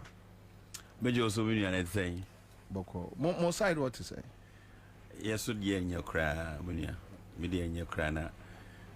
Food suppliers. Food suppliers, they supply in Diane and the secondary schools in support of the free SHS policy. Tell us the last time I know Kasai and your Marco say. Yes, no. But use your microphone. And on 2021-2022 areas are now a Kemo na ye aje. In fact, by a demaye. But since 2023 February, yesika kokem. Now, sometimes it's very difficult. Say, ejuma oye. Na they be Albertine radio so. Akasa sometimes it gets to a point you have to go and pick it. And suddenly you have attention. And suddenly I you know who say you could pay usika brew. I said dear yen journey pa home ye your mind no unya could di political position be a nice office we are singing na ye would dear. Because imagining omo like the minister, the deputy, those who are supposed to ensure say yesika ba ma ye no, they are okay. Wo ko share omo kra say they we small boy bi ma omo. Meanwhile, one na wo ye wadwuma. One na the bank doesn't pay you money. Who's that your tax? A juma wo ye no, and no na bank rely on to pay its salary people or like commitment. But omo share as the way nkwabi na omo kasa kra no e ho nte. Menua e ba ne saying na yen nyina ye suppliers under the same categories and the same condition. Na only selected few ye select omo na omo nkwa na yeti omo ka. De bia omo de omo sika ba. Na mbinimu de the majority enye mbinimu keke. Esika no over 1 year, 1 month, sika no ma omo. But obi de bia ne sika ba. Aden. Mo investigate here na dia. What say first? Na buffer stock nkwa na ye supply. Ewo mu ana omode commodity exchange buy so no so be 50%. Na e fi say eno be mu a ebe ye kaka eche na investigating who say adwe tie sa de no chi. It's just purely to be responsible for procurement. Because you know procurement and the sika beba expenditure be wo ho. Inti ya je 50% of buffer stock ejuma e de ama commodity exchange. Only a commodity exchange date is setting up. Sir, obe create a platform for buyer and seller. Commodity exchange has nothing to do with so called a brew acquire procurement because commodity exchange only warehouses will be here. Buffer stock na warehouses with fitted silos. Ono timi holding yama. You could create a noa sikaba a Ministry of Education na kakrebi ya peti we suppliers wo buffer stock na do na eko only selected companies ewo commodity exchange ye ko bisa ya me bisa minister say minister adentin na ye nyina ya operating under the same condition but only selected few benefit every payment or so maybe sano like we had engagement the last time we had engagement was that about saying now selected few we yet you are under commodity exchange yet you are more than other suppliers or still a special arrangement ben and new faces etiminya more supply business so many years etiminya opportunity to have that special arrangement meaning so commodity exchange now can register as a supplier. How much you 50 million, 5,000 Ghana cedis. You your amount receipt. Sikane kohin. Yes. Come again. Me say, we call commodity exchange, and also omobeji buffer stock ejuma 50% of ejuma no. And they call commodity exchange. Now we are supplier now per se. Oko bobusia. And the third diane, and the supportive free SHS because first of all, say the contract now say for supply diane, they don't give you money. When our cost source for funding, and it comes with a huge capital. Yeah. Until you over 2 million, 3 million. Yes, say I be you free 5,000. You do 5,000. Cry amount receipt. Me no can say me need 5,000 receipt. I'm bet you say me 5,000. So you dey bia. Ya can but mumbusa almost say me bisa me ankasa personal me bisa Minister of Education personally. And also 5,000. Only noting it down. Up to now me until hon. And the cost wo ho no. Yeah, my purchasing order, yeah, my contract. Our commodity exchange. Me want buffer stock here only 500. Now 500 crowd could go on my account mo. Now the invoice are back. But the 5,000 here amount receipt there, which means it's extortion. Yeah, amount receipt. You are not giving receipt. Initially almost started almost 1,000 cedis. I brought buffer stock any year starting almost 500. Then he jumped to now buffer stock no receipt. Oh my receipt who could go on my account now the receipt now back, invoice now back, but payment slip now back. If one of from say commodity there. Are you sending mobile money? One more buy from say commodity exchange. More Ezen Bank. And Ezen Bank. Omo juma mfa de ya no ho kra. But who call say okoje juma wo ha. You say community of. Ejomo who send momo. Momo no maybe. Na when number? Oh number no ha. Fama na ya metua bi atum. Now the two we are. Na amount number be 0012 say okay. You consider no receipt no right no. So you consider also your supply. This is your code. Na ya de sa no mana ma nti ya de ma wi a enu ano no you are considered as a supplier and a commodity exchange. Na sika ne uko Bobie say de ye bioma sika ne ba instead say ye di wodi e be ma ono na ye de selective few na de tu omoka ntimi ne uka say about 100 and something suppliers eka dem be say 100 by say 1 year 1 month so minimum na omuni supply business so free agents start here omo a marketer omo tonyama omo ye de omo ka no tumi frɛ say na mo na mo se yentua mo ka na be na nkofo ifofre de bia mo beto ade o market yes ana. You are not only destroying the capital, the working capital of the suppliers, you are frustrating the implementation of the free SHS. Yeah. Because say obi eba so ye free SHS ono kwa entimi sorry ensure say free SHS enye smooth implementation. This why ye dey share wonsa we are practically involved in the matter no we selfish interest, a personal interest free. Now how do you sustain it? And sustenance doesn't depend on a debonning advert now you know. Usha recently some media houses some way advert on free SHS say aduane ani ho no mo the camera see nkwala so no mo say aduane e wo school mu ho claiming just to cover up say aduane in school mu ho. There are no schools, there are no food on the say or buy them the over 200 and something million Ghana cedis to suppliers. How do you expect the food to be in the market? Na sikane background na wase kakra ye de so nyina so no na kakra bi age na kakra na o maje no so nye ya o obi anam ye nim omo na eche sikane mo so mo kwa adwuma me na 2021 2022 abai ma etin hu ese sikani ho we supported ye ko bo busia ni adwuma no 2 years ye drew ye so ye benye sikane de ma ye ko picket ne say we realized some people were taking and enjoying their money whilst others were suffering. And then I call picketing class on this kind of my now honorable educhuma bejijuma ya na if he say nka oba be ye say because it has to do with procurement. I think what the thinking was ABR omufi say buffer stock was making too much money into they wanted a share of it into omuko share 50-50. See a buffer stock warehouses no ma be renting. Why can't buffer stock also do its own work? So buffer stock is doing their own thing. Commodity exchange they are doing their own thing. And the same thing. Then they have come to rent buffer stock warehouses. Yes. Meanwhile, Ejuma buffer stock say he should buy and hold. And the Educhu me interest our commodity exchange when any say.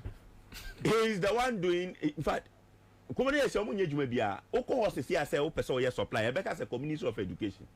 Omo oko ha no enti adu nkofa omo buy omo use omo as a vehicle to do supply and yes said omo person omo ye free SHS ye na say the be ya de be ma nkofo bi a be nya kakra wo so ama obi a benefit.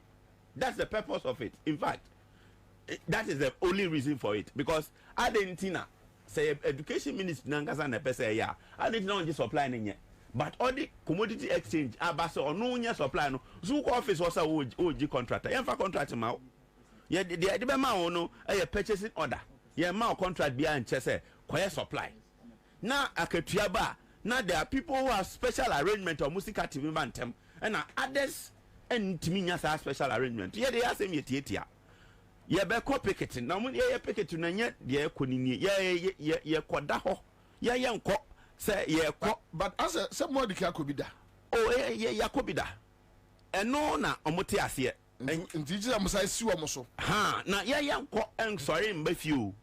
Yeah, the cylinders, yeah, the gas cookers, yeah, baby, yeah, be a hobby, a fear computer, ben cano, yeah, bet that ho, yeah, bet that woman, minutes and of free, a juma bar, yeah, na a channel on the police for the pammo. Now, I'm ABC, on the police, but yeah, here. Because you got the permit, you are letter and police for a copy of it. Sell 22nd. Yeah, we don't need 22nd of April. April. Moko. Yeah, we don't need police presence. Hey. Yeah. Momo the other day. On the 8th. On the 8th. Yeah. Monday we are. Mobako. Yeah, do hokra. And I must back that 22nd. Yeah, and come bow. Yeah, kodaho. Mo pressure. MC near Yembra ke won't say food, clothing. The common characteristics. Let's say we all converge at one point. Ministry. Yeah, the 2 or more warning. Monday, coming Monday. Yeah, and this is our first time. Yeah, 2 or more warning coming Monday. Tuesday and a panel. Yeah, best alcohol. But see the mom wie and I your mom one we ne said that grace period you won't share any food for na boom. Munom na beko. Ebe yes say what they ye kokamo and it say food for sanya elkoi ye say your mom 1 week. What is in supplies? Yeah. Iti me de say nyame adom ye bebe hia wa say enuanom. Iti ye de mom 1 week. Ade we ka say obi be ka say esese ho. Debi. Anopena me frame producer enam busa ne say on friend will say Moka some be share microphone for music and how far because normally no na on say media for no mo dey say obi anya mfa so mfiri wuntunu e ka ba akwa do obi ajai but no pen be see mtunu say mo music and am say omo entua ento on check it or check we no so wo hu say suppliers no more issue.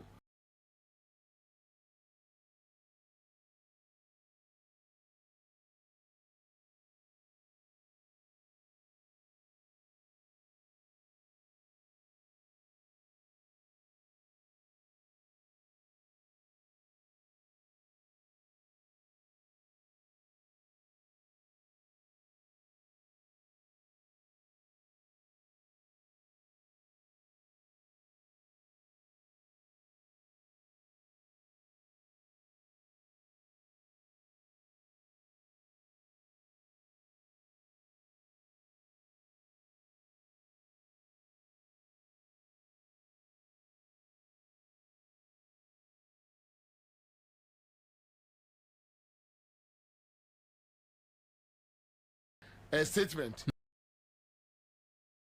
Odu acha wa send me. What's the old base other than Nisika Juma wa ye akobo busia e dia support aban say aban free SHS ngina. Now this sikana be shemuna sikano e bana wo say ye chema obi anya bia. Na akofa mbinu ma be techi na e chiche sikana momo. Adan ye koya na ye baye. Ye nkɔ ne say o say mu de mu ni me dada. Ye nkɔ ne say ye kɔtena ho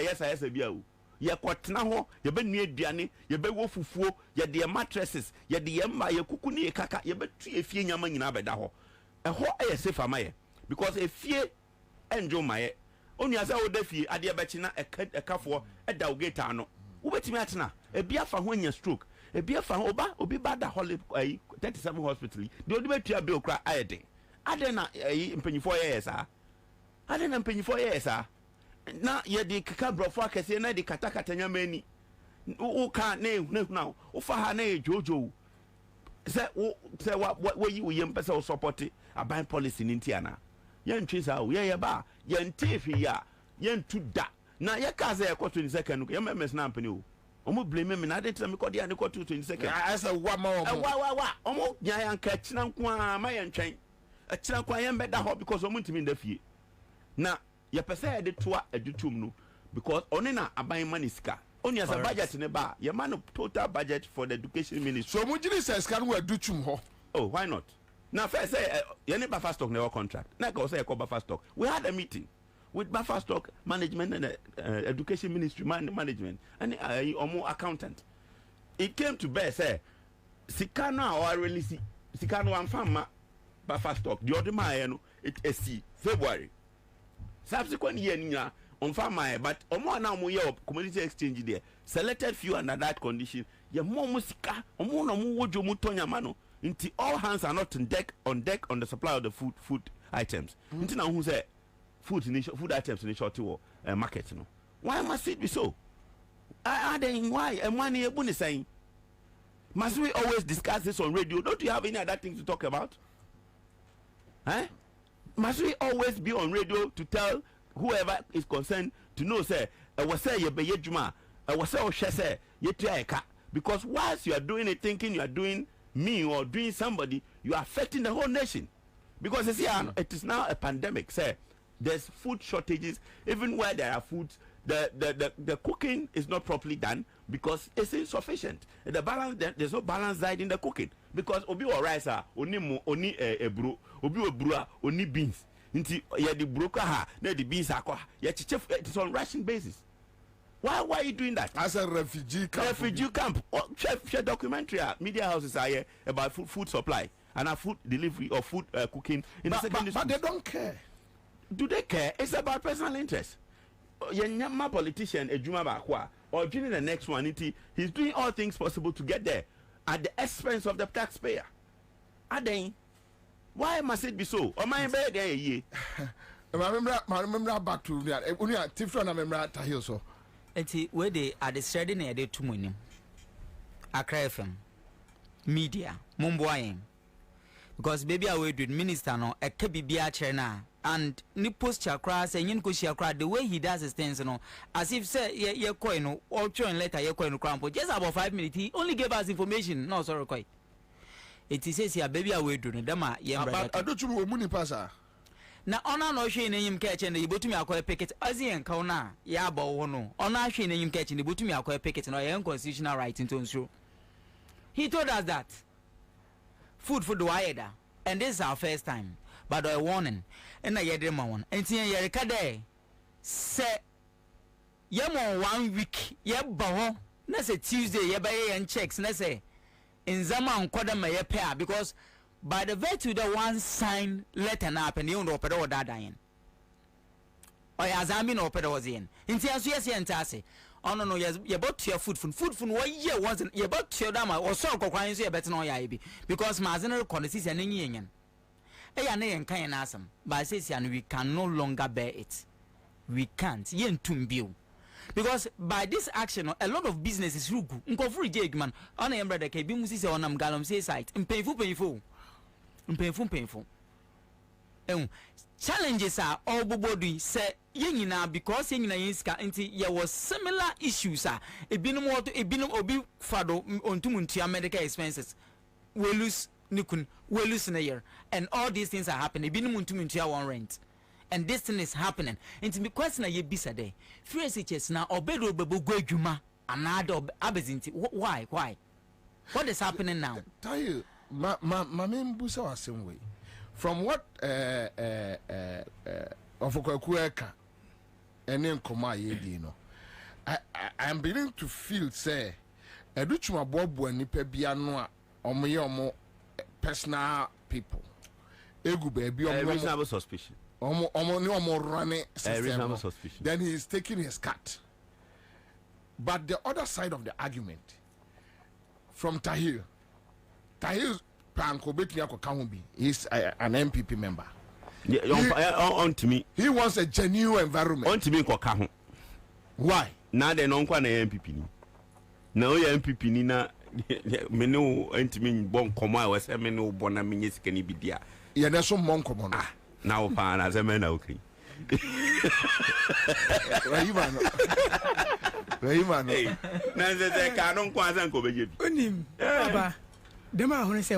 Yeah, come closer. We should be creative enough to create more avenues.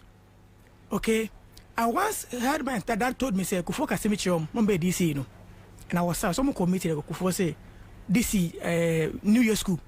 For glass and bra, no they buy. I go for Mufiangum, Omufiangum. I must still like Hugum and a buffaso. Nakufo say, this is how we run a country. Okay. I am married. In so go for me, a bro, the cap no. Offense you when na Obiankasa. Tiobumaya, my glass in Yaman and buffer before the go from my order. No moment, say I am man on the cap no or man no was or man and quay. I spoke for kindly. Say don't drink the cup. I any fumbro so. Members go for my they for me now for Biankasa. Okay, that's being creative avenues. Unless you crazy, no, will benefit you one way. But wait there, no. I say, glass and then I do have no, yeah, bono. Yeah, glass, no. I'm a member of Ebre. Mamu dear Ebre, Executiamo. I don't get it. Let me ask you, you feel disappointed in MPP? Very. You feel disappointed? I know my party way but it's very. I'm disappointed in this party. I say. Yes, he is. Or does your MPP? A patron was mega constituency now. Make I say, from DC, in Chantro. Wow. But now I'm disappointed. So my own party will bring a policy, but good man ketwa. Then youth never know what do they do. There's no hope in the country. Say youth baby because environment then maun ye beji guna jafa create your own. Man, Russian engine, in fact, create your own, create something, build something, and make benefit free move. They should wake up. On a bone, sorry, wada. Tayo, Minia, you have a Tuesday, right? Monday. Monday. After Monday meeting, we'll come back to you guys. Statement. Thank you so much. But Monday no, yes, say send your name brand can yes Monday no, you buy an because the whole day a month for fee other regions never. It's almost down. I'll be there. You're about capture. Yeah, that's we bring. Come on, Amen. All right, thank you so much. All right, live on Accra 1.5 Citizen Show. Wednesday afternoon, too packed, really packed. Ooh. All right, so give me Canada, Japan. At this point, change is chasing us. Change. Chasing Ghana for Papa. Change. Come to Africa. Rwanda came out of war about 12 or something years ago. War. And now Ghanaians, we are not ashamed to refer to Rwanda, Kagame, when you go there. It's all because of discipline. Okay? Strong-hearted person who loves his country, who is honest, who is patriotic, that will say that this is the way Ghanaians go. Look, I'm telling you, the situation we are in now, Ghanaians don't need change. Change needs Ghanaians. Repeat that, please. So, and Ghanaians don't need change. Ghanaians don't need change. Change needs change Ghanaians. Needs us. It means that we've gone past change. The situation is worse. That the change itself now is saying that please come and let me change you. Yes. And when we talk to people, they all admit that we need change. Let me give you one example yesterday. My senior brother from my constituency, who was a bishop in the Ghana Armed Forces, came to me, talking to me, take your time, this and that, your time will come. And I told them, Bishop, you know what? All of you are part of the problem. I am part of the problem. You are part of the problem. You don't want anybody to crack the whip. Oh, leave it to God. Oh, Nyamibeye. The person has made a mistake. You need to punish him, to correct him, or to serve as a deterrent. Ghanaians will come back. You have a priest coming to beg. You have a chief coming to beg. You have your relatives coming to beg. Did anybody beg Lee Wanju? Did anybody beg Kagame that they are doing well? So we are all part of the problem, Bishop. You are coming here. Come to Africa. Rwanda came out of war about 12 or something years ago. War. And now Ghanaians, we are not ashamed to refer to Rwanda, Kagame. At this point, listen, change need Ghanaians. Meba, hello? Hello? What funny form? My funny form. Allah! Allah! Now, where offer say? If I don't want 500. Hey! Everyone. Boom.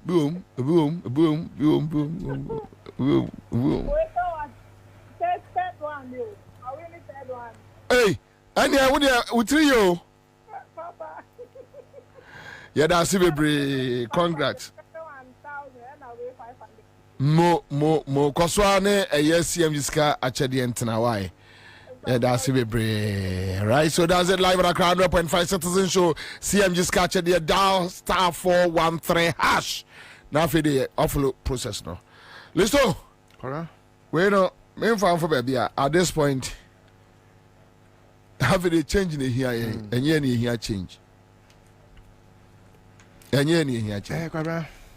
And some of the doors from the nurses, even the nurses. Yeah, from the nurses. Yeah. Even before the nurses, your preamble was also powerful enough.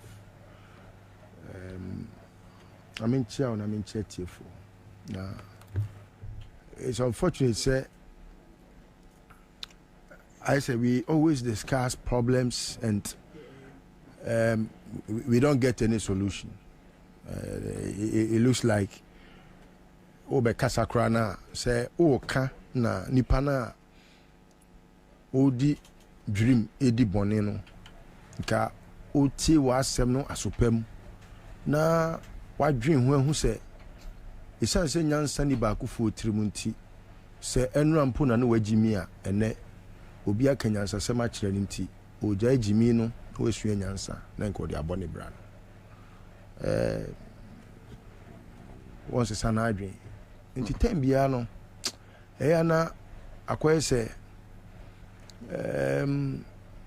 udi enwan akọ adahayie uye no omowe obekọ beba na hwini na so esanse meje hope di ntino. I believe say there is hope, and the only hope we have is that we will have a change. Anya sa Kwabena oman no baby aduru no say like I have kept saying say the bre na you drew 2024 December 7 the to abawie na bre ya bobo anybody apart from say ba wo miare ni election Kwabena Ghana be din be okay me support to John Mahama but fani say manusi sumina so anye John impo na why cry na or yeah the most useless apart from Baumia they say Apalu fani say Apalu cry we near Ghana for akuma beto mo yem. At least there will be some fresh yes around us. Pokura obi anim say Apalu de fani say I mean that's it the difference no cry said any hobia but the difference is that Apalu akwa psychiatric hospital ba akwaba anye bia wanu maduro amane dam ne ko Baumia de onu maduro no aka say dam ne ko into onu kra no onu ye efida wusum but say Apalu pokra na wa bodam amane dam ko no kra no be mampania Ghana for benya a certain sigh of relief say but say say what Ghana hanum na de betena ya bobo aba say say Baumia and president elect correct.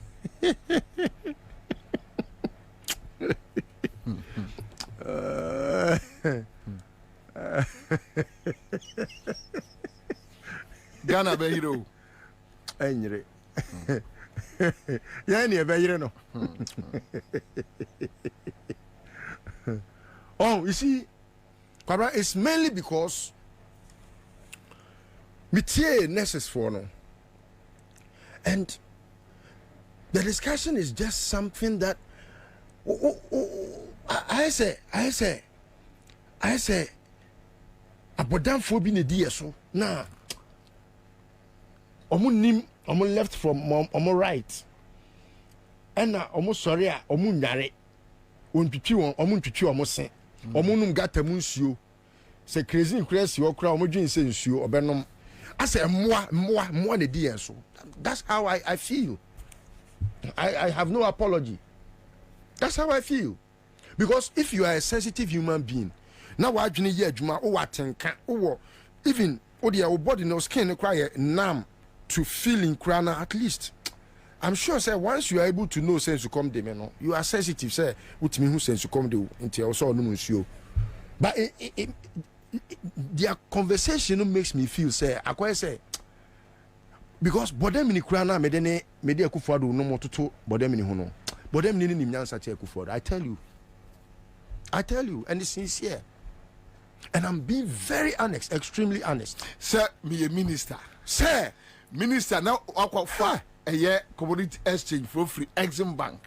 Jesus, ababeje your friend say you for Juma what do you call them?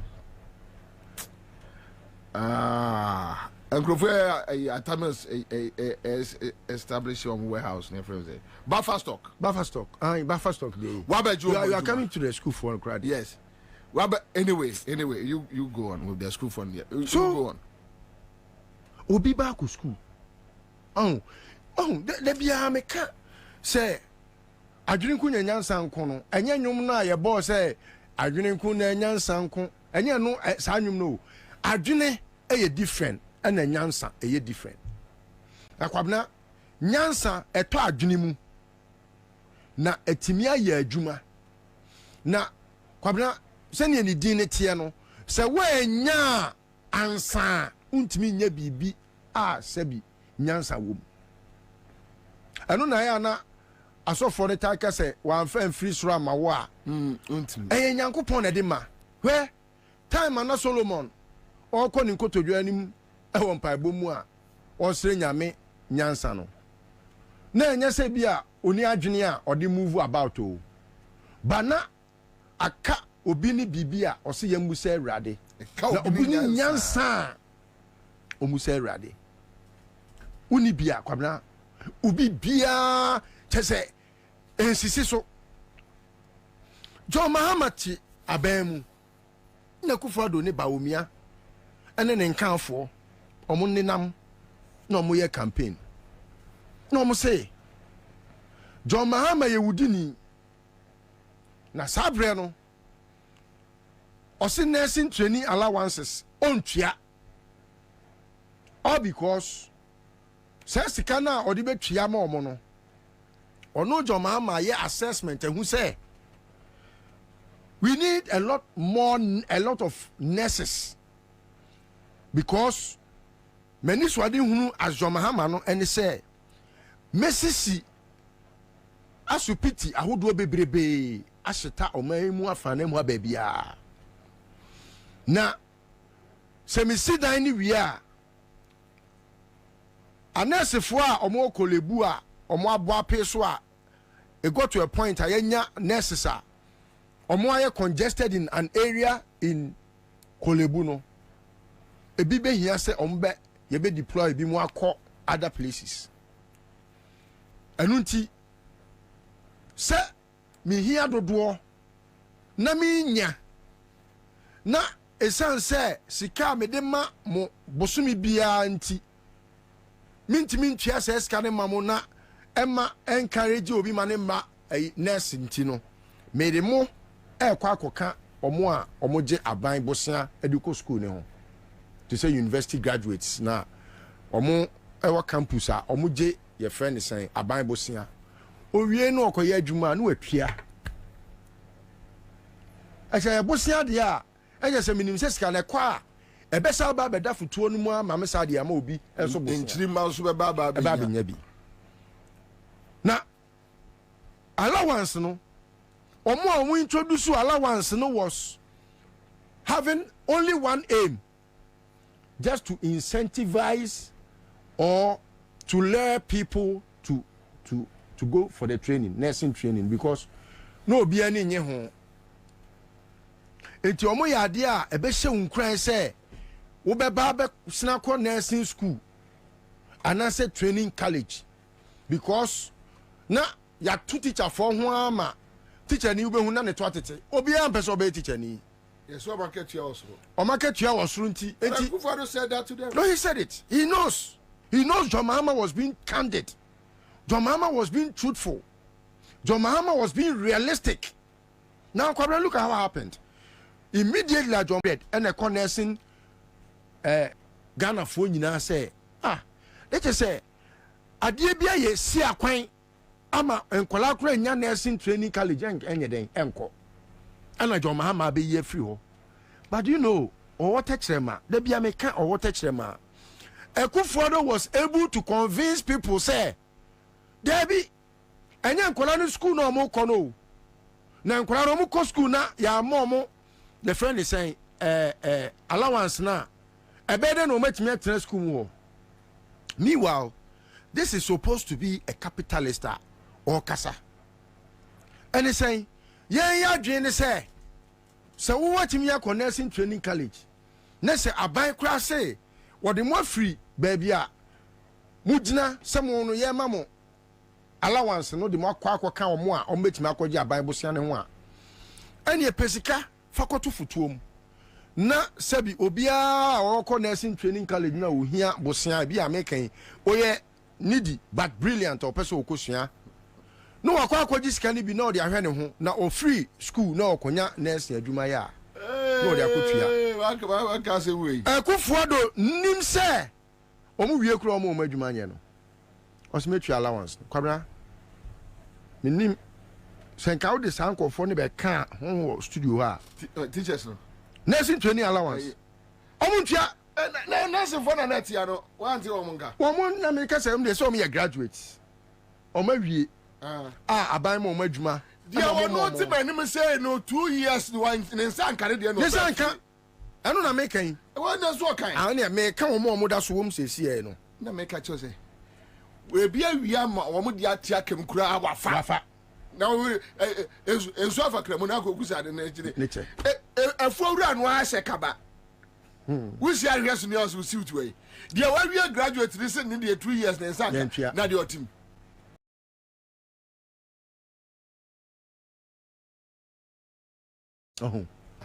so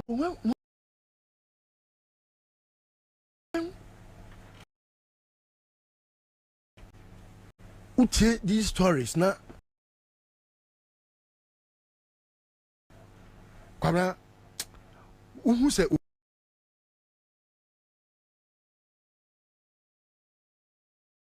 bi kra wɔ anigye bi kra sɛ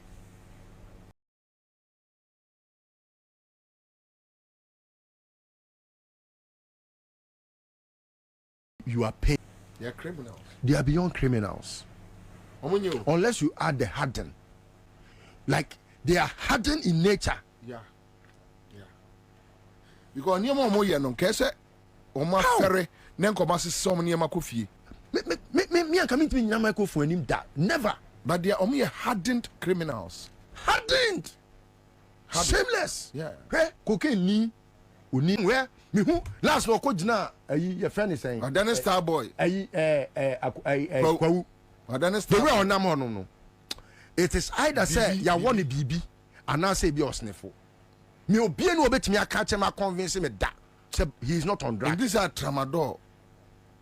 Because you look at him and he depicts obia on sayare no your friend is schizophrenia. Just read about it. Schizophrenia. Jesus Christ. Oh, those times we were discussing schizophrenia about Akufo-Addo, no, people were like, Sankofon, omuni feeling, no. They don't care. Their skin, their conscience, everything is numb to feeling. They don't have feeling for any human being.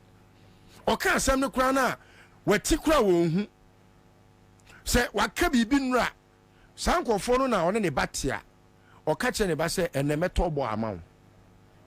Oba ukrabo fruit waka half or the mawa udi I say na say as a ball say no see you krukruwa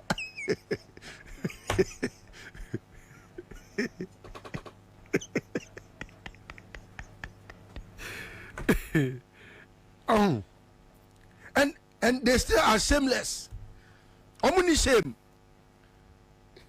oh ena omo enya nkofo nso so a omo ye hypers because Kwabena obi se Kwabena Japan odi a kire nyina ne se ono so the dream ebeba true say God forbid may God ever forbid my thoughts say in an unlikely event say ba we be president perish my thought na yamani position onye o man ne ho Otimi you so patriotic for the party MPP. What is patriotic about the MPP?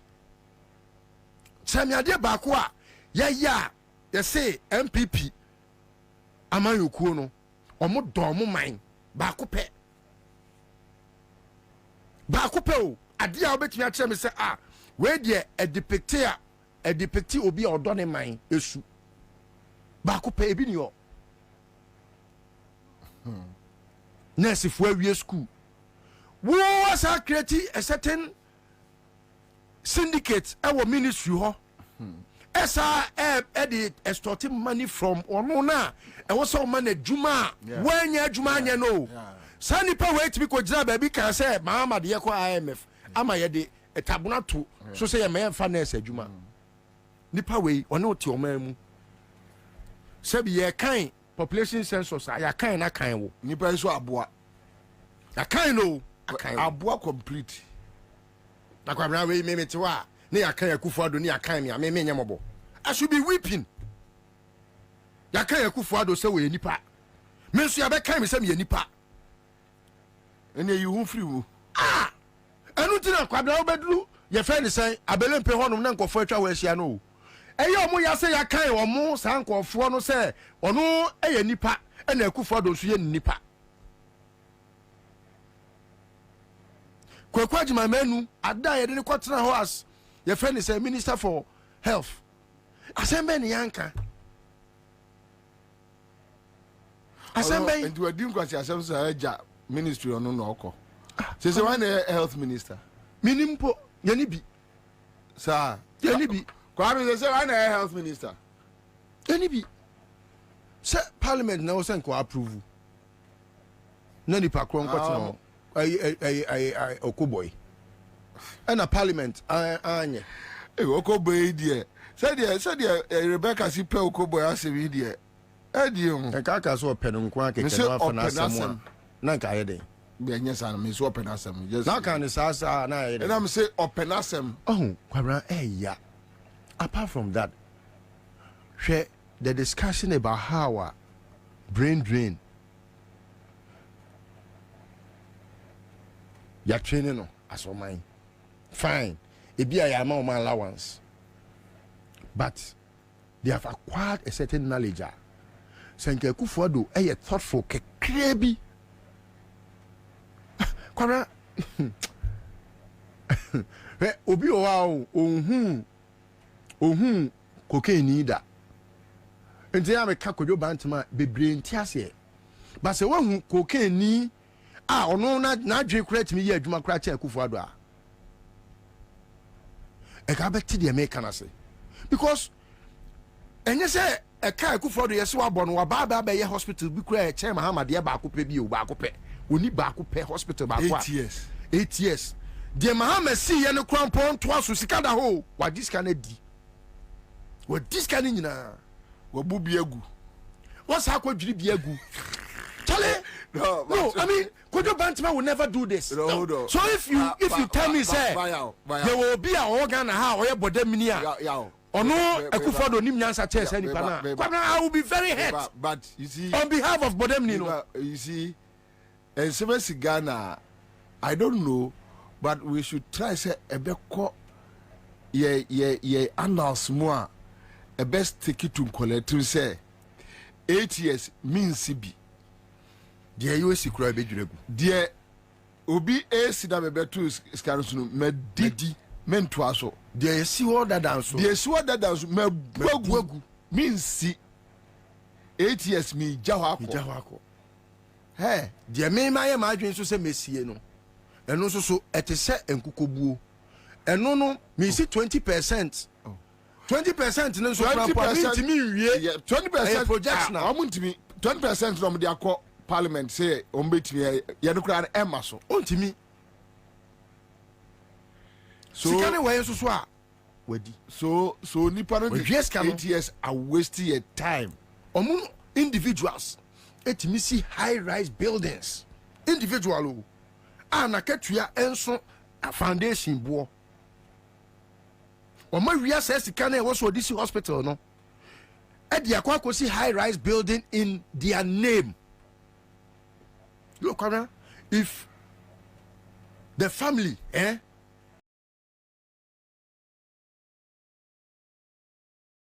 almost sell high rise buildings, are you almost Ghana? Ghana doesn't have that high rise buildings. The entire Ghana, you need, but the family has it. One family. Just because we use NPP no as the cash cow. Or also so I'm breaking the conscience. Why Jimmy? No, dear actually.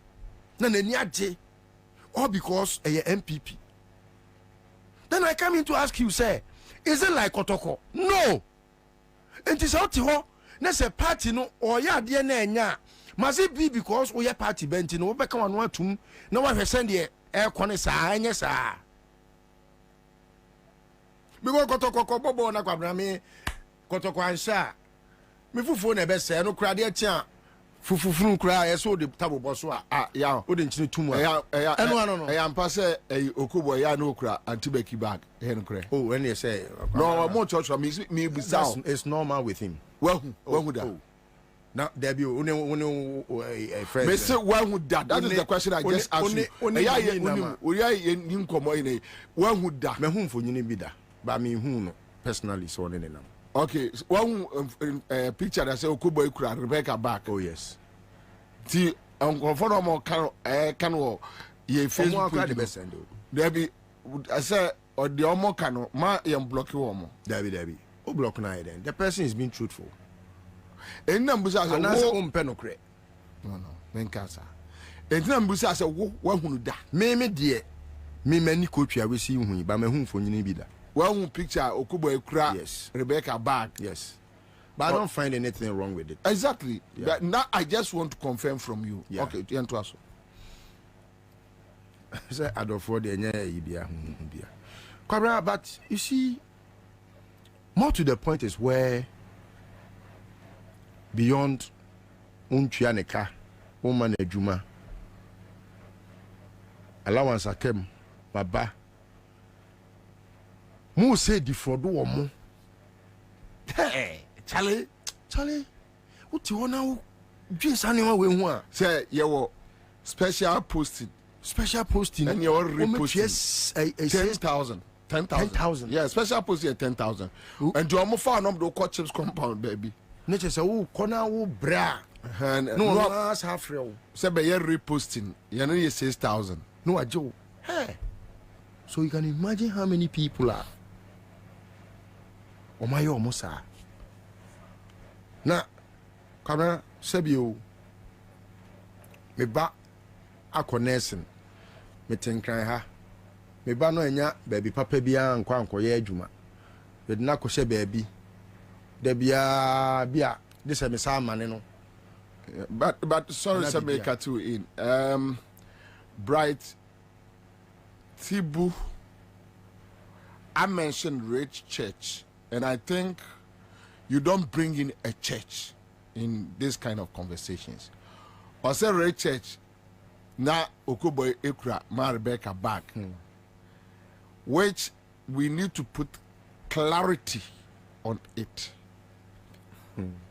I know Rich Church, there are certain things onfa emata. So even with your statement that research ena Okuboy Ikura Rebecca a bag, and I think per the station policy and our social media handle, because research a assorkes here won't be money ding emfa emate. Yes, a beer or be unkind and make a mawati. No, your policy interest. Say what boss a research a ho and Okuboy Ikura a year a my bag 7 in Saturday. Please, per a National Media Commission, BBC standard, the policies guiding broadcasting, world standard, freelance journalism, Pacho, black on the man. You're in term, so. David Agbanyaga Abeka say it is true. Aiding and abetting. Pacho, blocking. May I stand in for them? Blocking one kasa and now and kasa your media policy, the media policy, Adia grown. Blocking on. They are being truthful. No, ye nia grow. And you must say, entertain young so. But what is wrong with it? There is everything wrong. Say, rich church. Enoku boy. And my bag 7 in Sasso. Say, I only do a castle. Say, Esla. Any Akufado nam. No, J. Akufado bagger. What's wrong with it? Yandy and the boss. The boss, sir. Na, Okuboy Wakacho say, Rebecca and the boss. There you Answer the boss. And a Akufado. The boss. Na, Okuboy is the boss, ne mammy. There you answer the boss. I wish on the boss.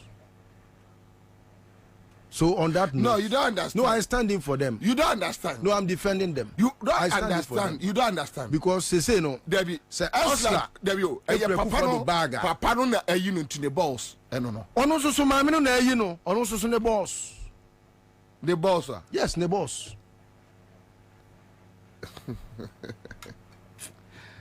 Huh. I feel you, my bro. What's the night thing?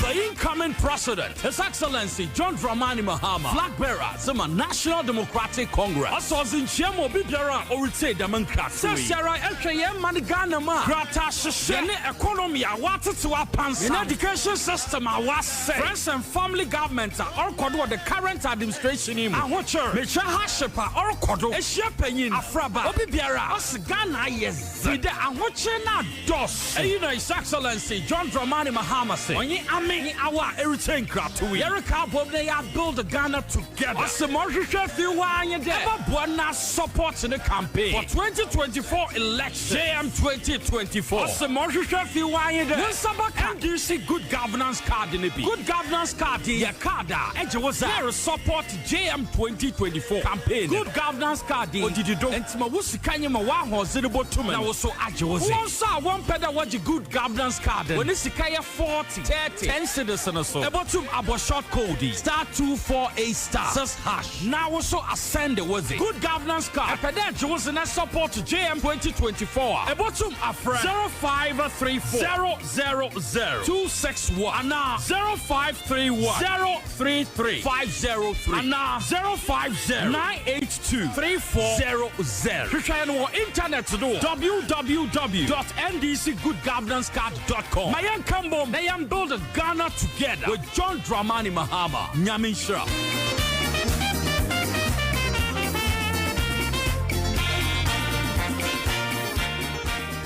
So one for said day now kanya utumi luzu bibia bi enu na Edu Motors ewo ho wo ka ya dada uni sika pudo adbeto foforo ko Edu Motors ono be yen hyehyɛ ama o ka foforo Edu Motors inti truck ni taxi drivers be brewo kroma omo ye car owners for drivers licenses 2 passport pictures and 2 guarantors omo ni wachi enko Edu Motors netu ya 10% of car na openable why ye car owner wie niaka no obetua no small Edu Motors ahoto aba insurance no obetwa man free na se we engine no kra say a omo ba ko asem free to America ko ye head office e wo Kaso Widiba Road Barrier Junction baby a na ho a me pato G number we ne frɛ ye betche we Edu Motors branch e be wo no akwaje wo car 0591 780292 Ana 0591 780727. Edu Motors, your light has car.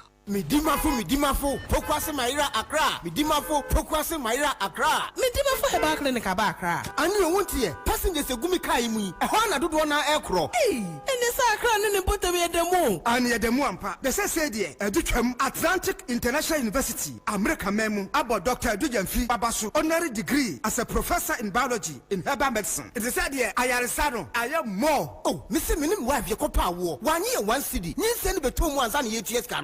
Me connection na enchedam koye na esakakra ti say wa pege mu ama hodiam bam connection ne wodi we wodi ba de kro ba do kro ya ke stroke nso de wo fa no small chese agidi wa wu ani de asie no yare bia etatia e wo Dr. Tamda so andi so diabetes hepatitis B prostate hypertension malaria yare bia kuma say owo agogo opposite government school no And then Krahanso, Obepim, our Pokuase, Mayra Kwanoso. For a doctor, 0244 774 282. And at 0500 727215. Midimba for Herbal Clinic. Woodima for Newa.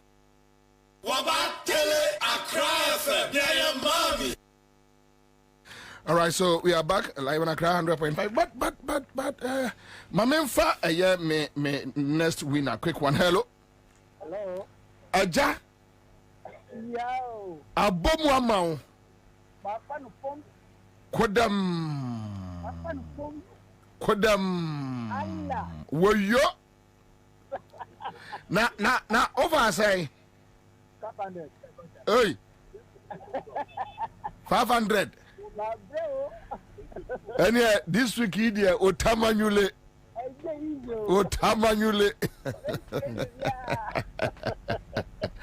All right, congrats, Yeah, that's we brave. Cause na CMG Sika Achedi entra star 413 hash meche me last can you bet me the 1,000 cities. Me was just the next 10 minutes to go. Also the free 200 nearby 500. You bet me the 1,000. 10 million. Pam. Nana, bon papa. Kora. The next group I know more edin komoyi. Oma semne moboyi. But I have a few other webia. Imagine me say ekoso. Na mpanifo say o ye de eya enkwani munte. Anunti ena someone called me and informed me say there is a friction between Educhum and Napo. And so Educhum is working against Napo. And Napo is also working against Educhum.